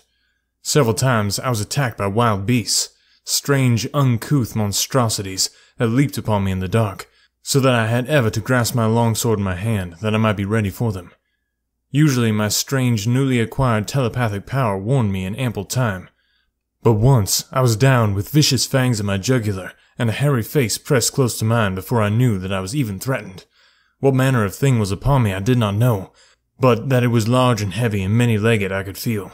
My hands were at its throat before the fangs had a chance to bury themselves in my neck, and slowly I forced the hairy face from me and closed my fingers, vice-like, upon its windpipe.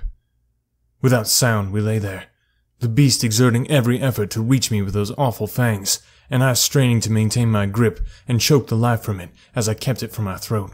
Slowly my arms gave to the unequal struggle, and inch by inch the burning eyes and gleaming tusks of my antagonist crept toward me, until, as the hairy face touched mine again, I realized that all was over.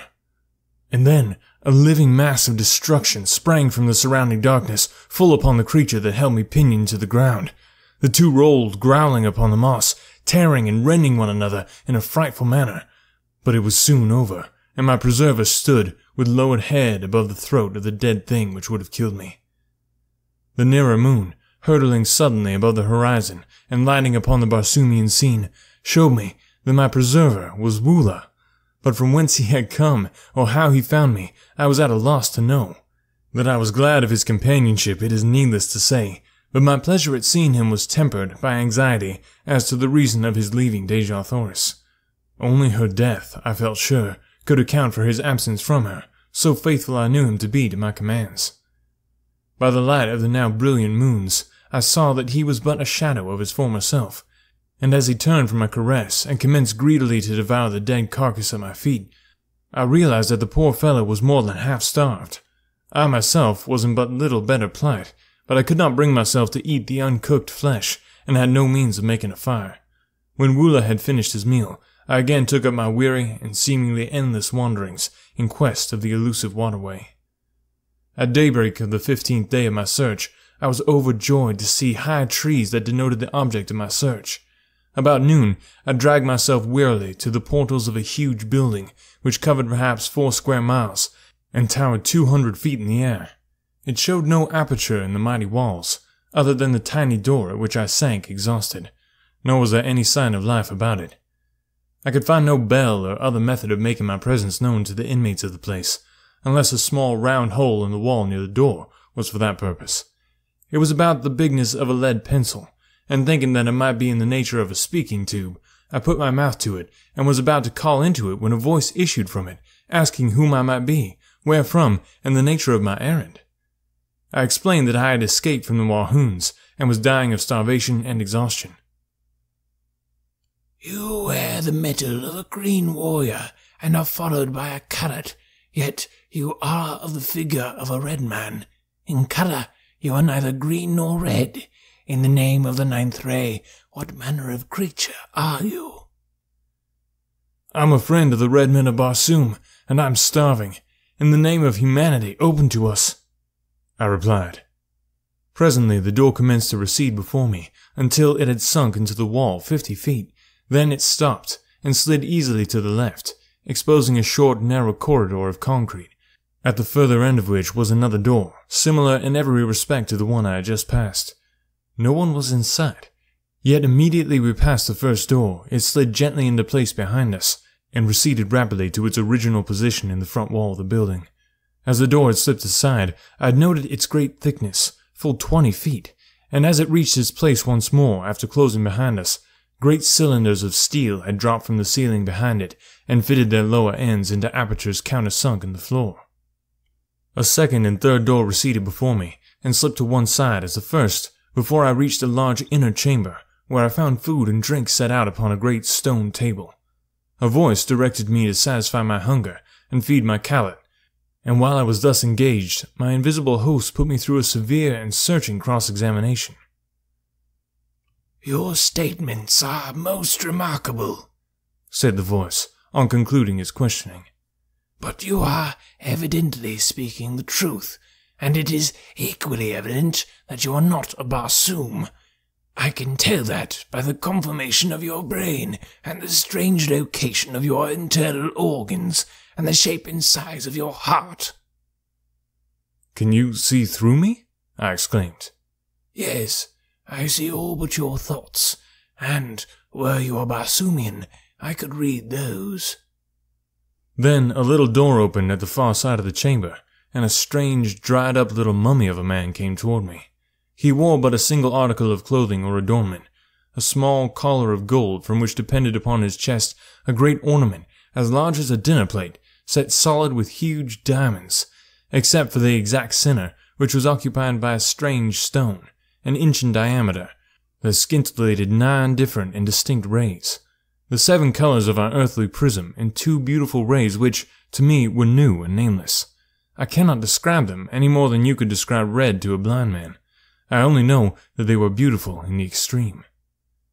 The old man sat and talked with me for hours, and the strangest part of our intercourse was that I could read his every thought, while he could not fathom an iota from my mind unless I spoke.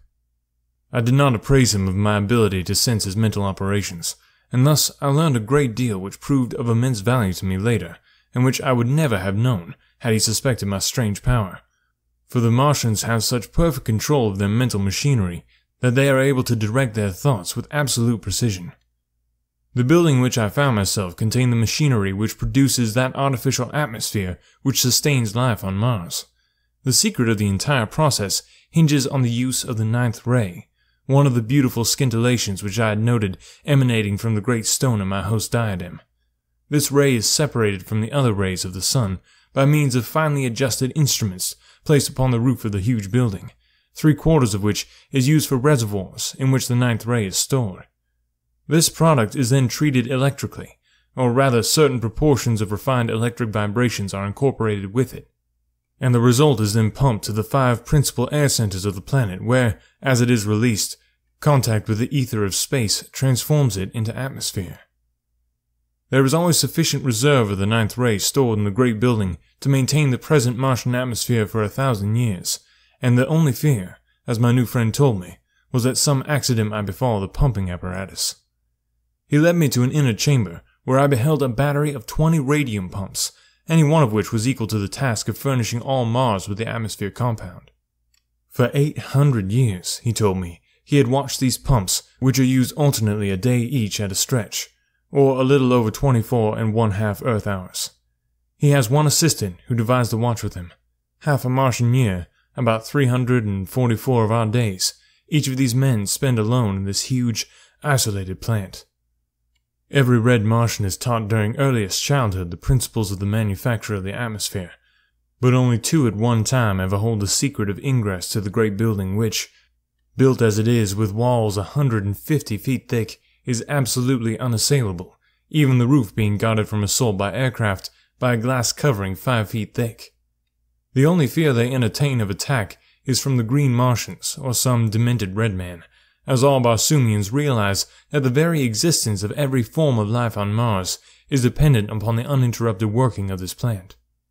One curious fact I discovered as I watched his thoughts was that the outer doors are manipulated by telepathic means. The locks are so finely adjusted that the doors are released by the action of a certain combination of thought waves. To experiment with my newfound toy, I thought to surprise him into revealing this combination, and so I asked him in a casual manner how he had managed to unlock the massive doors for me from the inner chambers of the building. As quick as a flash, there leaped to his mind 9 Martian sounds, but as quickly faded as he answered that this was a secret he must not divulge. From then on, his manner toward me changed, as though he feared that he had been surprised into divulging his great secret, and I read suspicion and fear in his looks and thoughts, though his words were still fair. Before I retired for the night, he promised to give me a letter to a nearby agricultural officer, who would help me on my way to Zodanga, which he said was the nearest Martian city. But be sure that you do not let them know you are bound for Helium, as they are at war with that country. My assistant and I are of no country. We belong to all Barsoom, and this talisman which we wear protects us in all lands, even among the green men, though we do not trust ourselves to their hands if we can avoid it. He added. And so, good night, my friend, he continued. May you have a long and restful sleep. Yes, a long sleep. And though he smiled pleasantly, I saw in his thoughts the wish that he had never admitted me, and then a picture of him standing over me in the night, and the swift thrust of a long dagger, and the half-formed words, "I am sorry, but it is for the best good of Barsoom." As he closed the door of my chamber behind him, his thoughts were cut off from me, as was the sight of him, which seemed strange to me in my little knowledge of thought transference. What was I to do? How could I escape through these mighty walls? Easily could I kill him now that I was warned, but once he was dead, I could no more escape, and with the stopping of the machinery of the great plant, I should die with all the other inhabitants of the planet. All, even Deja Thoris, were she not already dead. For the others I did not give the snap of my fingers, but the thought of Deja Thoris drove from my mind all desire to kill my mistaken host. Cautiously, I opened the door of my apartment, and, followed by Woola, sought the inner of the great doors. A wild scheme had come to me. I would attempt to force the great locks by the 9 thought waves I had read in my host's mind. Creeping stealthily through corridor after corridor, and down winding runways which turned hither and thither, I finally reached the great hall in which I had broken my long fast that morning. Nowhere had I seen my host, nor did I know where he kept himself by night. I was on the point of stepping boldly out into the room when a slight noise behind me warned me back into the shadows of a recess in the corridor. Dragging Woola after me, I crouched low in the darkness. Presently, the old man passed close by me, and as he entered the dimly lighted chamber which I had been about to pass through, I saw that he held a long, thin dagger in his hand, and that he was sharpening it upon a stone. In his mind was the decision to inspect the radium pumps, which would take about 30 minutes, and then return to my bedchamber and finish me. As he passed through the great hall and disappeared down the runway which led to the pump room, I stole stealthily from my hiding place and crossed to the great door, the inner of the 3 which stood between me and liberty. Concentrating my mind upon the massive lock, I hurled the 9 thought waves against it. In breathless expectancy I waited, when finally the great door moved softly toward me and slid quietly to one side. One after the other, the remaining mighty portals opened at my command, and Woola and I stepped forth into the darkness, free, but little better off than we had been before, other than that we had full stomachs. Hastening away from the shadows of the formidable pile, I made for the first crossroad, intending to strike the central turnpike as quickly as possible. This I reached about morning, and entering the first enclosure I came to, searched for some evidence of a habitation. There were low, rambling buildings of concrete, barred with heavy, impassable doors, and no amount of hammering and hallooing brought any response. Weary and exhausted from sleeplessness, I threw myself upon the ground, commanding Woola to stand guard. Some time later, I was awakened by his frightful growlings, and opened my eyes to see 3 red Martians standing a short distance from us and covering me with their rifles. "I am unarmed and no enemy," I hastened to explain. "I have been a prisoner among the green men, and am on my way to Zodanga. All I ask is food and rest for myself and my Khaled, and the proper directions for reaching my destination." They lowered their rifles and advanced pleasantly toward me, placing their right hand upon my left shoulder, after the manner of their custom of salute, and asking me many questions about myself and my wanderings. They then took me to the house of one of them, which was only a short distance away. The buildings I had been hammering at in the early morning were occupied only by stock and farm produce, the house proper standing among a grove of enormous trees, and, like all red Martian homes, had been raised at night some 40 or 50 feet from the ground on a large round metal shaft, which slid up and down within a sleeve sunk into the ground, and was operated by a tiny radium engine in the entrance hall of the building. Instead of bothering with bolts and bars for their dwellings, the red Martians simply run them up out of harm's way during the night. They also have private means of lowering or raising them from the ground without, if they wish to go away and leave them. These brothers, with their wives and children, occupied 3 similar houses on this farm. They did no work themselves, being government officers in charge. The labor was performed by convicts, prisoners of war, delinquent debtors, and confirmed bachelors, who were too poor to pay the high celibate tax which all red Martian governments impose. They were the personification of cordiality and hospitality, and I spent several days with them, resting and recuperating from my long and arduous experiences. When they had heard my story, I omitted all reference to Deja Thoris and the old man of the atmosphere plan.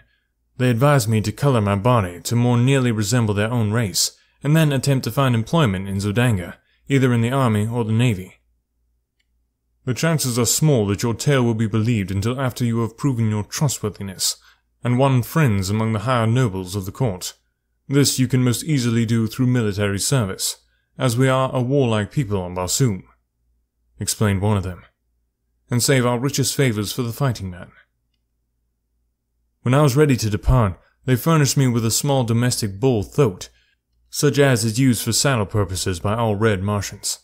The animal is about the size of a horse and quite gentle, but in color and shape an exact replica of his huge and fierce cousin of the wilds. The brothers had supplied me with a reddish oil, with which I anointed my entire body, and one of them cut my hair, which had grown quite long, in the prevailing fashion of the time, square at the back and banged in front, so that I could have passed anywhere upon Barsoom as a full-fledged red Martian.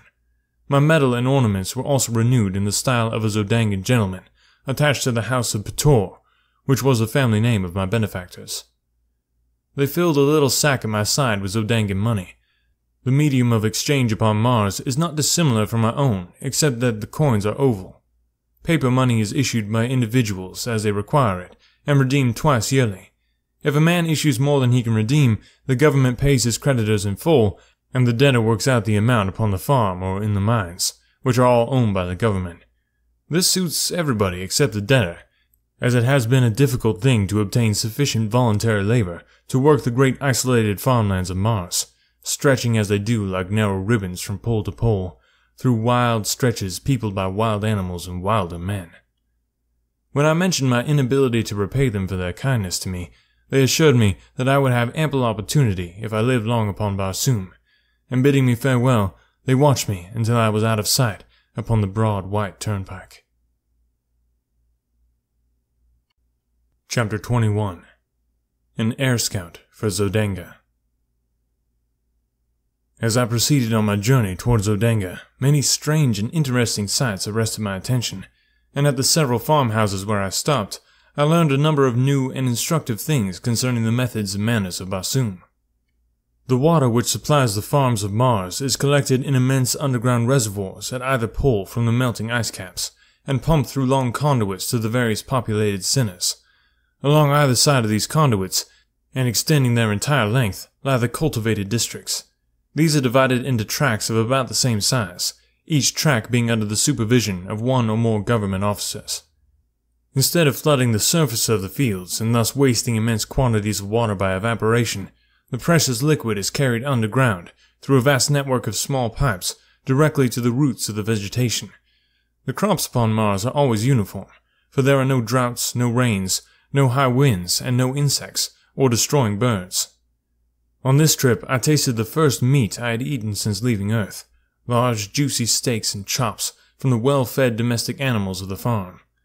Also, I enjoyed luscious fruits and vegetables, but not a single article of food which was exactly similar to anything on Earth.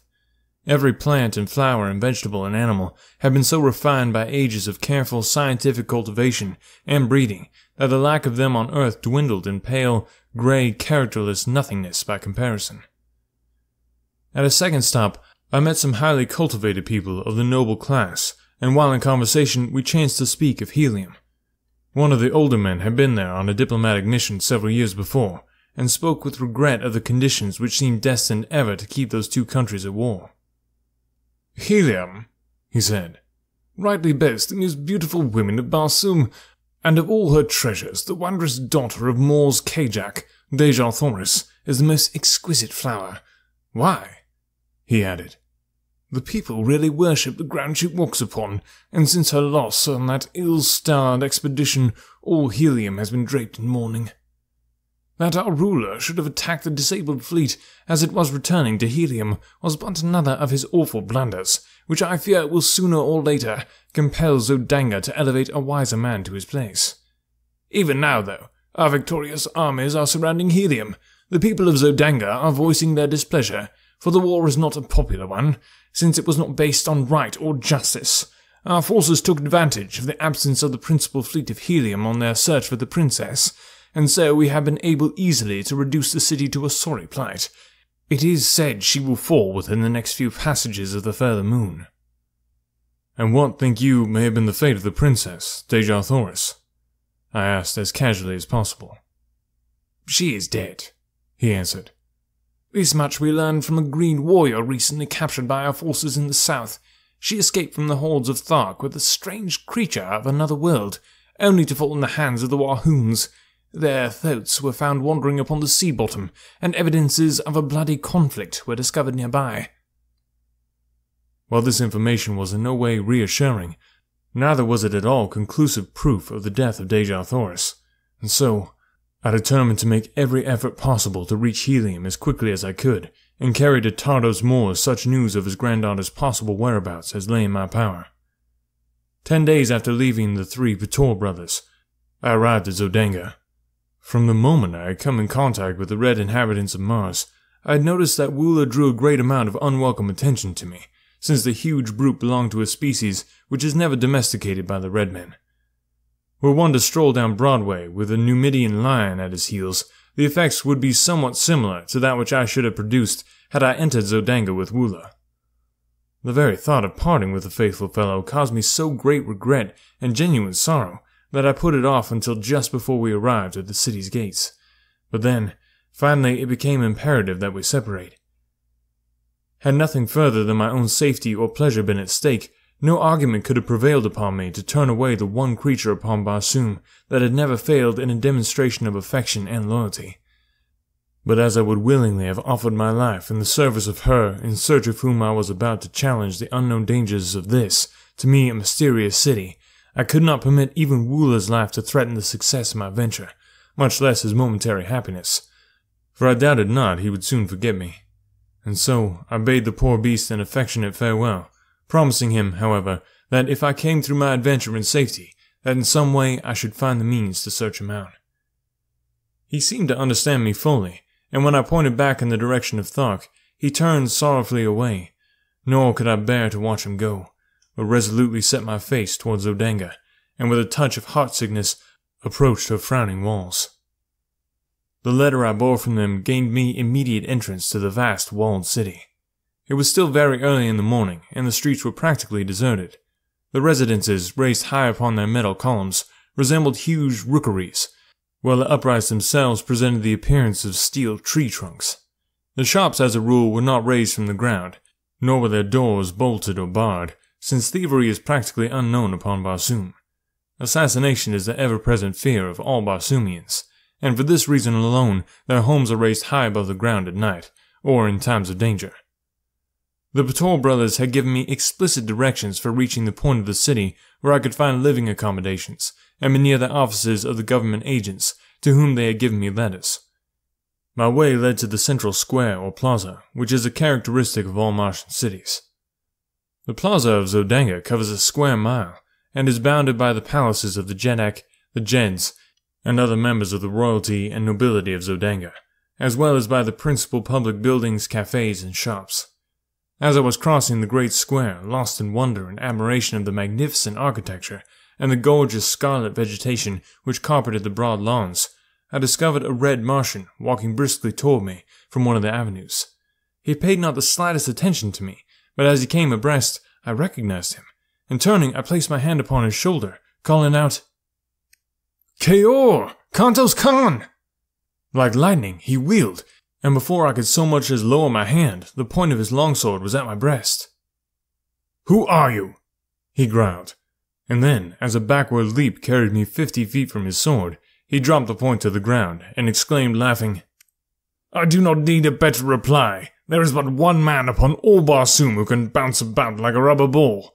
By the mother of the further moon, John Carter, how came you here, and how have you become a Darseen, that you can change your color at will?"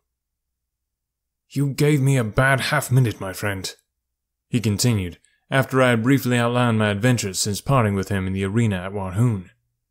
"Were my name and city known to the Zodangans, I would shortly be sitting on the banks of the lost sea of Chorus with my revered and parted ancestors. I am here in the interests of Tardos Mors, Jeddak of Helium, to discover the whereabouts of Dejah Thoris, our princess. Sab-Thon, Prince of Zodanga, has her hidden in the city, and has fallen madly in love with her. His father, Thon Kosis, Jeddak of Zodanga, has made her voluntary marriage to his son the price of peace between our countries. But Tardos Mors will not accede to the demands, and has sent word that he and his people would rather look upon the dead face of their princess than see her wed to any man other than her own choice, and that personally he would prefer being engulfed in the ashes of a lost and burning helium to joining the metal of his house with that of Thon Kosis. His reply was the deadliest affront he could have put upon Thon Kosis and the Zodangans, but his people love him the more for it, and his strength in helium is greater today than ever. I have been here 3 days," continued Kantos Khan, "but I have not yet found where Dejah Thoris is imprisoned.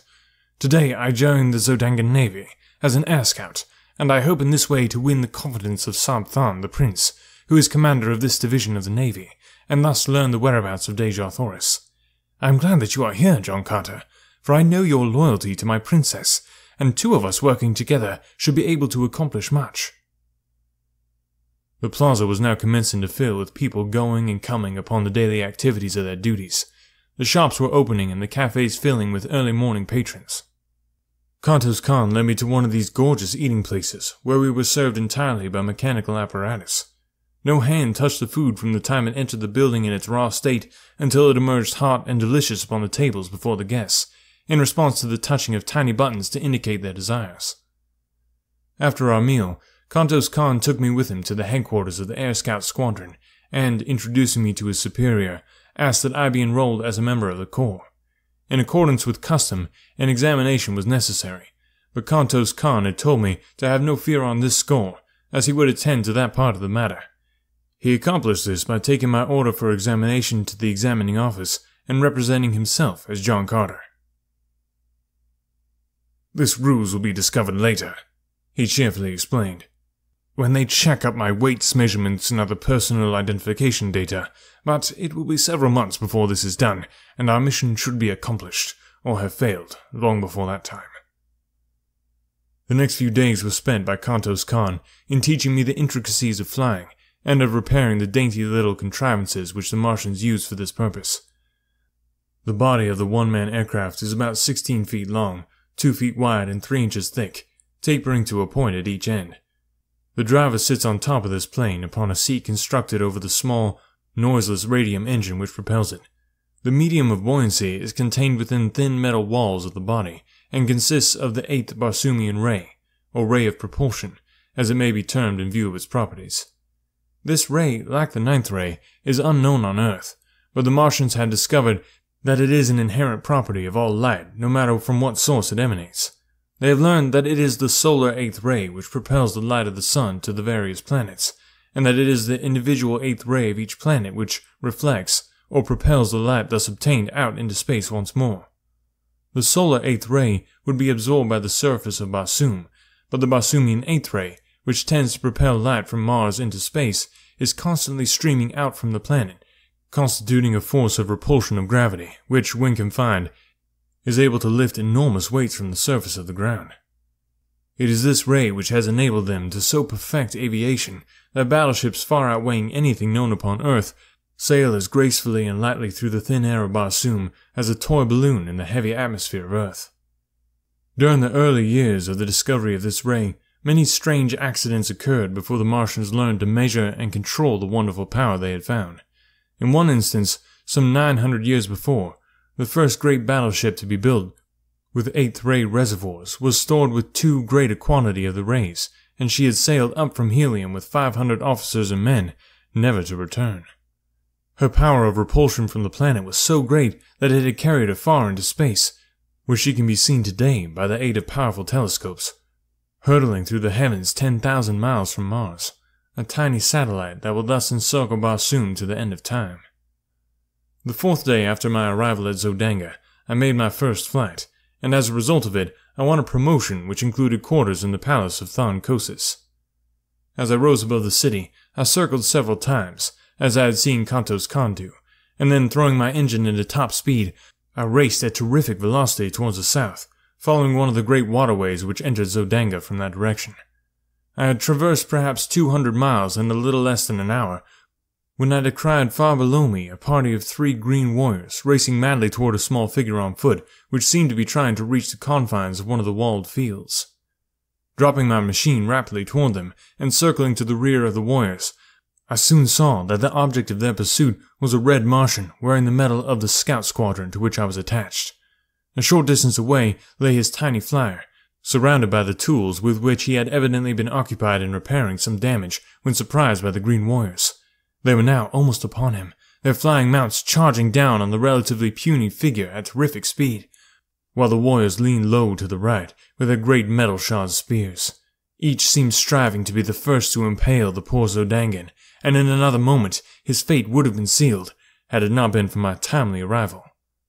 Driving my fleet craft at high speed directly behind the warriors, I soon overtook them, and without diminishing my speed, I rammed the prow of my little flyer between the shoulders of the nearest. The impact, sufficient to have torn through inches of solid steel, hurled the fellow's headless body into the air above the head of his throat, where it fell sprawling upon the moss. The mounts of the other 2 warriors turned squealing in terror, and bolted in opposite directions. Reducing my speed, I circled and came to the ground at the feet of the astonished Zodangan. He was warm in his thanks for my timely aid, and promised that my day's work would bring the reward it merited, for it was none other than a cousin of the Jeddak of Zodanga whose life I had saved. We wasted no time in talk, as we knew that the warriors would surely return as soon as they gained control of their mounts. Hastening to his damaged machine, we were bending every effort to finish the needed repairs, and had almost completed them when we saw the 2 green monsters returning at top speed from opposite sides of us. When they had approached within 100 yards, their throats again became unmanageable, and absolutely refused to advance further toward the craft which had frightened them. The warriors finally dismounted, and hobbling their animals, advanced towards us on foot with drawn longswords. I advanced to meet the larger, telling the Zodangan to do the best he could with the other, finishing my man with almost no effort. As had now from much practice become habitual with me, I hastened to return to my new acquaintance, whom I found indeed in desperate straits. He was wounded, and down with a huge foot of his antagonist upon his throat, and the great longsword raised to deal the final thrust. With a bound, I cleared the 50 feet intervening between us, and with outstretched point drove my sword completely through the body of the green warrior. His sword fell, harmless to the ground, and he sank limply upon the prostrate form of the Zodangan. A cursory examination of the latter revealed no mortal injuries, and after a brief rest, he asserted that he felt fit to attempt the return voyage. He would have to pilot his own craft, however, as these frail vessels are not intended to convey but a single person. Quickly completing the repairs, we rose together into the still, cloudless Martian sky, and at great speed, and without further mishap, returned to Zodanga. As we neared the city, we discovered a mighty concourse of civilians and troops assembled upon the plain before the city. The sky was black with naval vessels and private and public pleasure craft, flying long streamers of gay-colored silks, and banners and flags of odd and picturesque design. My companion signaled that I slow down, and running his machine close behind me, suggested that we approach and watch the ceremony, which, he said, was for the purpose of conferring honors on individual officers and men for bravery and other distinguished service. He then unfurled the little ensign which denoted that his craft bore a member of the royal family of Zodanga, and together we made our way through the maze of low-lying air vessels, until we hung directly over the Jeddak of Zodanga and his staff. All were mounted upon the small domestic bull thoats of the Red Martians, and their trappings and ornamentation bore such a quality of gorgeously colored feathers that I could not but be struck with the startling resemblance the concourse bore to a band of the Red Indians of my own earth. One of the staff called the attention of Thon Kosis to the presence of my companion above them, and the ruler motioned for him to descend. As I waited for the troops to move into position facing the Jeddak, the two talked earnestly together, the Jeddak and his staff occasionally glancing up at me. I could not hear their conversation, and presently it ceased and all dismounted, as the last body of troops had wheeled into position before their emperor. A member of the staff advanced toward the troops, and calling the name of a soldier, commanded him to advance. The officer then recited the nature of the heroic act, which had won the approval of the Jeddak, and the latter advanced and placed a metal ornament upon the left arm of the lucky man. 10 men had been so decorated when the aide called out, "John Carter, Air Scout." Never in my life had I been so surprised, but the habit of military discipline is strong within me, and I dropped my little machine lightly to the ground and advanced on foot as I had seen the others do. As I halted before the officer, he addressed me in a voice audible to the entire assemblage of troops and spectators. "In recognition, John Carter," he said, "of your remarkable courage and skill in defending the person of the cousin of the Jeddak, Than Kosis, and, single-handed, vanquishing 3 green warriors, it is the pleasure of our Jeddak to confer on you the mark of his esteem." Than Kosis then advanced toward me, and placing an ornament upon me, said, "My cousin has narrated the details of your wonderful achievement, which seems little short of miraculous. And if you can so well defend cousin of the Jeddak, how much better could you defend the person of the Jeddak himself? You are therefore appointed a Padwar of the Guards, and will be quartered in my palace hereafter." I thanked him, and at his direction joined the members of his staff. After the ceremony, I returned my machine to its quarters on the roof of the barracks of the Air Scout Squadron, and with an orderly from the palace to guide me, I reported to the officer in charge of the palace. Chapter 22. I Find Deja.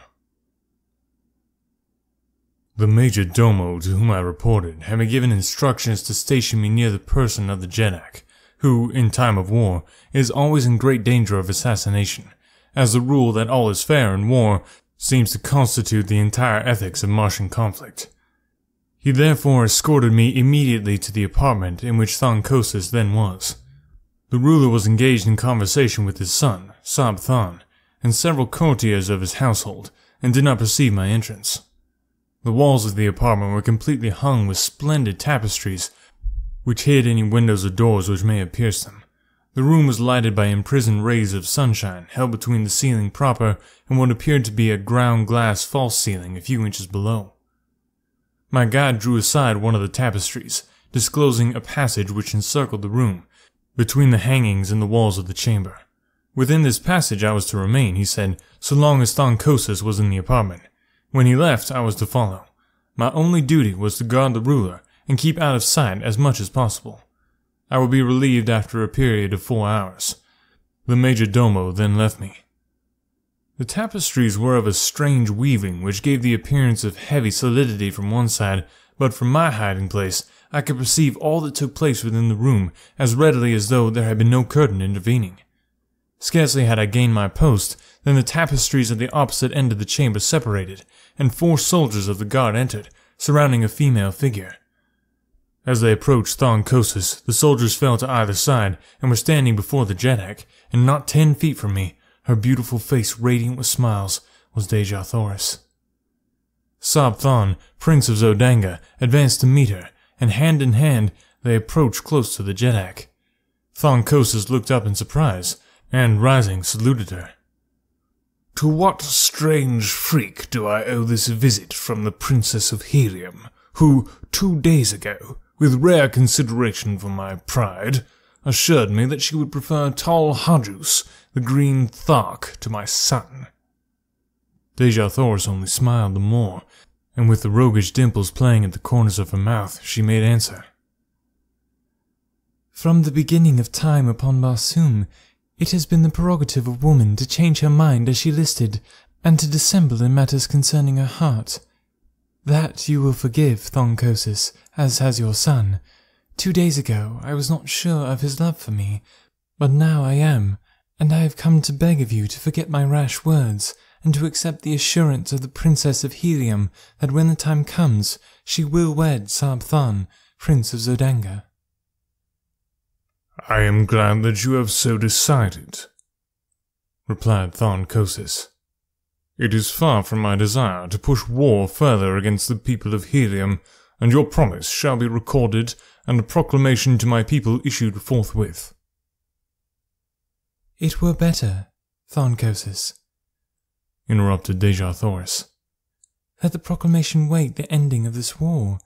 It would look strange indeed to my people and to yours, were the Princess of Helium to give herself to her country's enemy in the midst of hostilities. Cannot the war be ended at once? Spoke Sab-Thon. It requires but the word of Thoncosis to bring peace. Say it, my father. Say the word that will hasten my happiness and end this unpopular strife. We shall see, replied Thoncosis. How the people of Helium take to peace, I shall at least offer it to them. Dejah Thoris, after a few words, turned and left the apartment, still followed by her guards. Thus was the edifice of my brief dream of happiness dashed, broken to the ground of reality. The woman for whom I had offered my life, and from whose lips I had so recently heard a declaration of love for me, had lightly forgotten my very existence, and, smilingly, given herself to the son of her people's most hated enemy. Although I had heard it with my own ears, I could not believe it. I must search out her apartments and force her to repeat the cruel truth to me alone before I could be convinced. And so I deserted my post and hastened through the passage behind the tapestries toward the door by which she had left the chamber. Slipping quietly through this opening, I discovered a maze of winding corridors, branching and turning in every direction. Running rapidly down first one and then another of them, I soon became hopelessly lost, and was standing panting against the side wall when I heard voices near me. Apparently, they were coming from the opposite side of the partition against which I leaned, and presently I made out the tones of Dejah Thoris. I could not hear the words, but I knew that I could not possibly be mistaken in the voice. Moving on a few steps, I discovered another passageway at the end of which lay a door. Walking boldly forward, I pushed into the room, only to find myself in a small antechamber, in which were the 4 guards who had accompanied her. One of them instantly arose and accosted me, asking the nature of my business. I am from Thoncosis, I replied, and wish to speak privately with Dejah Thoris, Princess of Helium. And your order? Asked the fellow. I did not know what he meant, but I replied that I was a member of the guard, and without waiting for a reply from him, I strode toward the opposite door of the antechamber, behind which I could hear Dejah Thoris conversing. But my entrance was not to be so easily accomplished. The guardsman stepped before me, saying, No one comes from Thoncosis without carrying an order or the password. You must give me one or the other before you pass. The only order I require, my friend, to enter where I will hangs at my side, I answered, tapping my longsword. Will you let me pass in peace or no? For reply, he whipped out his own sword, calling to the others to join him, and thus the 4 stood with drawn weapons, barring my further progress. You are not here by order of Thoncosis, cried the one who had first addressed me. And not only shall you not enter the apartments of the Princess of Helium, but you shall go back to Thoncosis under guard to explain this unwarranted temerity. Throw down your sword. You cannot hope to overcome 4 of us, he added with a grim smile. My reply was a quick thrust which left me but 3 antagonists, and I can assure you that they were worthy of my mettle. They had me backed against the wall in no time, fighting for my life. Slowly, I worked my way to a corner of the room where I could force them to come at me only one at a time, and thus we fought upward of 20 minutes, the clanging of steel on steel producing a veritable bedlam in the little room. The noise had brought Dejah Thoris to the door of her apartment, and there she stood throughout the conflict, with Sola at her back, peering over her shoulder. Her face was set and emotionless, and I knew that she did not recognize me, nor did Sola. Finally, a lucky cut brought down a second guardsman, and then, with only 2 opposing me, I changed my tactics and rushed them down after the fashion of my fighting that had won me many a victory. The third fell within 10 seconds after the second, and the last lay dead upon the bloody floor a few moments later. They were brave men and noble fighters, and it grieved me that I had been forced to kill them, but I would have willingly depopulated all Barsoom could I have reached the side of my Dejathoris in no other way. Sheathing my bloody blade, I advanced toward my Martian princess, who stood mutely gazing at me without sign of recognition. "Who are you, Zodangan?" she whispered. "Another enemy to harass me in my misery." "I'm a friend," I answered. "A once cherished friend." "No friend of Helium's princess wears that metal," she replied. "And yet, the voice, I have heard it before. It is not, it cannot be. No, for he is dead." "It is, though, my princess, none other than John Carter," I said. "Do you not recognize, even through paint and strange metal, the heart of your chieftain?" As I came close to her, she swayed toward me with outstretched hands, but as I reached to take her in my arms, she drew back with a shudder and a little moan of misery. Too late, she grieved. "Oh, my chieftain that was, and whom I thought dead, had you but returned 1 little hour before. But now it is too late. "What do you mean, Dejathoris?" I cried. "That you would not have promised yourself to the Zodangan prince had you known that I lived?" "Think you, John Carter, that I would give my heart to you yesterday and today to another? I thought that it lay buried with your ashes in the pits of Warhoon, and so today I have promised my body to another, to save my people from the curse of a victorious Zodangan army." "But I am not dead, my princess. I have come to claim you, and all Zodanga cannot prevent it." "It is too late, John Carter. My promise is given, and on Barsoom that is final. The ceremonies which follow later are but meaningless formalities. They make the fact of marriage no more certain than does the funeral cortege of a Jeddak again place the seal of death upon him. I am as good as married, John Carter. No longer may you call me your princess. No longer are you my chieftain." "I know but little of your customs here on Barsoom, Dejathoris, but I do know that I love you. And if you meant the last words you spoke to me that day as the hordes of Warhoon were charging down upon us, no other man shall ever claim you as his bride. You meant them then, my princess, and you mean them still. Say that it is true." "I meant them then, John Carter," she whispered. "I cannot repeat them now, for I have given myself to another. Oh, if only you had known our ways, my friend," she continued, half to herself. "The promise would have been yours long months ago, and you could have claimed me before all others. It might have meant the fall of Helium, but I would have given my empire for my Tharkian chief." Then aloud she said, "Do you remember the night when you offended me? You called me your princess without having asked my hand of me, and then you boasted that you had fought for me. You did not know, and I should not have been offended. I see that now. But there was no one to tell you what I could not, that upon Barsoom there are 2 kinds of women in the cities of the Red Men. The one they fight for, that they may ask them in marriage. The other kind they fight for also, but never ask their hands. When a man has won a woman, he may address her as his princess, or in any of the several terms which signify possession. You had fought for me, but had never asked me in marriage, and so when you called me your princess, you see." She faltered. "I was hurt, but even then, John Carter, I did not repulse you, as I should have done, until you made it doubly worse by taunting me with having won me through combat." "I do not need to ask your forgiveness now, Dejathoris," I cried. "You must know that my fault was of ignorance of your Barsoomian customs. What I failed to do through implicit belief that my petition would be presumptuous and unwelcome, I do now, Dejathoris. I ask you to be my wife, and by all the Virginian fighting blood that flows in my veins, you shall be." "No, John Carter, it is useless," she cried hopelessly. "I may never be yours while Sabthon lives." "You have sealed his death warrant, my princess. Sabthon dies." "Nor that either," she hastened to explain. I may not wed the man who slays my husband, even in self-defense. It is custom. We are ruled by custom upon Barsoom. It is useless, my friend. You must bear the sorrow with me. That, at least, we may share in common. That, and the memory of the brief days among the Tharks. You must go now, nor ever see me again. Goodbye, my chieftain that was. Disheartened and dejected, I withdrew from the room, but I was not entirely discouraged, nor would I admit that Dejah Thoris was lost to me until the ceremony had actually been performed. As I wandered along the corridors, I was absolutely lost in the mazes of winding passageways, as I had been before I discovered Dejah Thoris's apartments.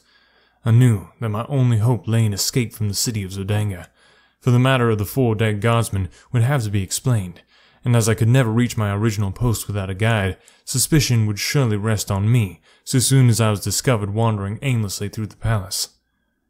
Presently, I came upon a spiral runway leading to a lower floor, and this I followed downward for several stories, until I reached the doorway of a large apartment in which were a number of guardsmen. The walls of this room were hung with transparent tapestries behind, which I secreted myself without being apprehended. The conversation of the guardsmen was general, and awakened no interest in me until an officer entered the room and ordered 4 of the men to relieve the detail who were guarding the Princess of Helium. Now I knew my troubles would commence in earnest, and indeed they were upon me all too soon, for it seemed that the squad had scarcely left the guardroom before one of their number burst in again breathlessly, crying that they had found their 4 comrades butchered in the antechamber. In a moment the entire palace was alive with people. Guardsmen, officers, courtiers, servants, and slaves ran helter-skelter through the corridors and apartments, carrying messages and orders and searching for signs of the assassin. This was my opportunity, and slim as it appeared, I grasped it, for as a number of soldiers came hurrying past my hiding place, I fell in behind them and followed through the mazes of the palace until, in passing through a great hall, I saw the blessed light of day coming through a series of larger windows.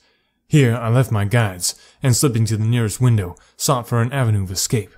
The windows opened upon a great balcony, which overlooked one of the broad avenues of Zodanga. The ground was about 30 feet below, and at a light distance from the building was a wall fully 20 feet high, constructed of polished glass about a foot in thickness. To a red Martian, escape by this path would have appeared impossible, but to me, with my earthly strength and agility, it seemed already accomplished. My only fear was in being detected before darkness fell, for I could not make the leap in broad daylight while the court below and the avenue beyond were crowded with Zodangans. Accordingly, I searched for a hiding place, and finally found one by accident, inside a huge hanging ornament which swung from the ceiling of the hall, and about 10 feet from the floor. Into the capacious bull-like vase I sprang with ease, and scarcely had I settled down within it than I heard a number of people enter the apartment. The group stopped beneath my hiding place, and I could plainly overhear their every word. "It is the work of Heliumites," said one of them. "Yes, O Jeddak, but how had they access to the palace? I could believe that even with the diligent care of your guardsmen, a single enemy might reach the inner chambers, but how a force of 6 or 8 fighting men could have done so unobserved is beyond me. We shall soon know, however, for here comes the royal psychologist." Another man now joined the group, and after making his formal greetings to his ruler, said, "O mighty Jeddak, it is a strange tale I read in the dead minds of your faithful guardsmen. They were felled not by a number of fighting men, but by a single opponent." He paused to let the full weight of this announcement impress his hearers, and that his statement was scarcely credited was evidenced by the impatient exclamation of incredulity which escaped the lips of Tharnkosis. "What manner of weird tale are you bringing me, Notan?" he cried. "It is the truth, my Jeddak," replied the psychologist. "In fact, the impressions were strongly marked on the brain of each of the 4 guardsmen. Their antagonist was a very tall man, wearing the metal of one of your own guardsmen, and his fighting ability was little short of marvellous, for he fought fair against the entire 4, and vanquished them by his surpassing skill and superhuman strength and endurance. Though he wore the metal of Zodanga, my Jeddak, such a man was never seen before in this or any other country upon Barsoom. The mind of the Princess of Helium, whom I have examined and questioned, was a blank to me. She has perfect control, and I could not read one iota of it. She said that she witnessed a portion of the encounter, and that when she looked, there was but one man engaged with the guardsmen, a man whom she did not recognize as ever having seen. "Where is my erstwhile savior?" spoke another of the party, and I recognized the voice of the cousin of Thaloncosis, whom I had rescued from the Green Warriors. "By the metal of my first ancestor," he went on. "But the description fits him to perfection, especially as to his fighting ability." "Where is this man?" cried Thaloncosis. "Have him brought to me at once! What do you know of him, cousin? It seems strange to me now that I think upon it that there should have been such a fighting man in Zodanga, of whose name even we were ignorant before today, and his name too, John Carter. Who ever heard of such a name upon Barsoom?" Word was soon brought that I was nowhere to be found, either in the palace or at my former quarters in the barracks of the Air Scout Squadron. Kantos Khan they had found and questioned, but he knew nothing of my whereabouts, and as to my past, he told them he knew very little, since he had but recently met me during our captivity among the Wahoons. "Keep your eye on this other one," commanded Thaloncosis. "He also is a stranger, and likely as not they both hail from Helium, and where one is we shall sooner or later find the other. Quadruple the air patrol, and let every man who leaves the city by air or ground be subjected to the closest scrutiny." Another messenger now entered with word that I was still within the palace walls. "The likeness of every person who has entered or left the palace grounds today has been carefully examined," concluded the fellow, "and not one approaches the likeness of this new padwar of the guards, other than that which was recorded of him at the time he entered." "Then we will have him shortly," commented Thaloncosis contentedly. "And in the meanwhile, we will repair to the apartments of the Princess of Helium, and question her in regard to the affair. She may know more than she can to divulge to you, Notan. Come." They left the hall, and as darkness had fallen without, I slipped lightly from my hiding place and hastened to the balcony. Few were in sight, and choosing a moment when none seemed near, I sprang quickly to the top of the glass wall, and from there to the avenue beyond the palace grounds. Chapter 23. Lost in the Sky. Without effort at concealment, I hastened to the vicinity of our quarters, where I felt sure I should find Kantos Khan. As I neared the building, I became more careful, as I judged, and rightly, that the place would be guarded. Several men in civilian metal loitered near the front entrance, and in the rear were others. My only means of reaching, unseen, the upper story where our apartments were situated was through an adjoining building, and after considerable maneuvering, I managed to attain the roof of a shop several doors away. Leaping from roof to roof, I soon reached an open window in the building where I hoped to find the Heliumite, and in another moment I stood in the room before him. He was alone and showed no surprise at my coming, saying he had expected me much earlier, as my tour of duty must have ended some time since. I saw that he knew nothing of the day at the palace, and when I had enlightened him he was all excitement. The news that Deja Thoris had promised her hand to Sab Than filled him with dismay. "It cannot be," he exclaimed. "It is impossible. Why, no man in all Helium would prefer death to the selling of our loved princess to the ruling house of Zodanga. She must have lost her mind to have assented to such an atrocious bargain. You, who do not know how we of Helium love the members of our ruling house, cannot appreciate the horror with which I contemplate such an unholy alliance." "What can be done, John Carter?" he continued. "You are a resourceful man. Can you not think of some way to save Helium from this disgrace?"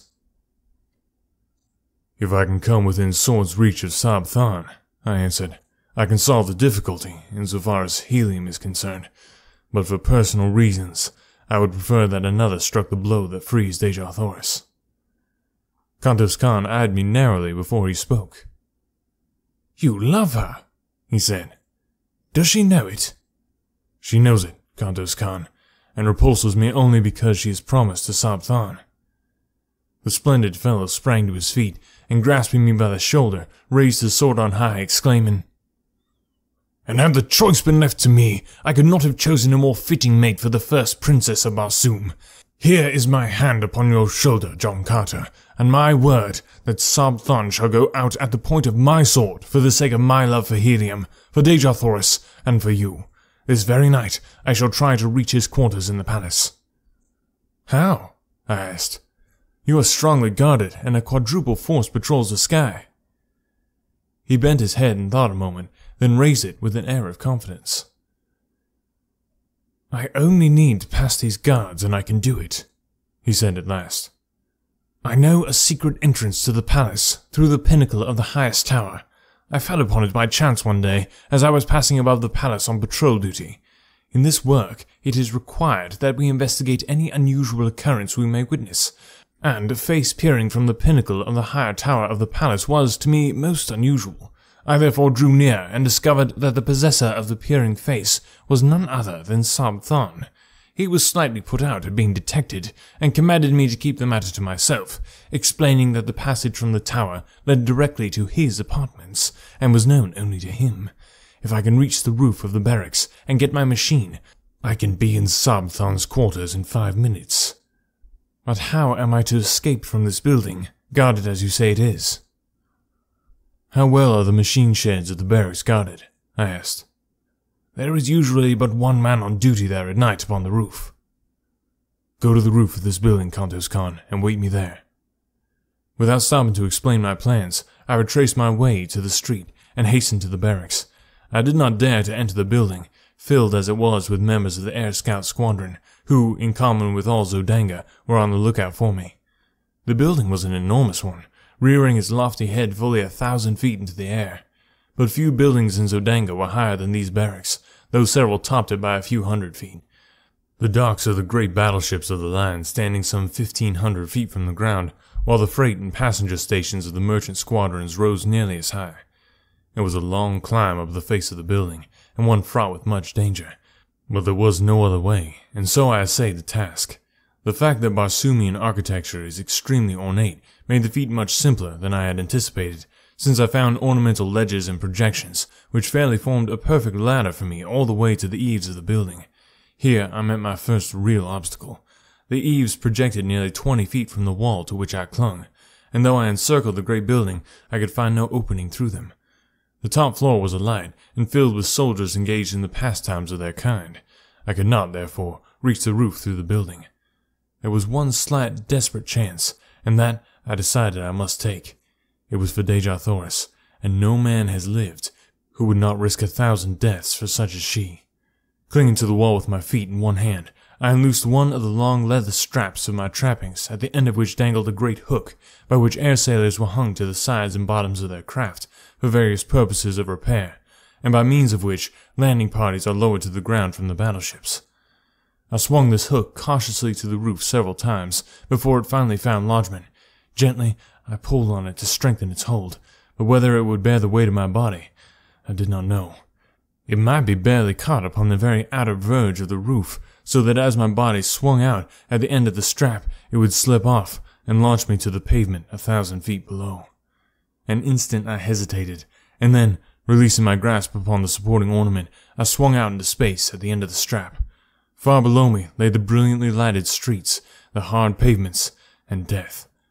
There was a little jerk at the top of the supporting eaves, and a nasty slipping, grating sound, which turned me cold with apprehension.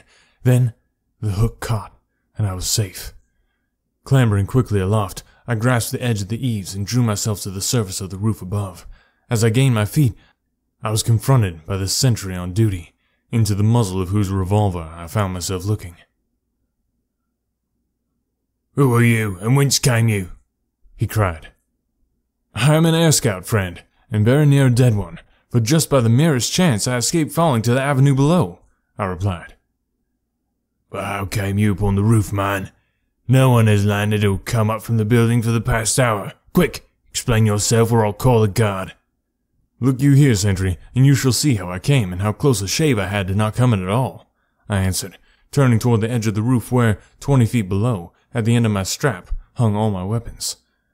The fellow, acting on impulse of curiosity, stepped to my side and to his undoing, for as he leaned to peer over the eaves, I grasped him by his throat and his pistol arm and threw him heavily to the roof. The weapon dropped from his grasp, and my fingers choked off his attempted cry for assistance. I gagged and bound him, and then hung him over the edge of the roof, as I myself had hung a few moments before. I knew it would be morning before he would be discovered, and I needed all the time I could gain. Donning my trappings and weapons, I hastened to the sheds, and soon had out both my machine and Kanto's Khan's. Making his fast behind mine, I started my engine, and, skimming over the edge of the roof, I dove down into the streets of the city far below, the plain usually occupied by the air patrol. In less than a minute, I was settling safely upon the roof of our apartment, beside the astonished Kanto's Khan. I lost no time in explanation, but plunged immediately into a discussion of our plans for the immediate future. It was decided that I was to try to make helium, while Kanto's Khan was to enter the palace and dispatch Sabthan. If successful, he was then to follow me. He set my compass for me, a clever little device which will remain steadfastly fixed upon any given point on the surface of Barsoom, and bidding each other farewell, we rose together and sped in the direction of the palace, which lay in the route which I must take to reach helium. As we neared the high tower, a patrol shot down from above, throwing its piercing searchlight full upon my craft, and a voice roared out a command to halt, following with a shot as I paid no attention to his hail. Kanto's Khan dropped quickly into the darkness, while I rose steadily and at terrific speed raced through the Martian sky, followed by a dozen of the air scout craft which had joined the pursuit, and later by a swift cruiser carrying 100 men and a battery of rapid-fire guns. By twisting and turning my little machine, now rising and now falling, I managed to elude their searchlights most of the time, but I was also losing ground by these tactics, and so I decided to hazard everything on a straightaway course and leave the result to fate and the speed of my machine. Kanto's Khan had showed me a trick of gearing, which is known only to the Navy of Helium, that greatly increased the speed of our machines, so that I felt sure I could distance my pursuers if I could dodge their projectiles for a few moments. As I sped through the air, the screeching of the bullets around me convinced me that only by a miracle could I escape, but the die was cast, and throwing on full speed, I raced a straight course toward helium. Gradually, I left my pursuers further and further behind, and I was just congratulating myself on my lucky escape when a well-directed shot from the cruiser exploded at the prow of my little craft. The concussion nearly capsized her, and with a sickening plunge, she hurtled downward through the dark night. How far I fell before I regained control of the plane I do not know, but I must have been very close to the ground when I started to rise again, as I plainly heard the squealing of animals below me. Rising again, I scanned the heavens for my pursuers, and finally, making out their lights far behind me, saw that they were landing, evidently in search of me. Not until their lights were no longer discernible did I venture to flash my little lamp upon my compass, and then I found to my consternation that a fragment of the projectile had utterly destroyed my only guide, as well as my speedometer. It was true I could follow the stars in the general direction of helium, but without knowing the exact location of the city, or the speed at which I was traveling, my chances for finding it were slim. Helium lies 1,000 miles southwest of Zodanga, and with my compass intact, I should have made the trip, barring accidents, in between 4 and 5 hours. As it turned out, however, morning found me speeding over a vast expanse of dead sea bottom after nearly 6 hours of continuous flight at high speed. Presently, a great city showed below me, but it was not helium, as that alone of all Barsoomian metropolises consists in 2 immense circular walled cities about 75 miles apart, and would have been easily distinguishable from the altitude at which I was flying. Believing that I had come too far to the north and west, I turned back in a southeasterly direction, passing during the forenoon several other large cities, but none resembling the description which Kanto's Khan had given me of helium. In addition to the twin city formation of helium, another distinguishing feature is the 2 immense towers, one a vivid scarlet, rising nearly a mile into the air from the center of one of those cities, while the other, of bright yellow and of the same height, marks her sister. Chapter 24. Tarj Tarkus finds a friend. About noon, I passed low over a great dead city of ancient Mars, and as I skimmed out across the plain beyond, I came upon several thousand green warriors engaged in a terrific battle. Scarcely had I seen them than a volley of shots was directed at me, and with the almost unfailing accuracy of their aim, my little craft was instantly a ruined wreck, sinking erratically to the ground. I fell almost directly in the center of the fierce combat, among warriors who had not seen my approach, so busily were they engaged in life and death struggles. The men were fighting on foot with longswords, while an occasional shot from a sharpshooter on the outskirts of the conflict would bring down a warrior who might for an instant separate himself from the entangled mass.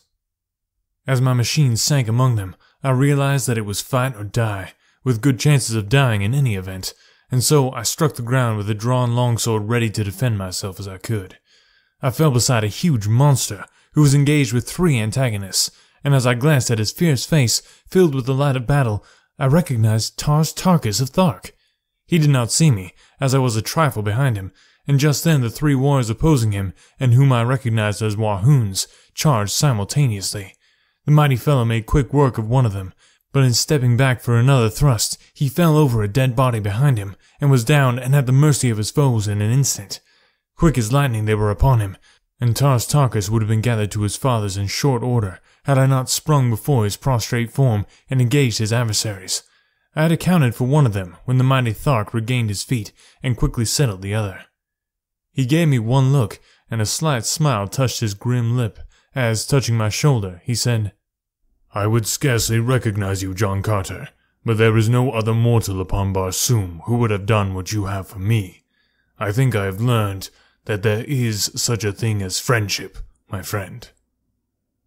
He said no more, nor was there opportunity, for the Wahoons were closing in on us, and together we fought, shoulder to shoulder, during all that long, hot afternoon, until the tide of battle turned, and the remnant of the fierce Wahoon horde fell back upon their throats, and fled into the gathering darkness.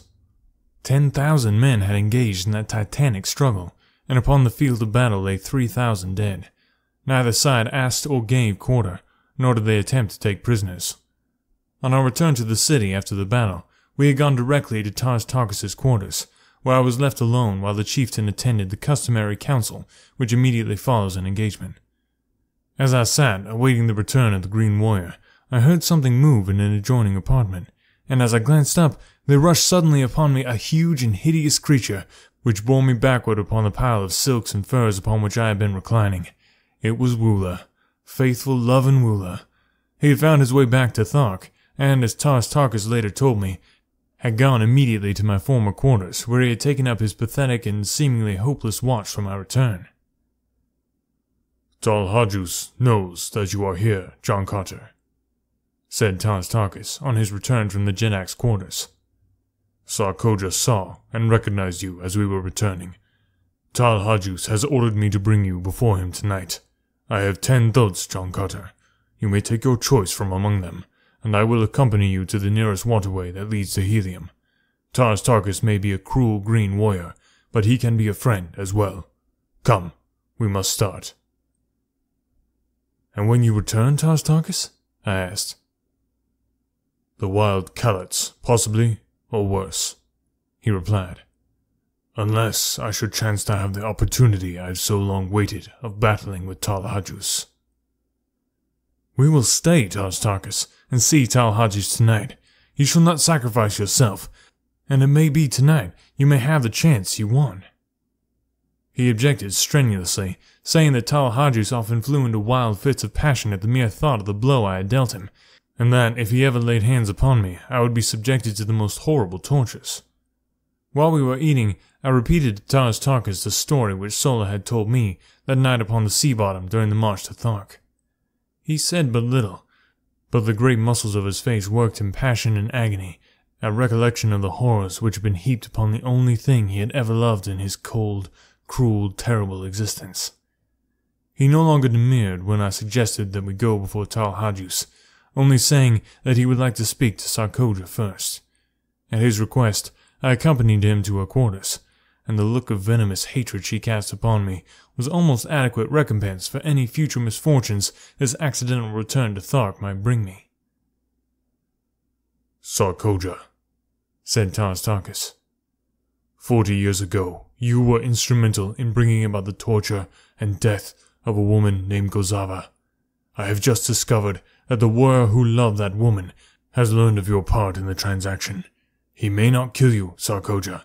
It is not our custom, but there is nothing to prevent him from tying one end of a strap about your neck and the other end to a wild throat, merely to test your fitness to survive and help perpetuate our race.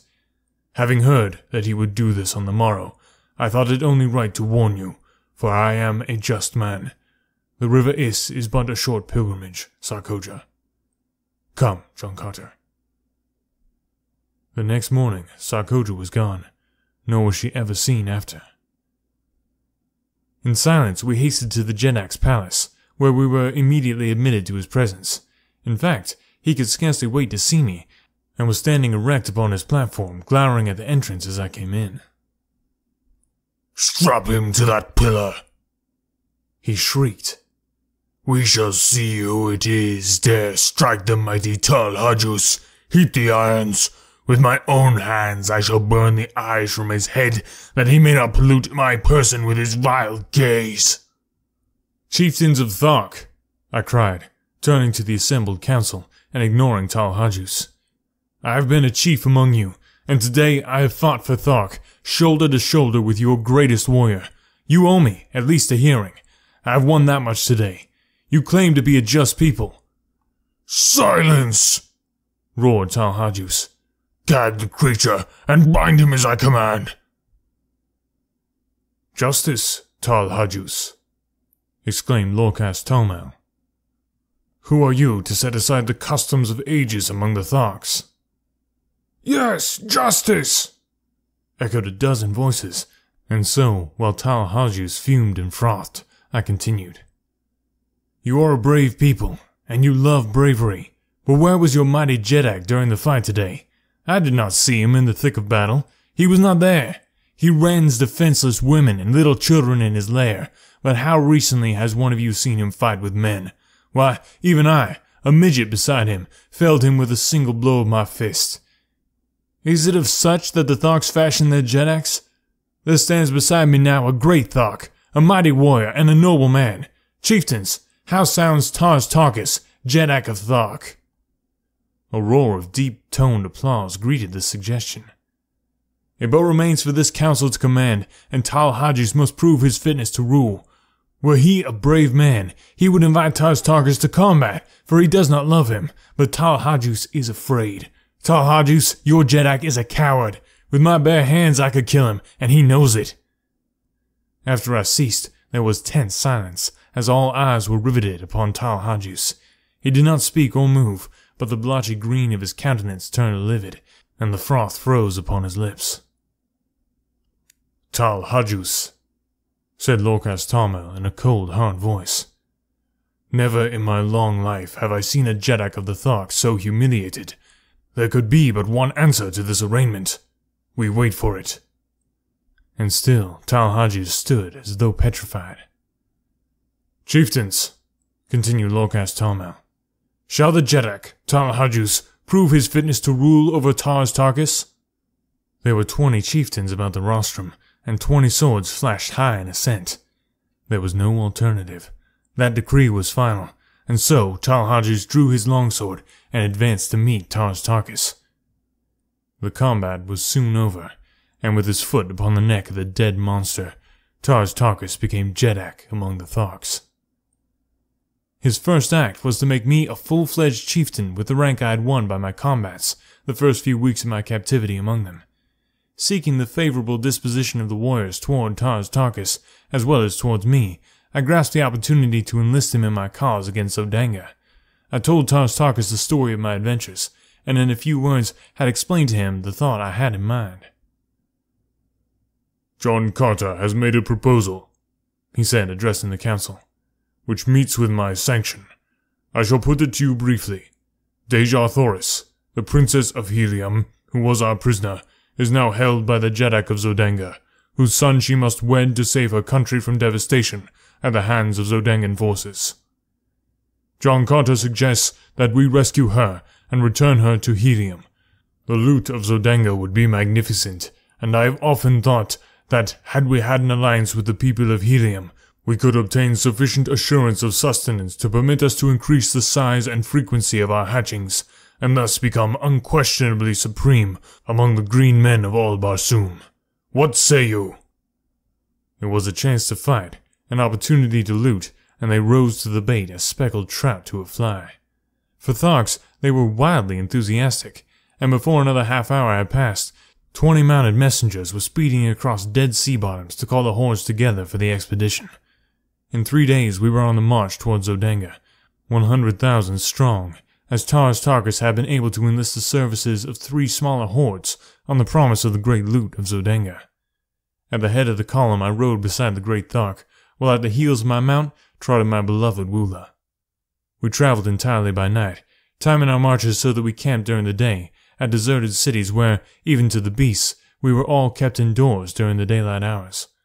On the march, Tars Tarkas, through his remarkable ability and statesmanship, enlisted 50,000 more warriors from various hordes, so that 10 days after we set out, we halted at midnight outside the great walled city of Zodanga, 150,000 strong. The fighting strength and efficiency of this horde of ferocious green monsters was equivalent to 10 times the number of red men. Never in the history of Barsoom, Tars Tarkas told me, had such a force of green warriors marched to battle together. It was a monstrous task to keep even a semblance of harmony among them, and it was a marvel to me that he got them to the city without a mighty battle among themselves. But as we neared Zodanga, their personal quarrels were submerged by their greater hatred for the red men, and especially for the Zodangans, who had for years waged a ruthless campaign of extermination against the green men, directing special attention toward despoiling their incubators. Now that we were before Zodanga, the task of obtaining entry into the city devolved upon me, and directing Tars Tarkas to hold his forces in 2 divisions out of earshot of the city, with each division opposite a large gateway. I took 20 dismounted warriors and approached one of the small gates that pierced the walls at short intervals. These gates have no regular guard, but are covered by sentries, who patrol the avenue that encircles the city, just within the walls, as our metropolitan police patrol their beats. The walls of Zodanga are 75 feet in height and 50 feet thick. They are built of enormous blocks of carborundum, and the task of entering the city seemed to my escort of green warriors an impossibility. The fellows who had been detailed to accompany me were of one of the smaller hordes, and therefore did not know me. Placing 3 of them with their faces to the wall and arms locked, I commanded 2 more to mount to their shoulders, and a 6th I ordered to climb upon the shoulders of the upper 2. The head of the topmost warrior towered over 40 feet from the ground. In this way, with 10 warriors, I built a series of 3 steps from the ground to the shoulders of the topmost man. Then, starting from a short distance behind them, I ran swiftly up from one tier to the next, and with a final bound from the broad shoulders of the highest, I clutched the top of the great wall, and quietly drew myself to its broad expanse. After me, I dragged 6 lengths of leather from an equal number of my warriors. These lengths we had previously fastened together, and passing one end to the topmost warrior, I lowered the other end cautiously over the opposite side of the wall toward the avenue below. No one was in sight, so, lowering myself to the end of my leather strap, I dropped the remaining 30 feet to the pavement below. I had learned from Kantos Khan the secret of opening these gates, and in another moment my 20 great fighting men stood within the doomed city of Zodanga. I found to my delight that I had entered at the lower boundary of the enormous palace grounds. The building itself showed in the distance a blaze of glorious light, and on the instant I determined to lead a detachment of warriors directly within the palace itself, while the balance of the great horde was attacking the barracks of the soldiery. Dispatching one of my men to Tars Tarkas for a detail of 50 Tharks with word of my intentions, I ordered 10 warriors to capture and open one of the great gates, while with the 9 remaining I took the other. We were to do our work quietly, no shots were to be fired, and no general advance made until I had reached the palace with my 50 Tharks. Our plans worked to perfection. The 2 sentries we met with were dispatched to their fathers upon the banks of the lost sea of Chorus, and the guards at both gates followed them in silence. Chapter 25. The Looting of Zodanga. As the great gate where I stood swung open, my 50 Tharks, headed by Tars Tarkas himself, rode in upon their mighty thoats. I led them to the palace walls, which I negotiated easily without assistance. Once inside, however, the gate gave me considerable trouble, but I finally was rewarded by seeing it swing upon its huge hinges, and soon my fierce escort was riding across the gardens of the Jeddak of Zodanga. As we approached the palace, I could see through the great windows of the first floor into the brilliantly illuminated audience chamber of Thon Kosis. The immense hall was crowded with nobles and their women, as though some important function was in progress. There was not a guard in sight without the palace, due, I presume, to the fact that the city and palace walls were considered impregnable, and so I came close and peered within. At one end of the chamber, upon massive golden thrones encrusted with diamonds, sat Thon Kosis and his consort, surrounded by officers and dignitaries of state. Before them stretched a broad aisle, lined on either side with soldiery, and as I looked, there entered this aisle at the far end of the hall the head of a procession which advanced to the foot of the throne. First, there marched 4 officers of the Jedak's guard, bearing a huge salver, on which reposed upon a cushion of scarlet silk a great golden chain with a collar and padlock at each end. Directly behind these officers came 4 others, carrying a similar salver which supported the magnificent ornaments of a prince and princess of the reigning house of Zodanga. At the foot of the throne, these 2 parties separated and halted, facing each other at opposite sides of the aisle. Then came more dignitaries, and the officers of the palace and of the army, and finally 2 figures entirely muffled in scarlet silk, so that not a feature of either was discernible. These 2 stopped at the foot of the throne, facing Thaonkosis. When the balance of the procession had entered and assumed their stations, Thaonkosis addressed the couple standing before him.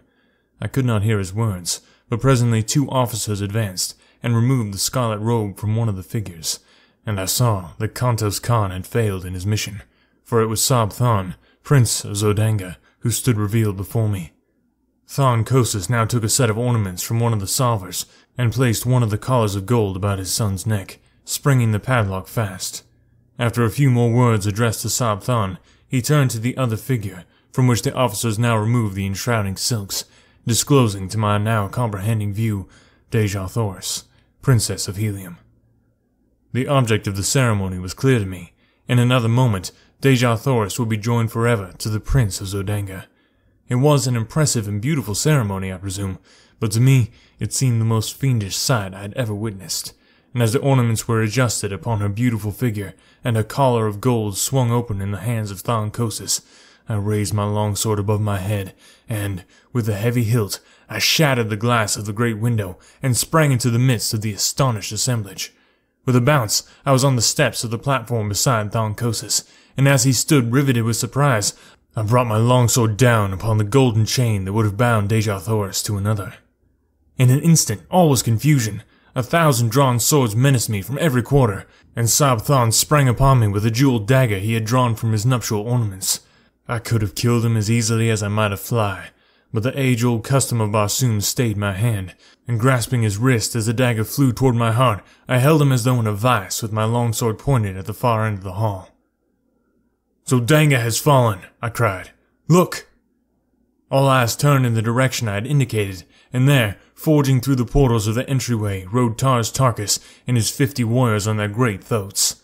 A cry of alarm and amazement broke from the assemblage, but no word of fear, and in a moment the soldiers and nobles of Zodanga were hurling themselves upon the advancing Tharks. Thrusting Sab Than headlong from the platform, I drew Dejah Thoris to my side. Behind the throne was a narrow doorway, and in this Thaonkosis now stood facing me with drawn longsword. In an instant we were engaged, and I found no mean antagonist. As we circled upon the broad platform, I saw Sab Than rushing up the steps to aid his father, but as he raised his hand to strike, Dejah Thoris sprang before him, and then my sword found the spot that made Sab Than Jeddak of Zodanga. As his father rolled dead upon the floor, the new Jeddak tore himself free from Dejah Thoris's grasp, and again we faced each other. He was soon joined by a quarter of officers, and, with my back against the golden throne, I fought once again for Dejah Thoris. I was hard-pressed to defend myself, and yet not strike down Sab Than, and, with him, my last chance to win the woman I loved. My blade was swinging with the rapidity of lightning as I sought to parry the thrusts and cuts of my opponents. 2 I had disarmed, and 1 was down, when several more rushed to the aid of their new ruler, and to avenge the death of the old. As they advanced, their cries were of, "The woman! The woman! Strike her down! It is her plot! Kill her! Kill her!" Calling to Dejah Thoris to get behind me, I worked my way toward the little doorway back of the throne, but the officers realized my intentions, and 3 of them sprang in behind me and blocked my chances of gaining a position where I could have defended Dejah Thoris against an army of swordsmen. The Tharks were having their hands full in the center of the room, and I began to realize that nothing short of a miracle could save Dejah Thoris and myself, when I saw Tars Tarkas surging through the crowd of pygmies that swarmed about him. With one swing of his mighty longsword, he laid a dozen corpses at his feet, and so he hewed a pathway before him until, in another moment, he stood upon the platform beside me, dealing death and destruction right and left. The bravery of the Zodangans was awe-inspiring. Not one attempted to escape, and when the fighting ceased, it was because only Tharks remained alive in the great hall, other than Dejah Thoris and myself. Sab Than lay dead beside his father, and the corpses of the flower of Zodangan nobility and chivalry covered the floor of the bloody shambles. My first thought when the battle was over was for Kantos Khan, and leaving Dejah Thoris in charge of Tars Tarkas, I took a dozen warriors and hastened to the dungeon beneath the palace.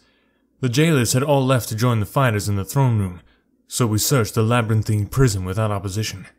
I called Kantos Khan's name aloud in each new corridor and compartment, and finally I was rewarded by hearing a faint response.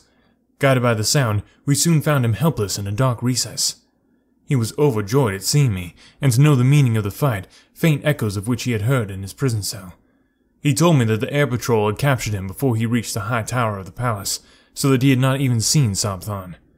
We discovered that it would be futile to attempt to cut away the bars and chains which held him prisoner, so, at his suggestion, I returned to search the bodies on the floor above for keys to open the padlocks of his cell and of his chains.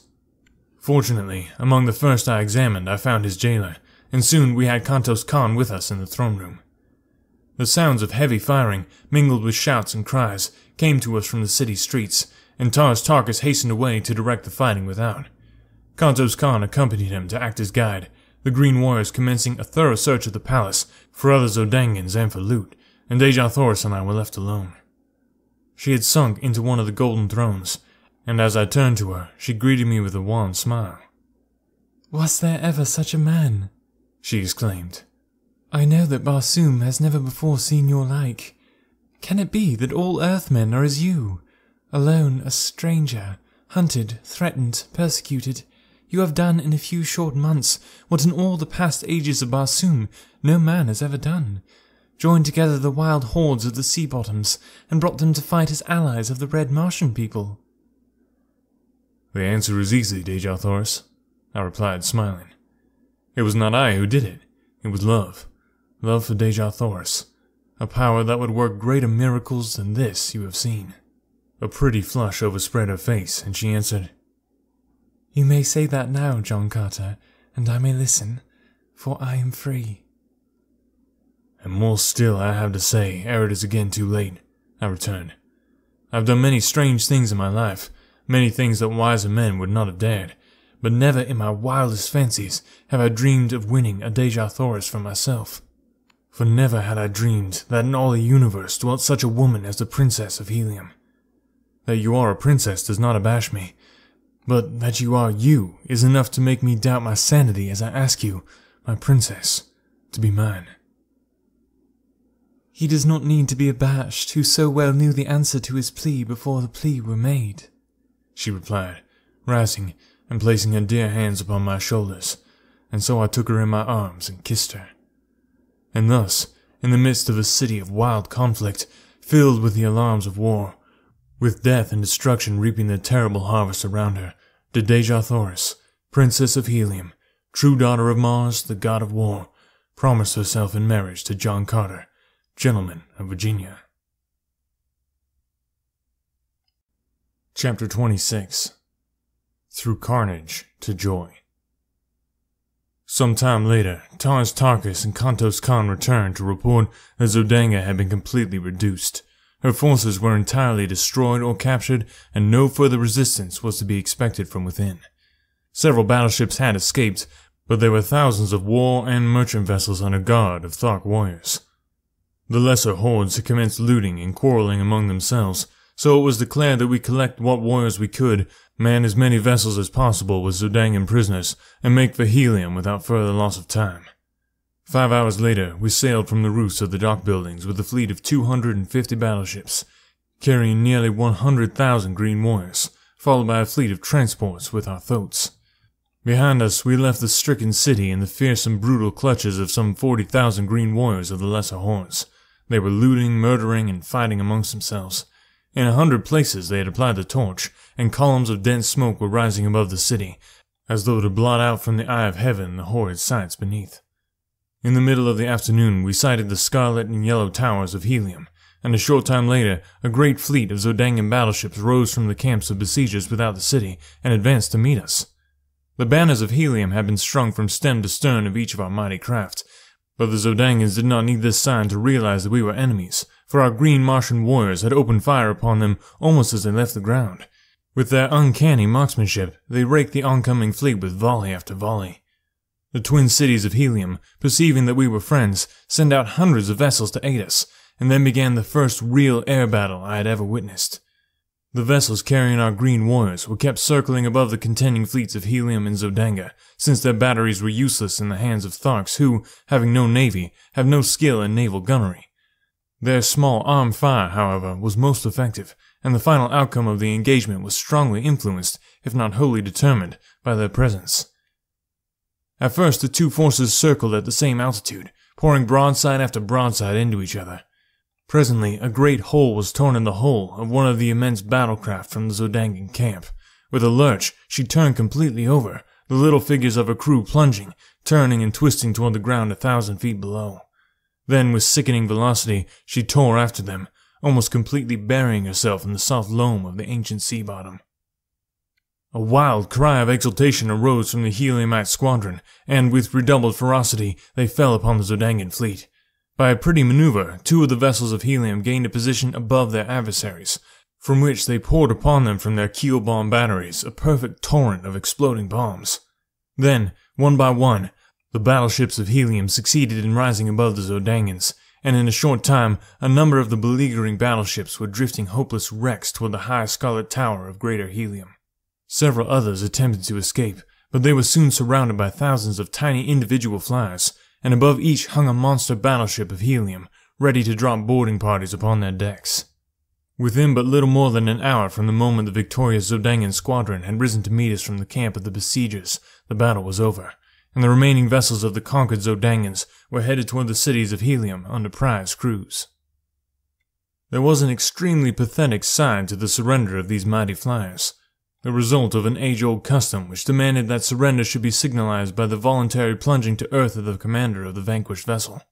One after another, the brave fellows, holding their colors high above their heads, leaped from the towering bows of their mighty craft to an awful death. Not until the commander of the entire fleet took the fearful plunge, thus indicating the surrender of the remaining vessels, did the fighting cease, and the useless sacrifice of brave men come to an end. We now signaled the flagship of Helium's navy to approach, and when she was within hailing distance, I called out that we had the Princess Deja Thoris on board, and that we wished to transfer her to the flagship that she might be taken immediately to the city. As the full import of my announcement bore in upon them, a great cry arose from the decks of the flagship, and a moment later the colors of the Princess of Helium broke from 100 points upon her upper works. When the other vessels of the squadron caught the meaning of the signals flashed upon them, they took up the wild acclaim and unfurled her colors in the gleaming sunlight. The flagship bore down upon us, and as she swung gracefully to and touched our side, a dozen officers sprang upon our decks.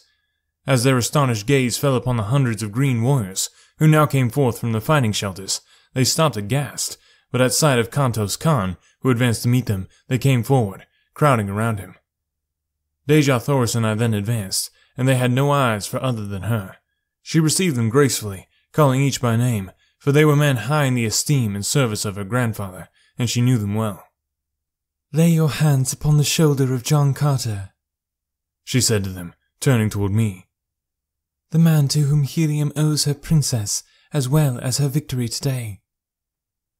They were very courteous to me, and said many kind and complimentary things, but what seemed to impress them most was that I had won the aid of the fierce Tharks in my campaign for the liberation of Deja Thoris and the relief of Helium. "You owe your thanks more to another man than to me," I said, "and here he is. Meet one of Barsoom's greatest soldiers and statesmen, Tars Tarkas, Jeddak of Thark." With the same polished courtesy that had marked their manner toward me, they extended their greetings to the great Thark, nor, to my surprise, was he much behind them in ease of bearing or in courtly speech.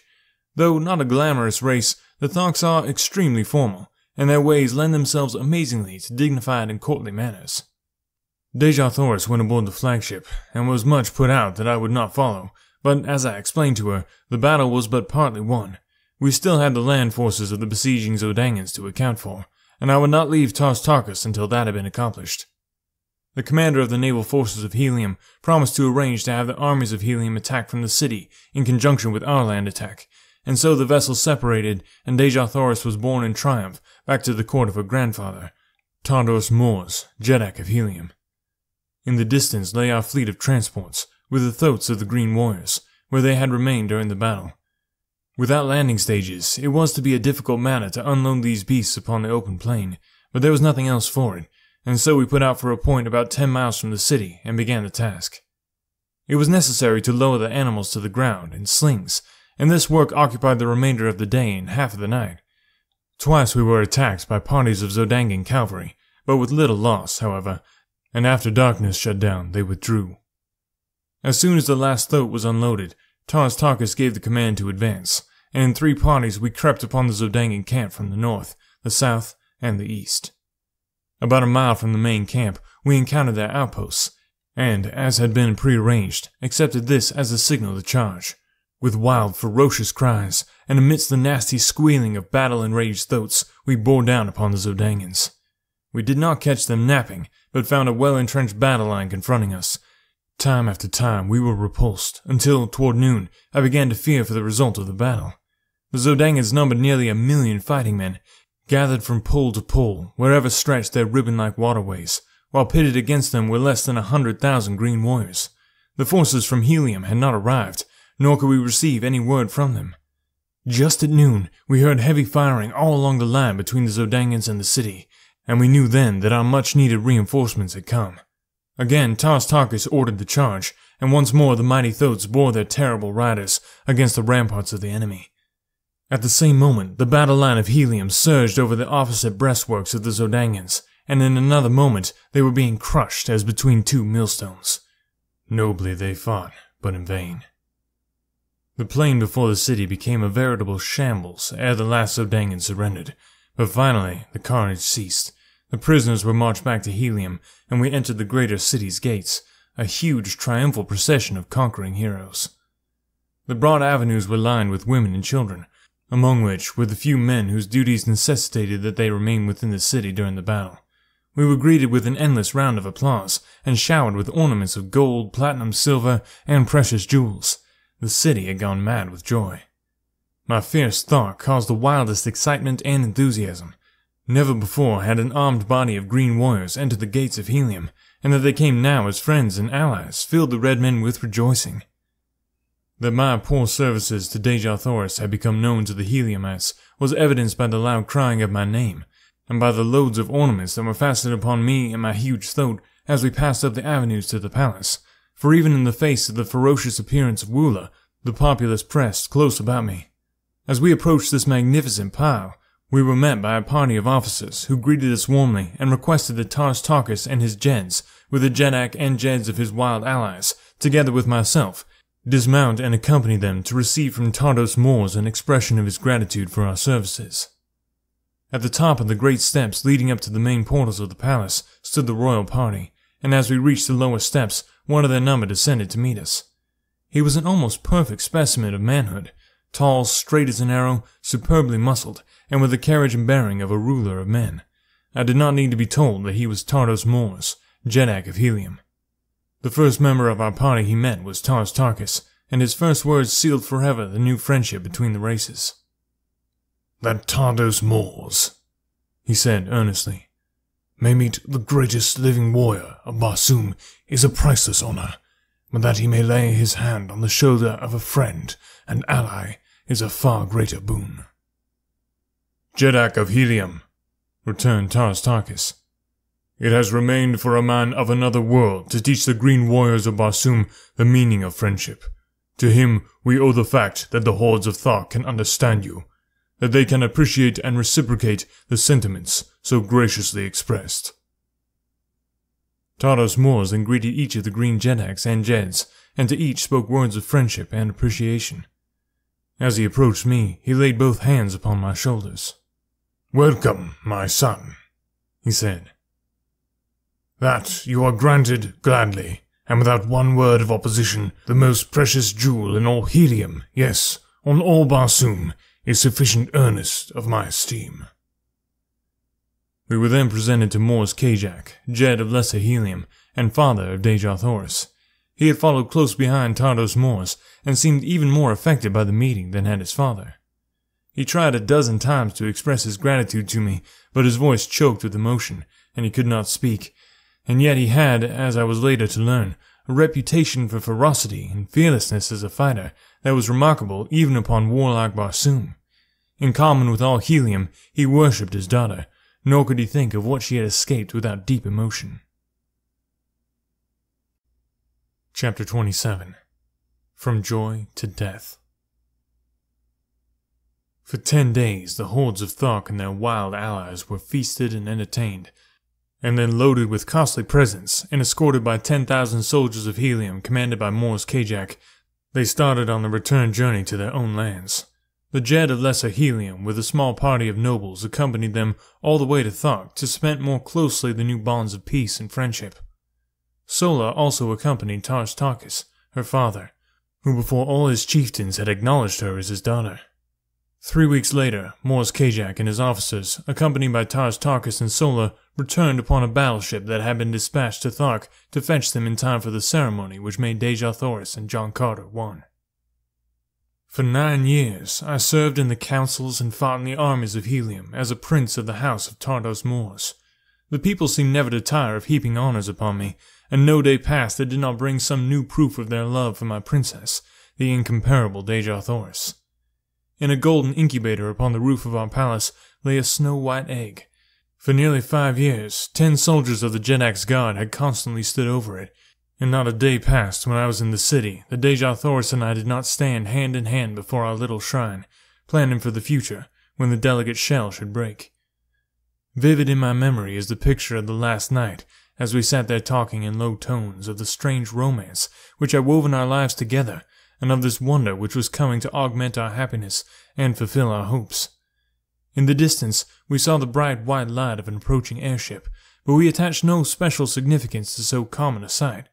Like a bolt of lightning, it raced toward Helium, until its very speed bespoke the unusual. Flashing the signals which proclaimed it a dispatch bearer for the Jedak, it circled impatiently, awaiting the tardy patrol boat which must convey it to the palace docks. 10 minutes after it touched at the palace, a message called me to the council chamber, which I found filling with the members of that body. On the raised platform of the throne was Tardos Mors, pacing back and forth with tense, drawn face. When all were in their seats, he turned toward us.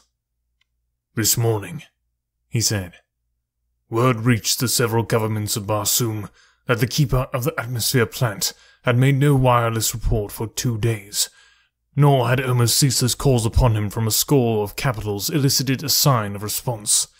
The ambassadors of the other nations asked us to take the matter in hand and hasten the assistant keeper to the plant.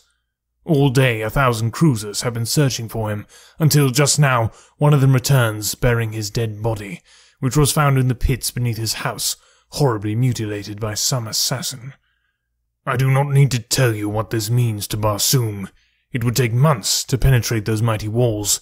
In fact, the work is already commenced, and there would be little to fear were the engine of the pumping plant to run as it should, and as they all have for hundreds of years. But the worst, we fear, has happened.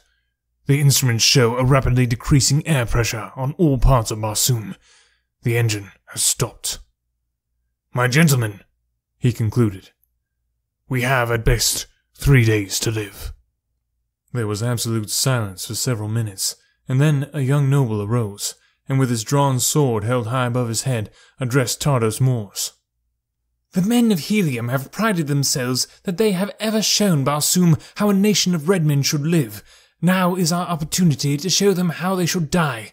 Let us go about our duties as though 1,000 useful years still lay before us."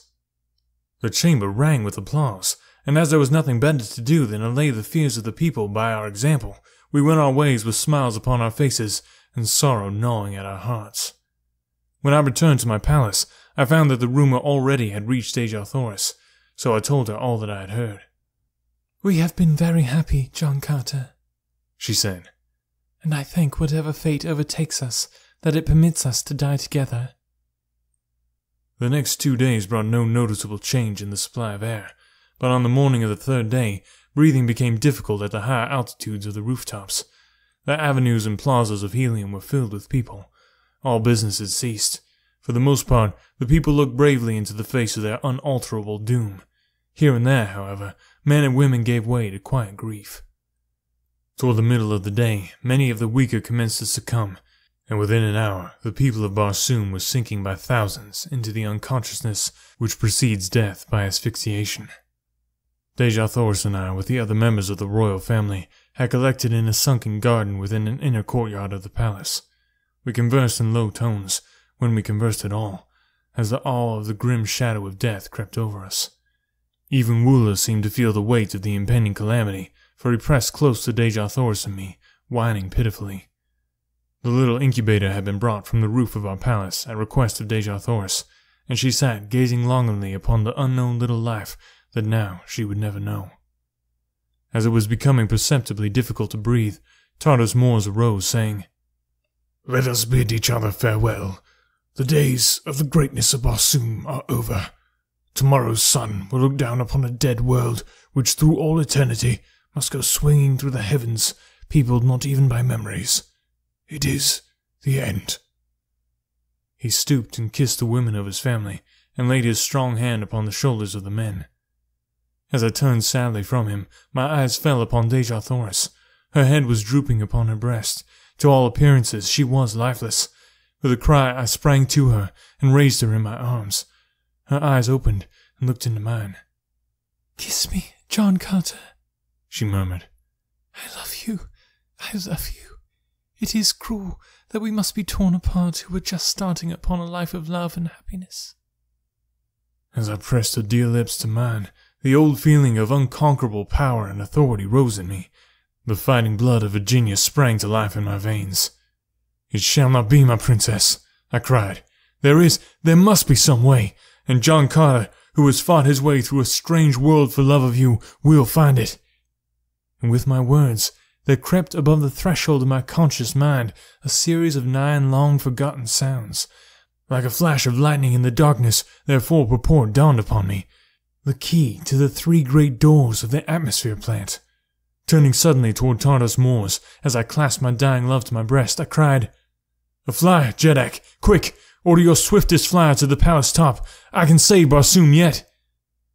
He did not wait to question, but in an instant a guard was racing to the nearest dock, and though the air was thin and almost gone at the rooftop, they managed to launch the fastest one-man air scout machine that the skill of Barsoom had ever produced. Kissing Deja Thoris a dozen times, and commanding Woola, who would have followed me, to remain and guard her, I bounded with my old agility and strength to the high ramparts of the palace, and in another moment I was headed toward the goal of the hopes of all Barsoom.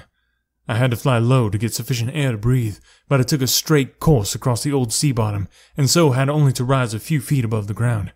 I traveled with awful velocity, for my errand was a race against time with death. The face of Deja Thoris hung always before me. As I turned for a last look as I left the palace garden, I had seen her stagger and sink upon the ground beside the little incubator. That she had dropped into the last coma which would end in death if the air supply remained unreplenished, I knew well. And so, throwing caution to the wind, I flung overboard everything but the engine and compass, even my own ornaments, and lying on my belly along the deck with one hand on the steering wheel and the other pushing the speed lever to its last notch, I split the thin air of dying Mars with the speed of a meteor.